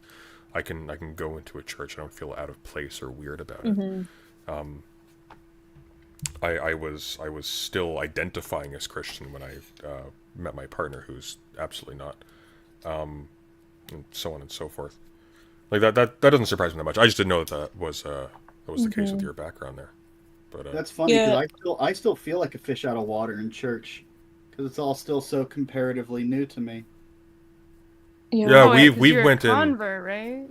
Yeah, I've from been nothing. I've been Catholic longer than Yuda has been alive.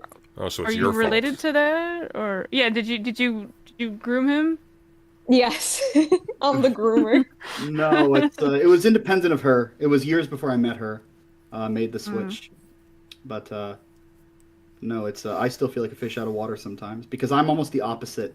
I'm not culturally Catholic or even culturally Christian. Really, I mean, I didn't grow up with it really, other than what a Christmas, Easter, Christmas tree during December. But it was very culturally agnostic upbringing, and so I adopted a lot of the positions after the fact during college. Before I was online, or everyone's like, "Oh, he's an e-convert." I don't even know what that means. I did this all before I was on Twitter, before I knew that there was such a movement or types of people. It was all in college for Well, me. it's funny. But, So I see people in chat going, "Ooh, a Catholic convert. That's sus, or that's so much worse, or whatever." Not a lot of people know this. I was almost a Catholic convert a couple of years ago. It's not. What That brought you to wild. that point?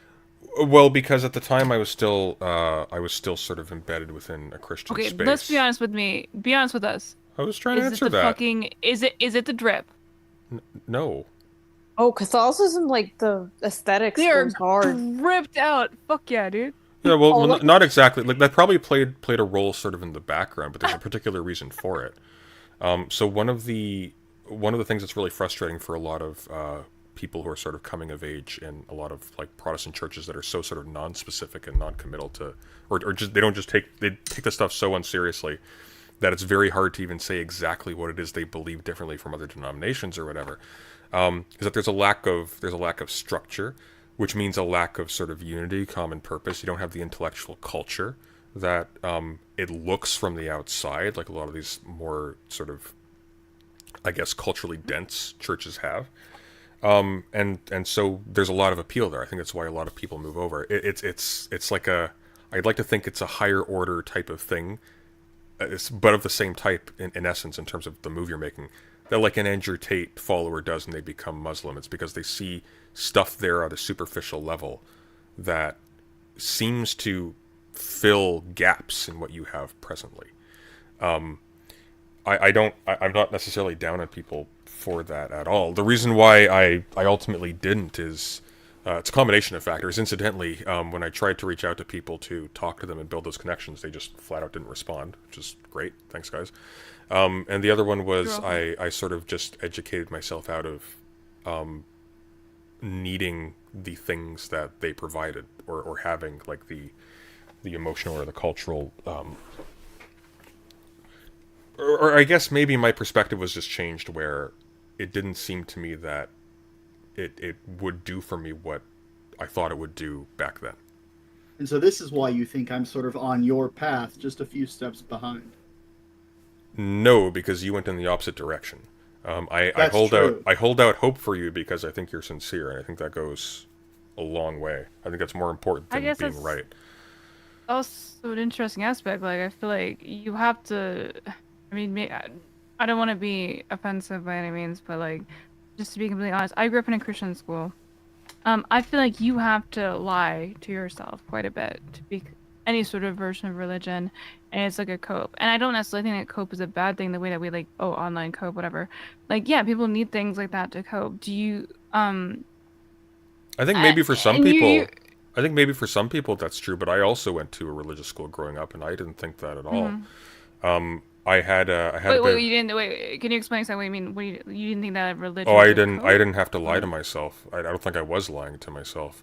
Oh, well, I was never actually religious, so I guess that's where I understand what you're saying, but I just want to clarify my position. I literally got backed into a corner once, like physically, like had somebody like the teacher was like, oh, basically get her, and like they backed us into a corner, and they would like put hands on to pray, like some weird psychotic shit. You know how it is with that's that. what was the denomination? Do you know? Pentecostal. I don't think it was it was a school that was for profit, so it was Christian, so it was like kind of like a very vague, like Protestant more than anything else. Yeah, it checks out. It was a lot of like it wasn't like snake levels of like stuff, but they would do stuff where they would have speakers that would come and they'd do like exorcisms and shit. It's one of those things again that like when you grow up you realize we're fucked. Well, like there's a lot of variation. Oh, evangelical probably would be like the better. Well, even evangelical is super broad. There's a lot of variation between them. Like evangelical can mean basically just non-denominational church for neoliberals. Like it really just depends on who you're talking about. Like a lot of quote unquote evangelicals that I knew were just typical, non-committal Trump style right wingers who specifically had ESV standard versions of the Bible and things like that. Well, I think evangelicals, like one of their main things is that you're supposed to spread your message, so they're like the most annoying ones, I guess. But well, that's in the word, but that's not necessarily like what they all do. Like so but like that's like in my experience, even very locally, there were churches that were like super reserved and they just did like worship services. They had like a little like Bible study thing at like a junior level for kids downstairs during the thing. There were cookies and coffee afterwards. That was basically it. There were like the weird rock band like fainting in the aisles thing. Yeah. So that's like that's more typical in like Pentecostal groups. There's bleed over with a lot of like the weird kind of charismatic faith healing concert stuff. They're all kind of intermingle, but as far as like your individual experience like in a religious community, even if there's a lot of like connections between these things, and they're largely vulnerable because once again of that lack of like robust dense culture. This is one of the advantages of Catholicism, whatever else may be said about it. As a consequence of that, like, well, like despite that.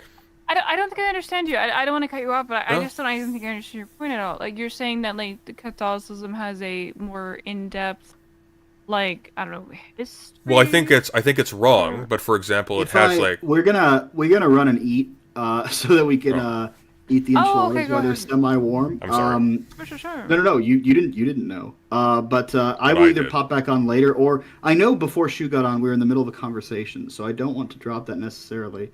But perhaps we can schedule something for the future because I don't want to. Obviously, she needs to do the dishes. It's a treadway. Oh, yes. I do the dishes more than half the time. Good. I prefer to do my own laundry. I'm very particular. Yeah, I mean that's how we do it. Again, I'm dating an Italian man. He cooks. I'll do the dishes. You know, just division of labor. Exactly. And Shu, he went on to a leftist stream, so like he needs to do the dishes the next time as well. Oh right. Yeah. It's like turning into a male feminist now. Exactly. No, it's a pleasure speaking to you, Shu. Yeah, you too. Nice to meet you, Shu. Nice. Maybe I'll pop back on some other day. But... Yeah, I have to speak. All right, nice meeting you, Neeina, and Sunday. Don't be too feminist. We'll chat. We'll talk soon. I'm sure we will. Have a good one, guys. You too. Bye. All right, you asked me a question. I apologize. You want to talk shit about them because they're not here now? Not really. Just for like the meme. Nah, I'm good. Unless you had like something particular you want to talk about, it's fine. Well, I mean, as gray shirts, I feel like we should them for not having gray. Blue. It's gray. It's blue. Gray. It's blue. You think that your shirt is a different color than mine? Yes. My left is together. I'm sorry. Go ahead. I was just trying to make a check. No, this is 100% blue. I bought it because it was blue. Because I like blue. No, I don't. I'm sorry. I don't even remember what we were talking about either. Well, can I ask you something? What is your relationship with Destiny? My relationship with Destiny? I don't mean like you're like dating. I just meant like. No, I gotcha. Not great. Oh, you were foes? I sort of. I don't hate the guy, but like he's behaved disingenuously. I don't think Okay. he's particularly. Well, it seemed like you were really interested in talking to him. That was like the first thing you said when it came to. No, I was just perplexed as to why he was gone. Him and Big Papa Fascist. Did you want to talk to? Oh, was he supposed to be part of that conversation as well? Yeah, well, I had hopes that given that Destiny would be in, whatever else might be said about him, the conversation would be higher quality. Keeping in mind it's like red pill stuff, so like the threshold here is like ocean level.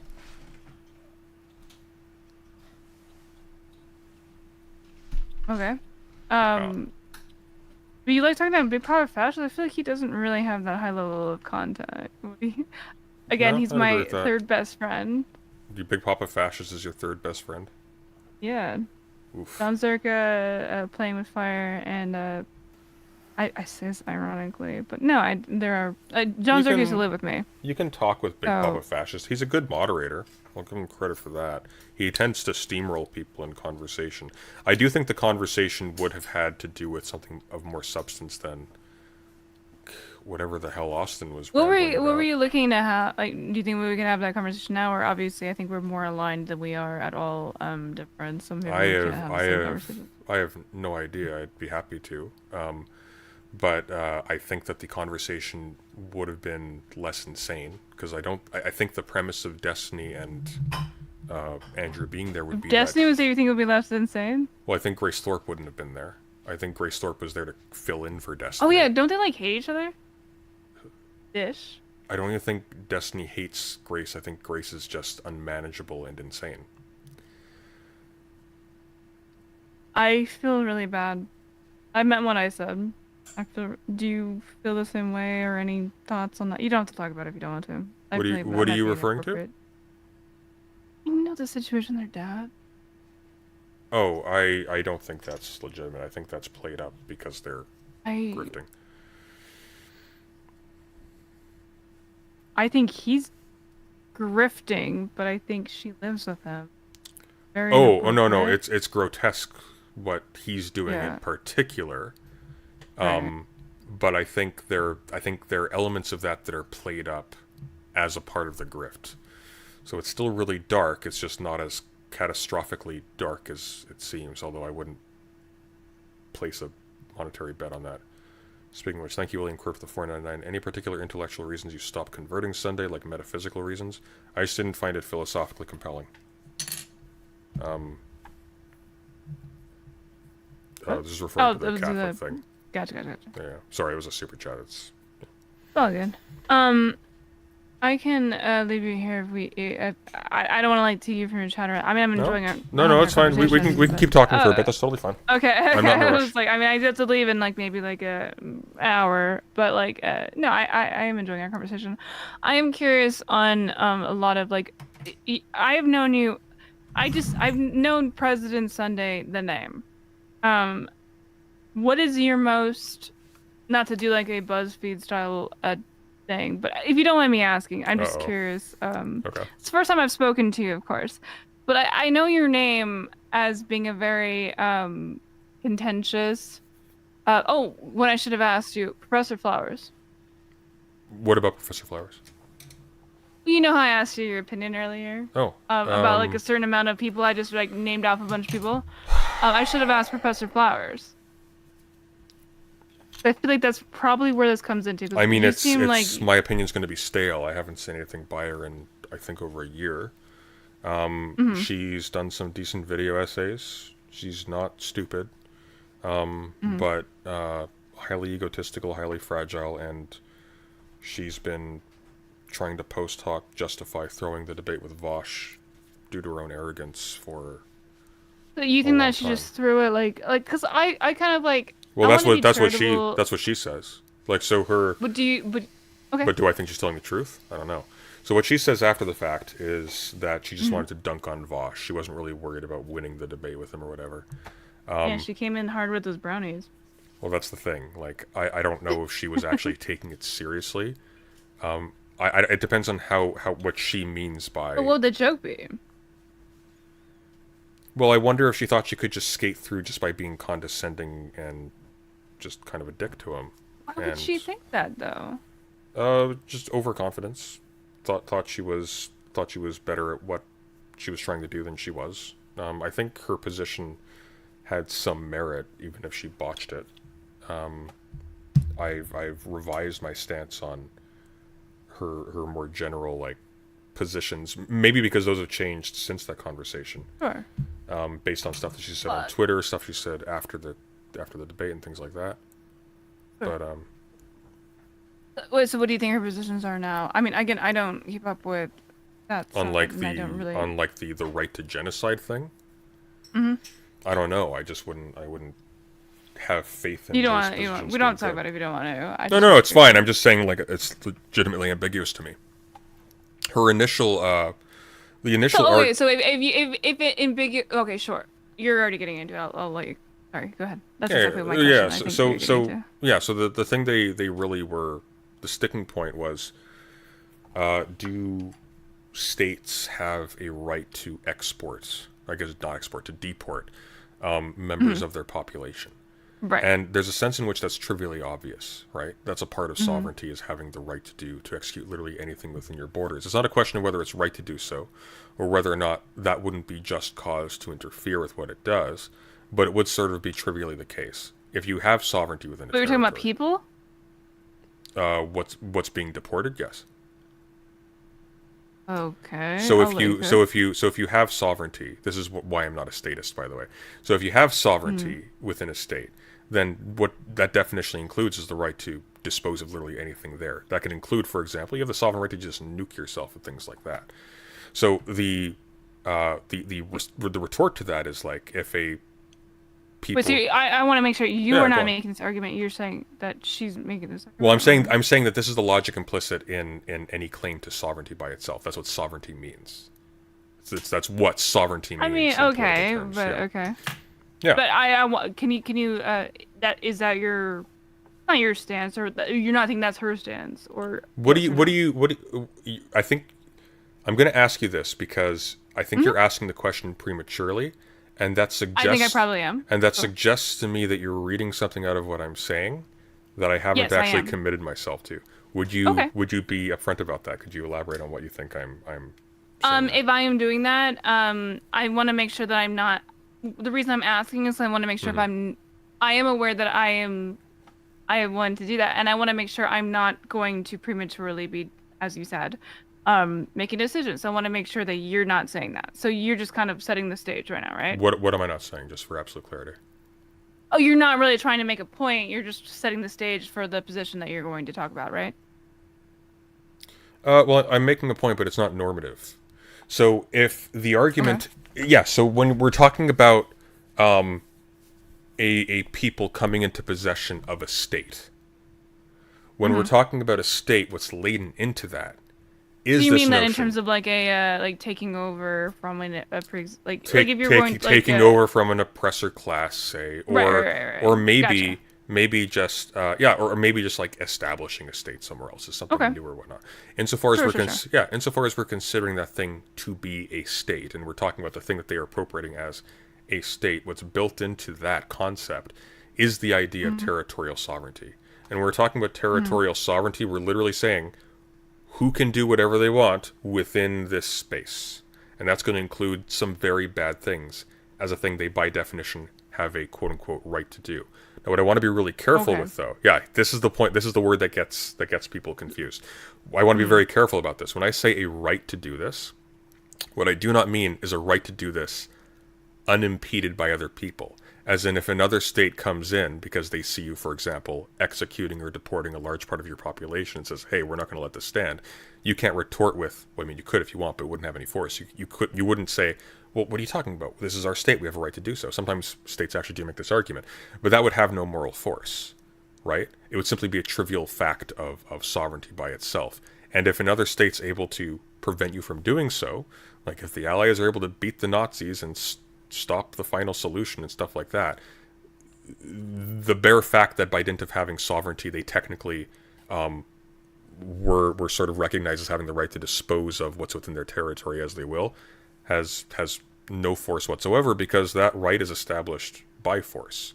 So it's both above and below morality in that way. I think the appropriate response is, yeah, sort of definitionally, a state that has sovereignty can do whatever they want, but there are things that they can do, that they can want to do, that would perfectly justifiably precipitate taking that sovereignty away by forcing them not to, things like that. But you're in a situation there when you're dealing with like genocidal powers where you can't really appeal to the humanity or the morals of the group that's engaging in it, because if you could, they wouldn't be genociding people.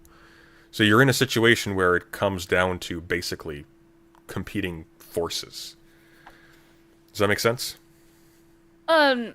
I mean, I think I generally get what you're talking about, but like, Yeah. let's just stand focused with what we're talking about when it comes to Professor Flowers, right? Oh, that's everything to do with Professor Flowers. That's the Right, no, exactly. yeah. I'm just gonna ask the qualifying questions. I think I understand what your point is. I Sure. just want to make sure I do. Okay. So one of the points that I think was Professor Flowers, like one of the worst points, was that like she thought that anyone, which is kind of again, I want to make sure I understand what you were saying. Sure. If you agree or disagree, is she thinks that if you're colonizers, right? Like if you have a bunch of slave owners or whatever, and you're able to take over or do a slave revolt, get power as the slaves, and like be able to have your own to Well, not even just a slave cast revolt, off right? the shackles. So not even sorry, just like a slave revolt, like the Haitian Revolution. It could also just be like, people have moved into a community, they have bought up the territory, and right. But what whatever, we're talking about when it comes to Professor Powers, she's talking wasn't. Well, wasn't she that's an mostly example. talking- That's an example that she gave. Was people just buying Okay. up, all of the property and right. space, and then making that into like an ethnic specific zone. Right. I guess. To be very simplistic about it, Yeah. I don't like ethno-states. I think ethno-states I don't like are ethno-states fucking either. racist as shit on both Sort sides. of definitionally, yeah. Right. Exactly. Yeah. So, on the basis level, we're on agreement on that, right? I would say so. Yes. Okay, but I think that Professor Flowers is in support of ethno-states. Would we agree with that? I think it's ambiguous. I wouldn't say she isn't. I I don't. think it's in big. From what I have seen of her, I wouldn't necessarily say she's in favor of them. I think that Do you think that she misspoke when she had her conversation? Because I'm kind of amenable to that. I think she argument. Specifically, you can correct me on this. It's been a hot minute since I've watched it, but I think she specifically denied being in favor of ethno-states. She said that at the beginning, and then she just all of her arguments. Though I mean, Well, this is So this is where the confusion comes in, because if you're talking about a group having sovereignty over a community or a territory as like in the capacity of a state, is that's making sense to you? So, what defines a state authority versus a non-state authority? What can a state authority do versus a non-state authority? Or a better question, what prevents a state authority from doing something? So if the government of Russia makes a decision to do a thing, what stands above it to tell them that it can't? do a thing. You're talking within like the Russian hierarchy. I'm talking about the top of the Russian hierarchy, the executive authority that holds the decision-making power of the state. So you're asking me if the higher ups have said something by definition Putin. of what you're explaining to me, there is something that they can do, right? Well, there's nothing they can do, right? But there are authorities that it has to answer to still, right? In Russia? No. No, but globally. So for example, like there would be the reactions of other states, maybe states that are more powerful, maybe coalitions of less powerful states put together. Okay. No. See, when I'm talking about rights in the context of sovereignty, I'm not speaking internally within a state. I'm talking about because like if a state executive authority chooses to do something that we deem to be immoral, then for us to counter that executive authority, we are saying that the highest power in that state, we are going to put that under our thumb, and we are going to reverse that decision by force. And there are cases. It's a little bit. I'm sorry. I just want you to clarify your position on please. this. What are you trying to say with this? It seems like you are trying to imply that like the United Well, States for example, so let's say we didn't do this, unfortunately, but let's say we went to war with Germany precisely to stop the Holocaust. I think we would both agree that's a just reason to go to war with Germany. Okay.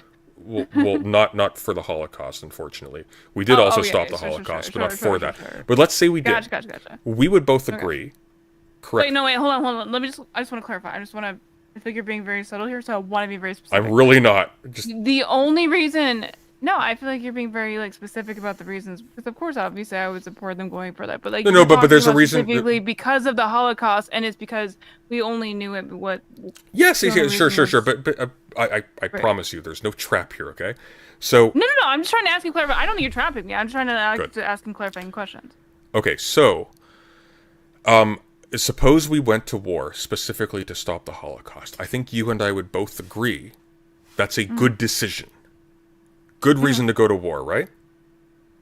So, but what we would be doing by going to war with Germany is we would be overriding through force their decision to massacre a large part of their population, which I think we would agree is a good thing.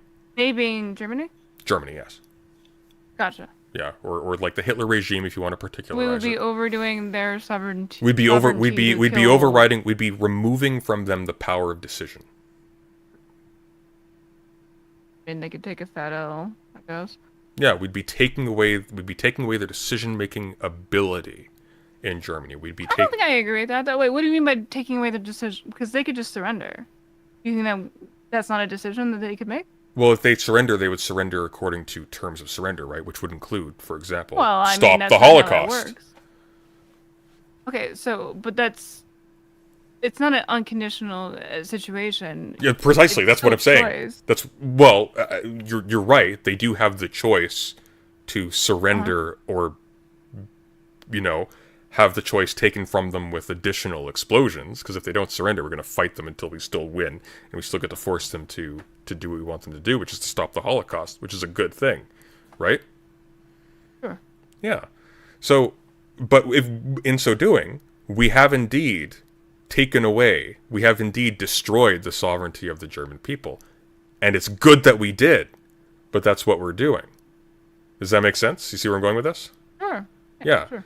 So, similarly, we can say, as just a trivial fact, maybe if right is too morally loaded, how about they have the decision-making capacity?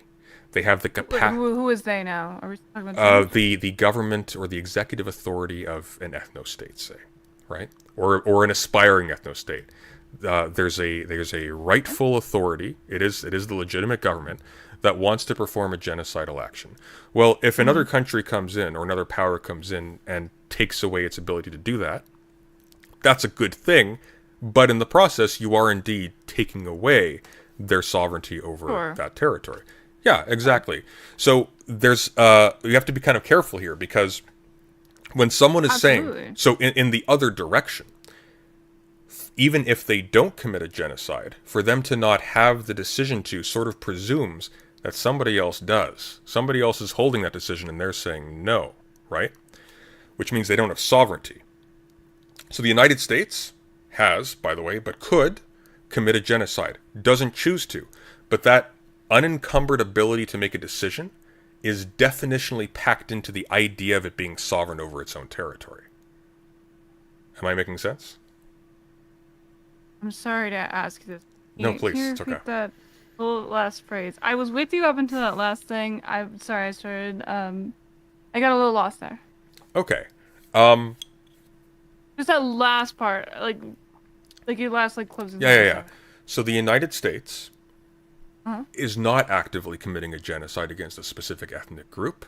That's actually a contentious statement depending on who you're talking to, but let's just play with that for now. There's not a final solution thing going on. Yeah, but it does have the quote-unquote decision-making authority to do so if it wanted to. And what you would appeal to if you wanted to stop it would not be a mechanism internal to it where you can legally say, hey, no, you can't do that. Oh, okay, hold on. You're saying it So you're saying the United States has a internal mechanism to do genocide? It's a that they bad don't example because do? you have constitutional protections against that in particular. But if Right, so I wanted to clarify your if by position. way of the Constitution was amended to allow this, and then a rightful authority made the decision to carry this out, you would not appeal to the decision-making authority, or you would not appeal to the lack of decision-making authority to counter the genocide. You would fight the genocide by force. You would go to war with the state. There would be an escalation to that level because. Okay, so are Yes. you trying to use the United States as an example, and who are they fighting? Like, I feel like this is. I understand kind of generally what you're saying, Yeah. but like I feel like I'm a little confused on what your main point is. Like, I understand where you're trying to go with this. Like, I'm not trying to. The point I'm Yeah. getting at is that there is a very good Uh-huh. theoretical reason to say simultaneously that genocide is very bad. A state that performs genocide What? should be fought tooth and nail to prevent it from doing Right, so. absolutely. But that a condition of sovereignty is that they had the choice to begin with, right? So it's like you're not free unless you have the choice to make bad decisions as well as good decisions. Wait, so you're not free unless you have the choice to genocide some bitches? Well, you're not free to genocide some bitches if you're not free to genocide. No, some but like you bitches. have the ability to, right? Like I'm just trying to ask you what your position Well, is. at a certain- I think I'm a little unclear. Yeah. Well, at a certain Go at a certain level of analysis in global politics, the ability is the right. So when we say you've heard the definition of a state being the state is a monopoly. Sure. The state is that which has a monopoly on the use of So, legitimate. like I was with you until you just Yeah, made that I'm leap, trying. I feel like. Okay, so I'm trying to clarify. Go ahead. Okay, so you've heard the Max Weber definition of a state. The state is that which has a monopoly on the use of legitimate physical violence, right? You've heard that before. Yeah. So As a definition, yeah, sure. sure.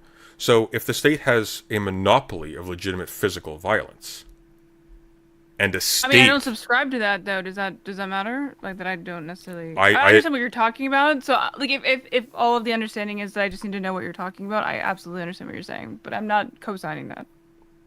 well, I'm not either, but Is that fair? I've got reasons for that. Gotcha. Okay. Gotcha. Yeah. So I'm sorry. no, it's okay. So, if that definition is sort of widely taken up, and the state is defined by having a monopoly of legitimate physical violence, and a state engages in genocide and remains a state, there's an implication baked into that. Do you understand? So it's like legitimate physical violence is being used towards a genocidal end. Now, the reason why I don't abide by this definition is, first of all, I don't think that definition of the state is very satisfactory for other reasons. But in addition, Yeah, I agree with the definition. yeah, And tenuous, at best. yeah. So.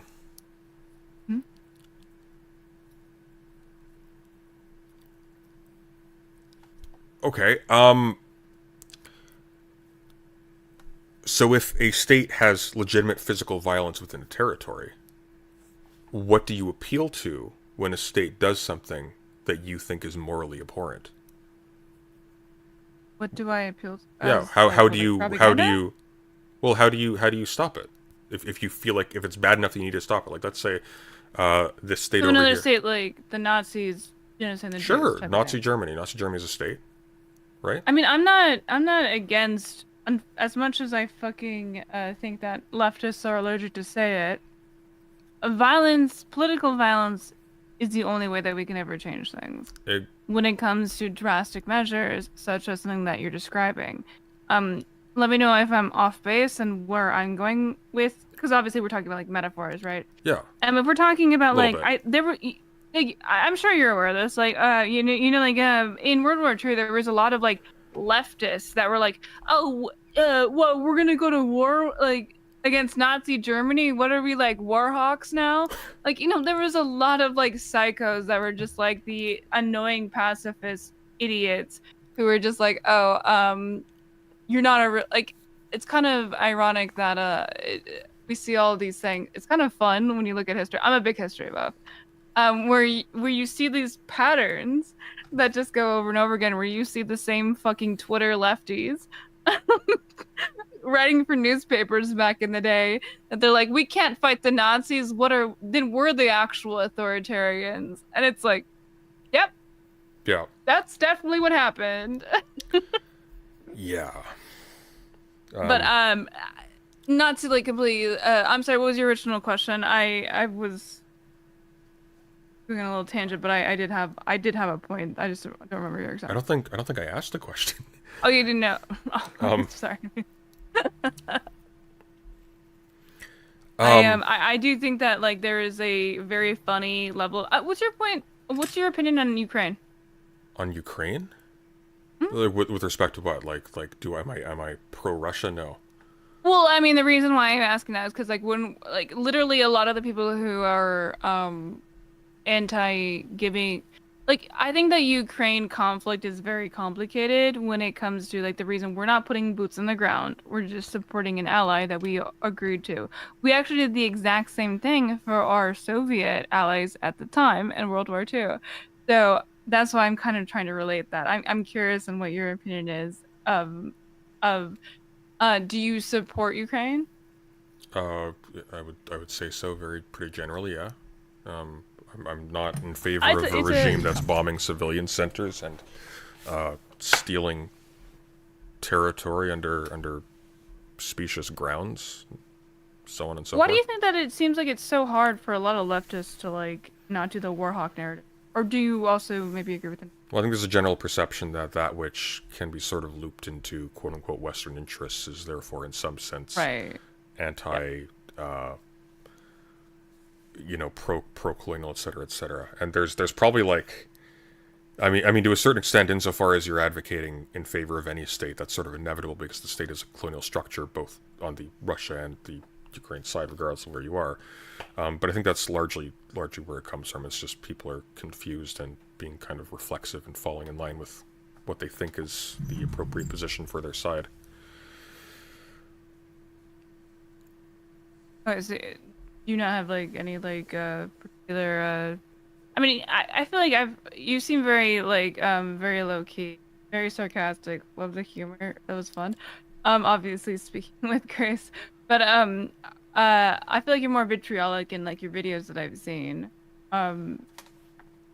How do you feel when it comes to having actually let me ask this. Maybe this is a better way to frame this. Do you feel like you're more in like the debate space? Like, would you consider yourself part of like, I guess, like BreadTube? I'm not sure what that means, to be honest. I don't either. Well, when I think of BreadTube, I tend to think of like some of those video essayists that got started a few years ago, like H Bomber Guy, Jesse Gender, people like that. I'm definitely not like in any way associated with them, even though I like some of their stuff. I'm politically aligned with them on a lot, not on everything, clearly. So like in the sense that I'm like a leftist YouTube creator, sure, I guess, if that's what that means. Yeah. I'm not familiar with the space, so like please, I'm not trying to like do prop. Like, okay, so we were talking about I'm sorry, I'm doing a little ADHD brain, but I'm so curious because I've known of you for a while, but like not ever really known anything, and I have to ask when we were speaking of my gosh, alright, what is it? Professor Flowers. Yes. You guys friends or enemies? Are we friends? No. I mean, do you guys like associate? I feel like not very familiar with like I defended her position because I thought there was merit in the argument that was being misrepresented in her conversation with Vosh. And we had I think 2 off-stream chats in that time, and I talked with her once beforehand, getting some clarification. But I also called her an idiot in my debate with Vosh, and she didn't take that too well. So we're not on speaking terms. Did she like personally message you or something? Nope. She just blocked me on everything. Oh well, that's easy. It came out again in her her big post-mortem of the whole Vosh issue when she made that big long video. What she talk shit about? Not in so many words. She did attribute words from the transcript to me that were actually said by Vosh, which made me look like I was making I saw that. making some comment about a relationship between intelligence and race, I think, if memory serves. It was bad. I don't have any particular hard feelings towards her, but in answer to your question, no, we are not friendly. You're not friends. Gotcha. I'm not hostile to her, but what's your opinion of not so erudite? Not so erudite? Huh? She's aptly named. Enemy? I really like her, so I'm just asking. I think We're gonna be best friends. I need to know your positions. I think she's an extraordinarily disingenuous and not intelligent person, yes. You think she's disingenuous? Why? I think she started her YouTube career being extremely disingenuous or outright deceptive about her credentials in order to puff up her credibility with respect to questions of psychology, mental health, sexual health, etc., etc. And I think that's pretty unforgivable for someone who, especially someone who's trying to practice in the field.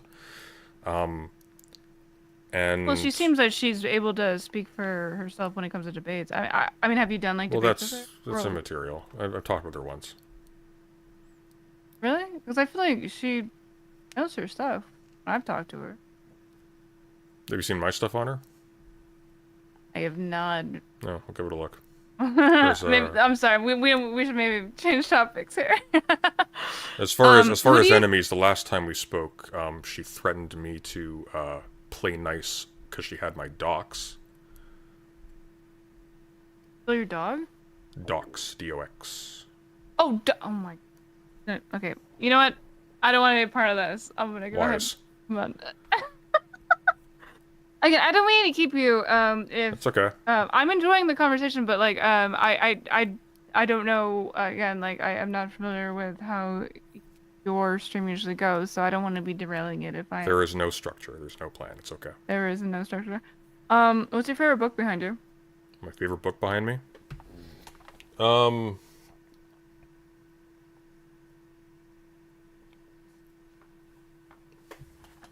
like this one.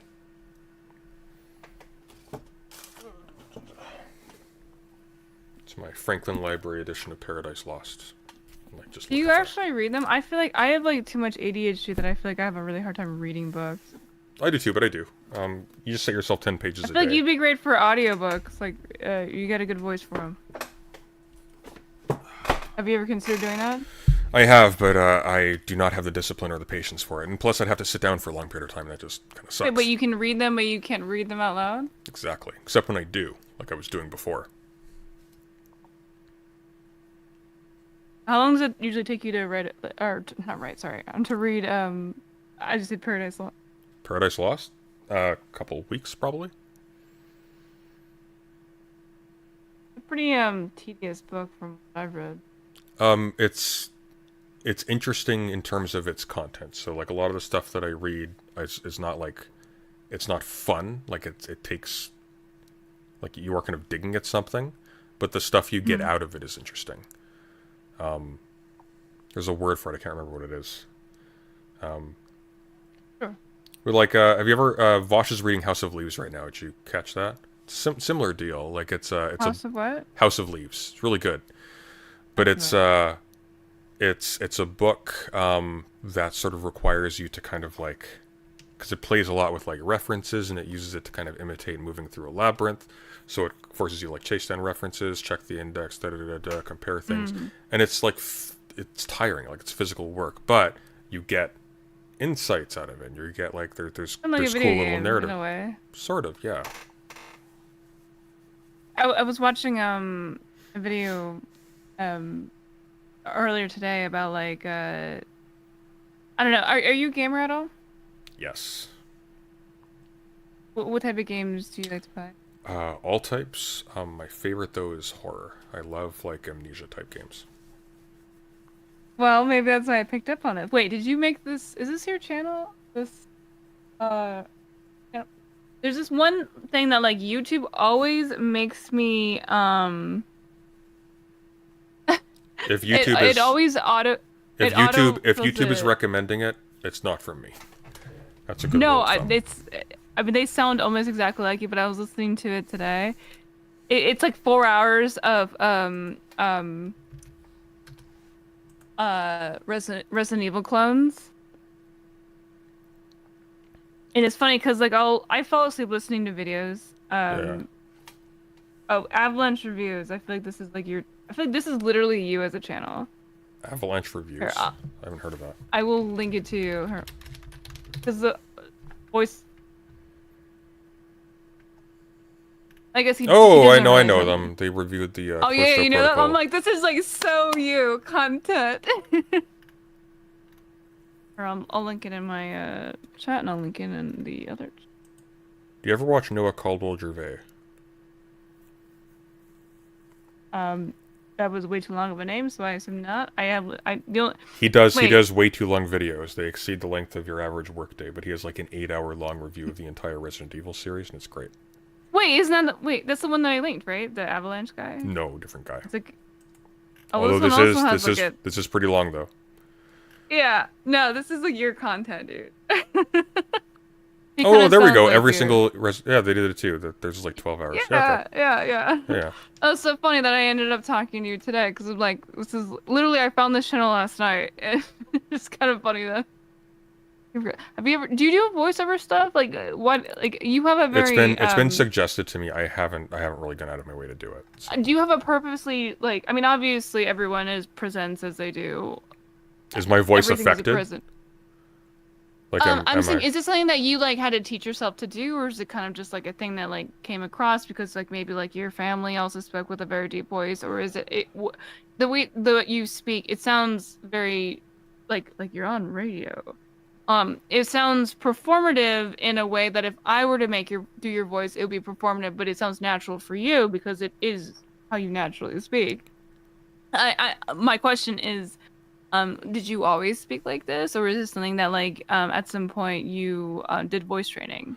I didn't do voice training. Like a trans person or something that, like, you know, like, they. Yeah, I didn't do voice training. I have more or less always spoken like this, but I've definitely conditioned myself to do some things and avoid other things based on like the medium. So like I will project in a particular kind of way because first of all I know I can do it for a long period of time without like losing my voice. I can enunciate fairly clearly. My lower jaw's too short, so something I had to work with a lot growing up was figuring out how to not like slur my words deliberately. So a lot of how I speak sort of is working around that. Stuff like that, yeah. But like, is it affected? Not really deliberately. Well, I'm It's asking kind of like something that when, happened like, at what point, like I assume, like, is this something that, for example, just to give like a very broad, like reason of what I'm asking for as a response is like I recently started to get into the online community when it comes even on Twitch because I want to get better at my communication skills and being able to get my points across. It is something that I put effort into wanting to change for myself. I wonder for you, was this something that you like very purposely? And maybe my cadences are not being well right now. I'm not saying this as any bad thing. I'm just asking, like, No, that's fine. if You're all somebody good. wants to sound like you, like, is this something that you think that the average person can do, or like, did it take years? Is this something that at some point in your life you just? Well, with my vocals, like, Wicked Supreme actually tried to do an imitation of me as a joke. He couldn't get deep enough. But in terms of like speaking clearly for the mic, yeah. Do you think you have a deeper voice than Vosh? Slightly, ever so slightly. I do think you do probably have a little bit slightly deeper voice, but We're close. Alright. He actually looks like my But- brother, which is odd. We might actually, there might be some genetic commonality. how tall is there. your brother though? Tall. Taller than me. Dwarfs me, actually.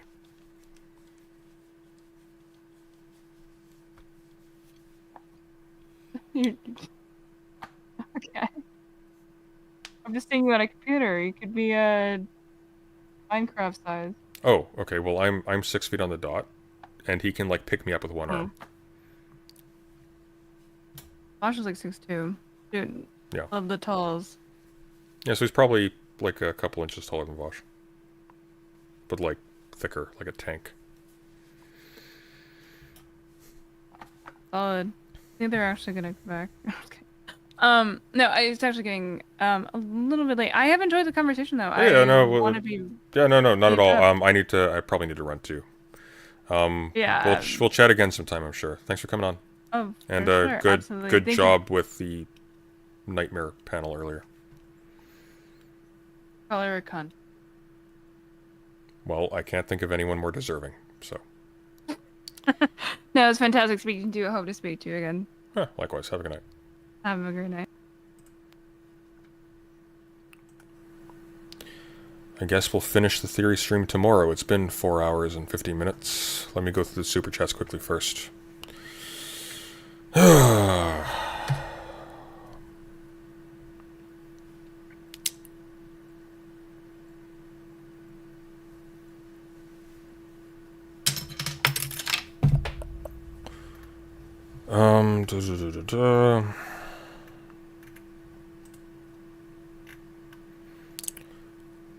Thank you, Brooks, for the $10. I was worried we would be doing theory tonight. Thanks God. Can you elaborate your relationship with Destiny? No. Also, we did theory earlier. I did like an hour of it. Missed opportunity to pull out a book title. I don't care for Destiny. We'll do some more tomorrow. Or I guess we won't do it tomorrow because I have a dental appointment, but we'll do some soon. Thank you, Win, for the $20. I've been trying to super chat you for like half an hour and I can't figure out what words YouTube didn't like. I have a book recommendation in the book channel in the hobbies section. Let's take a look.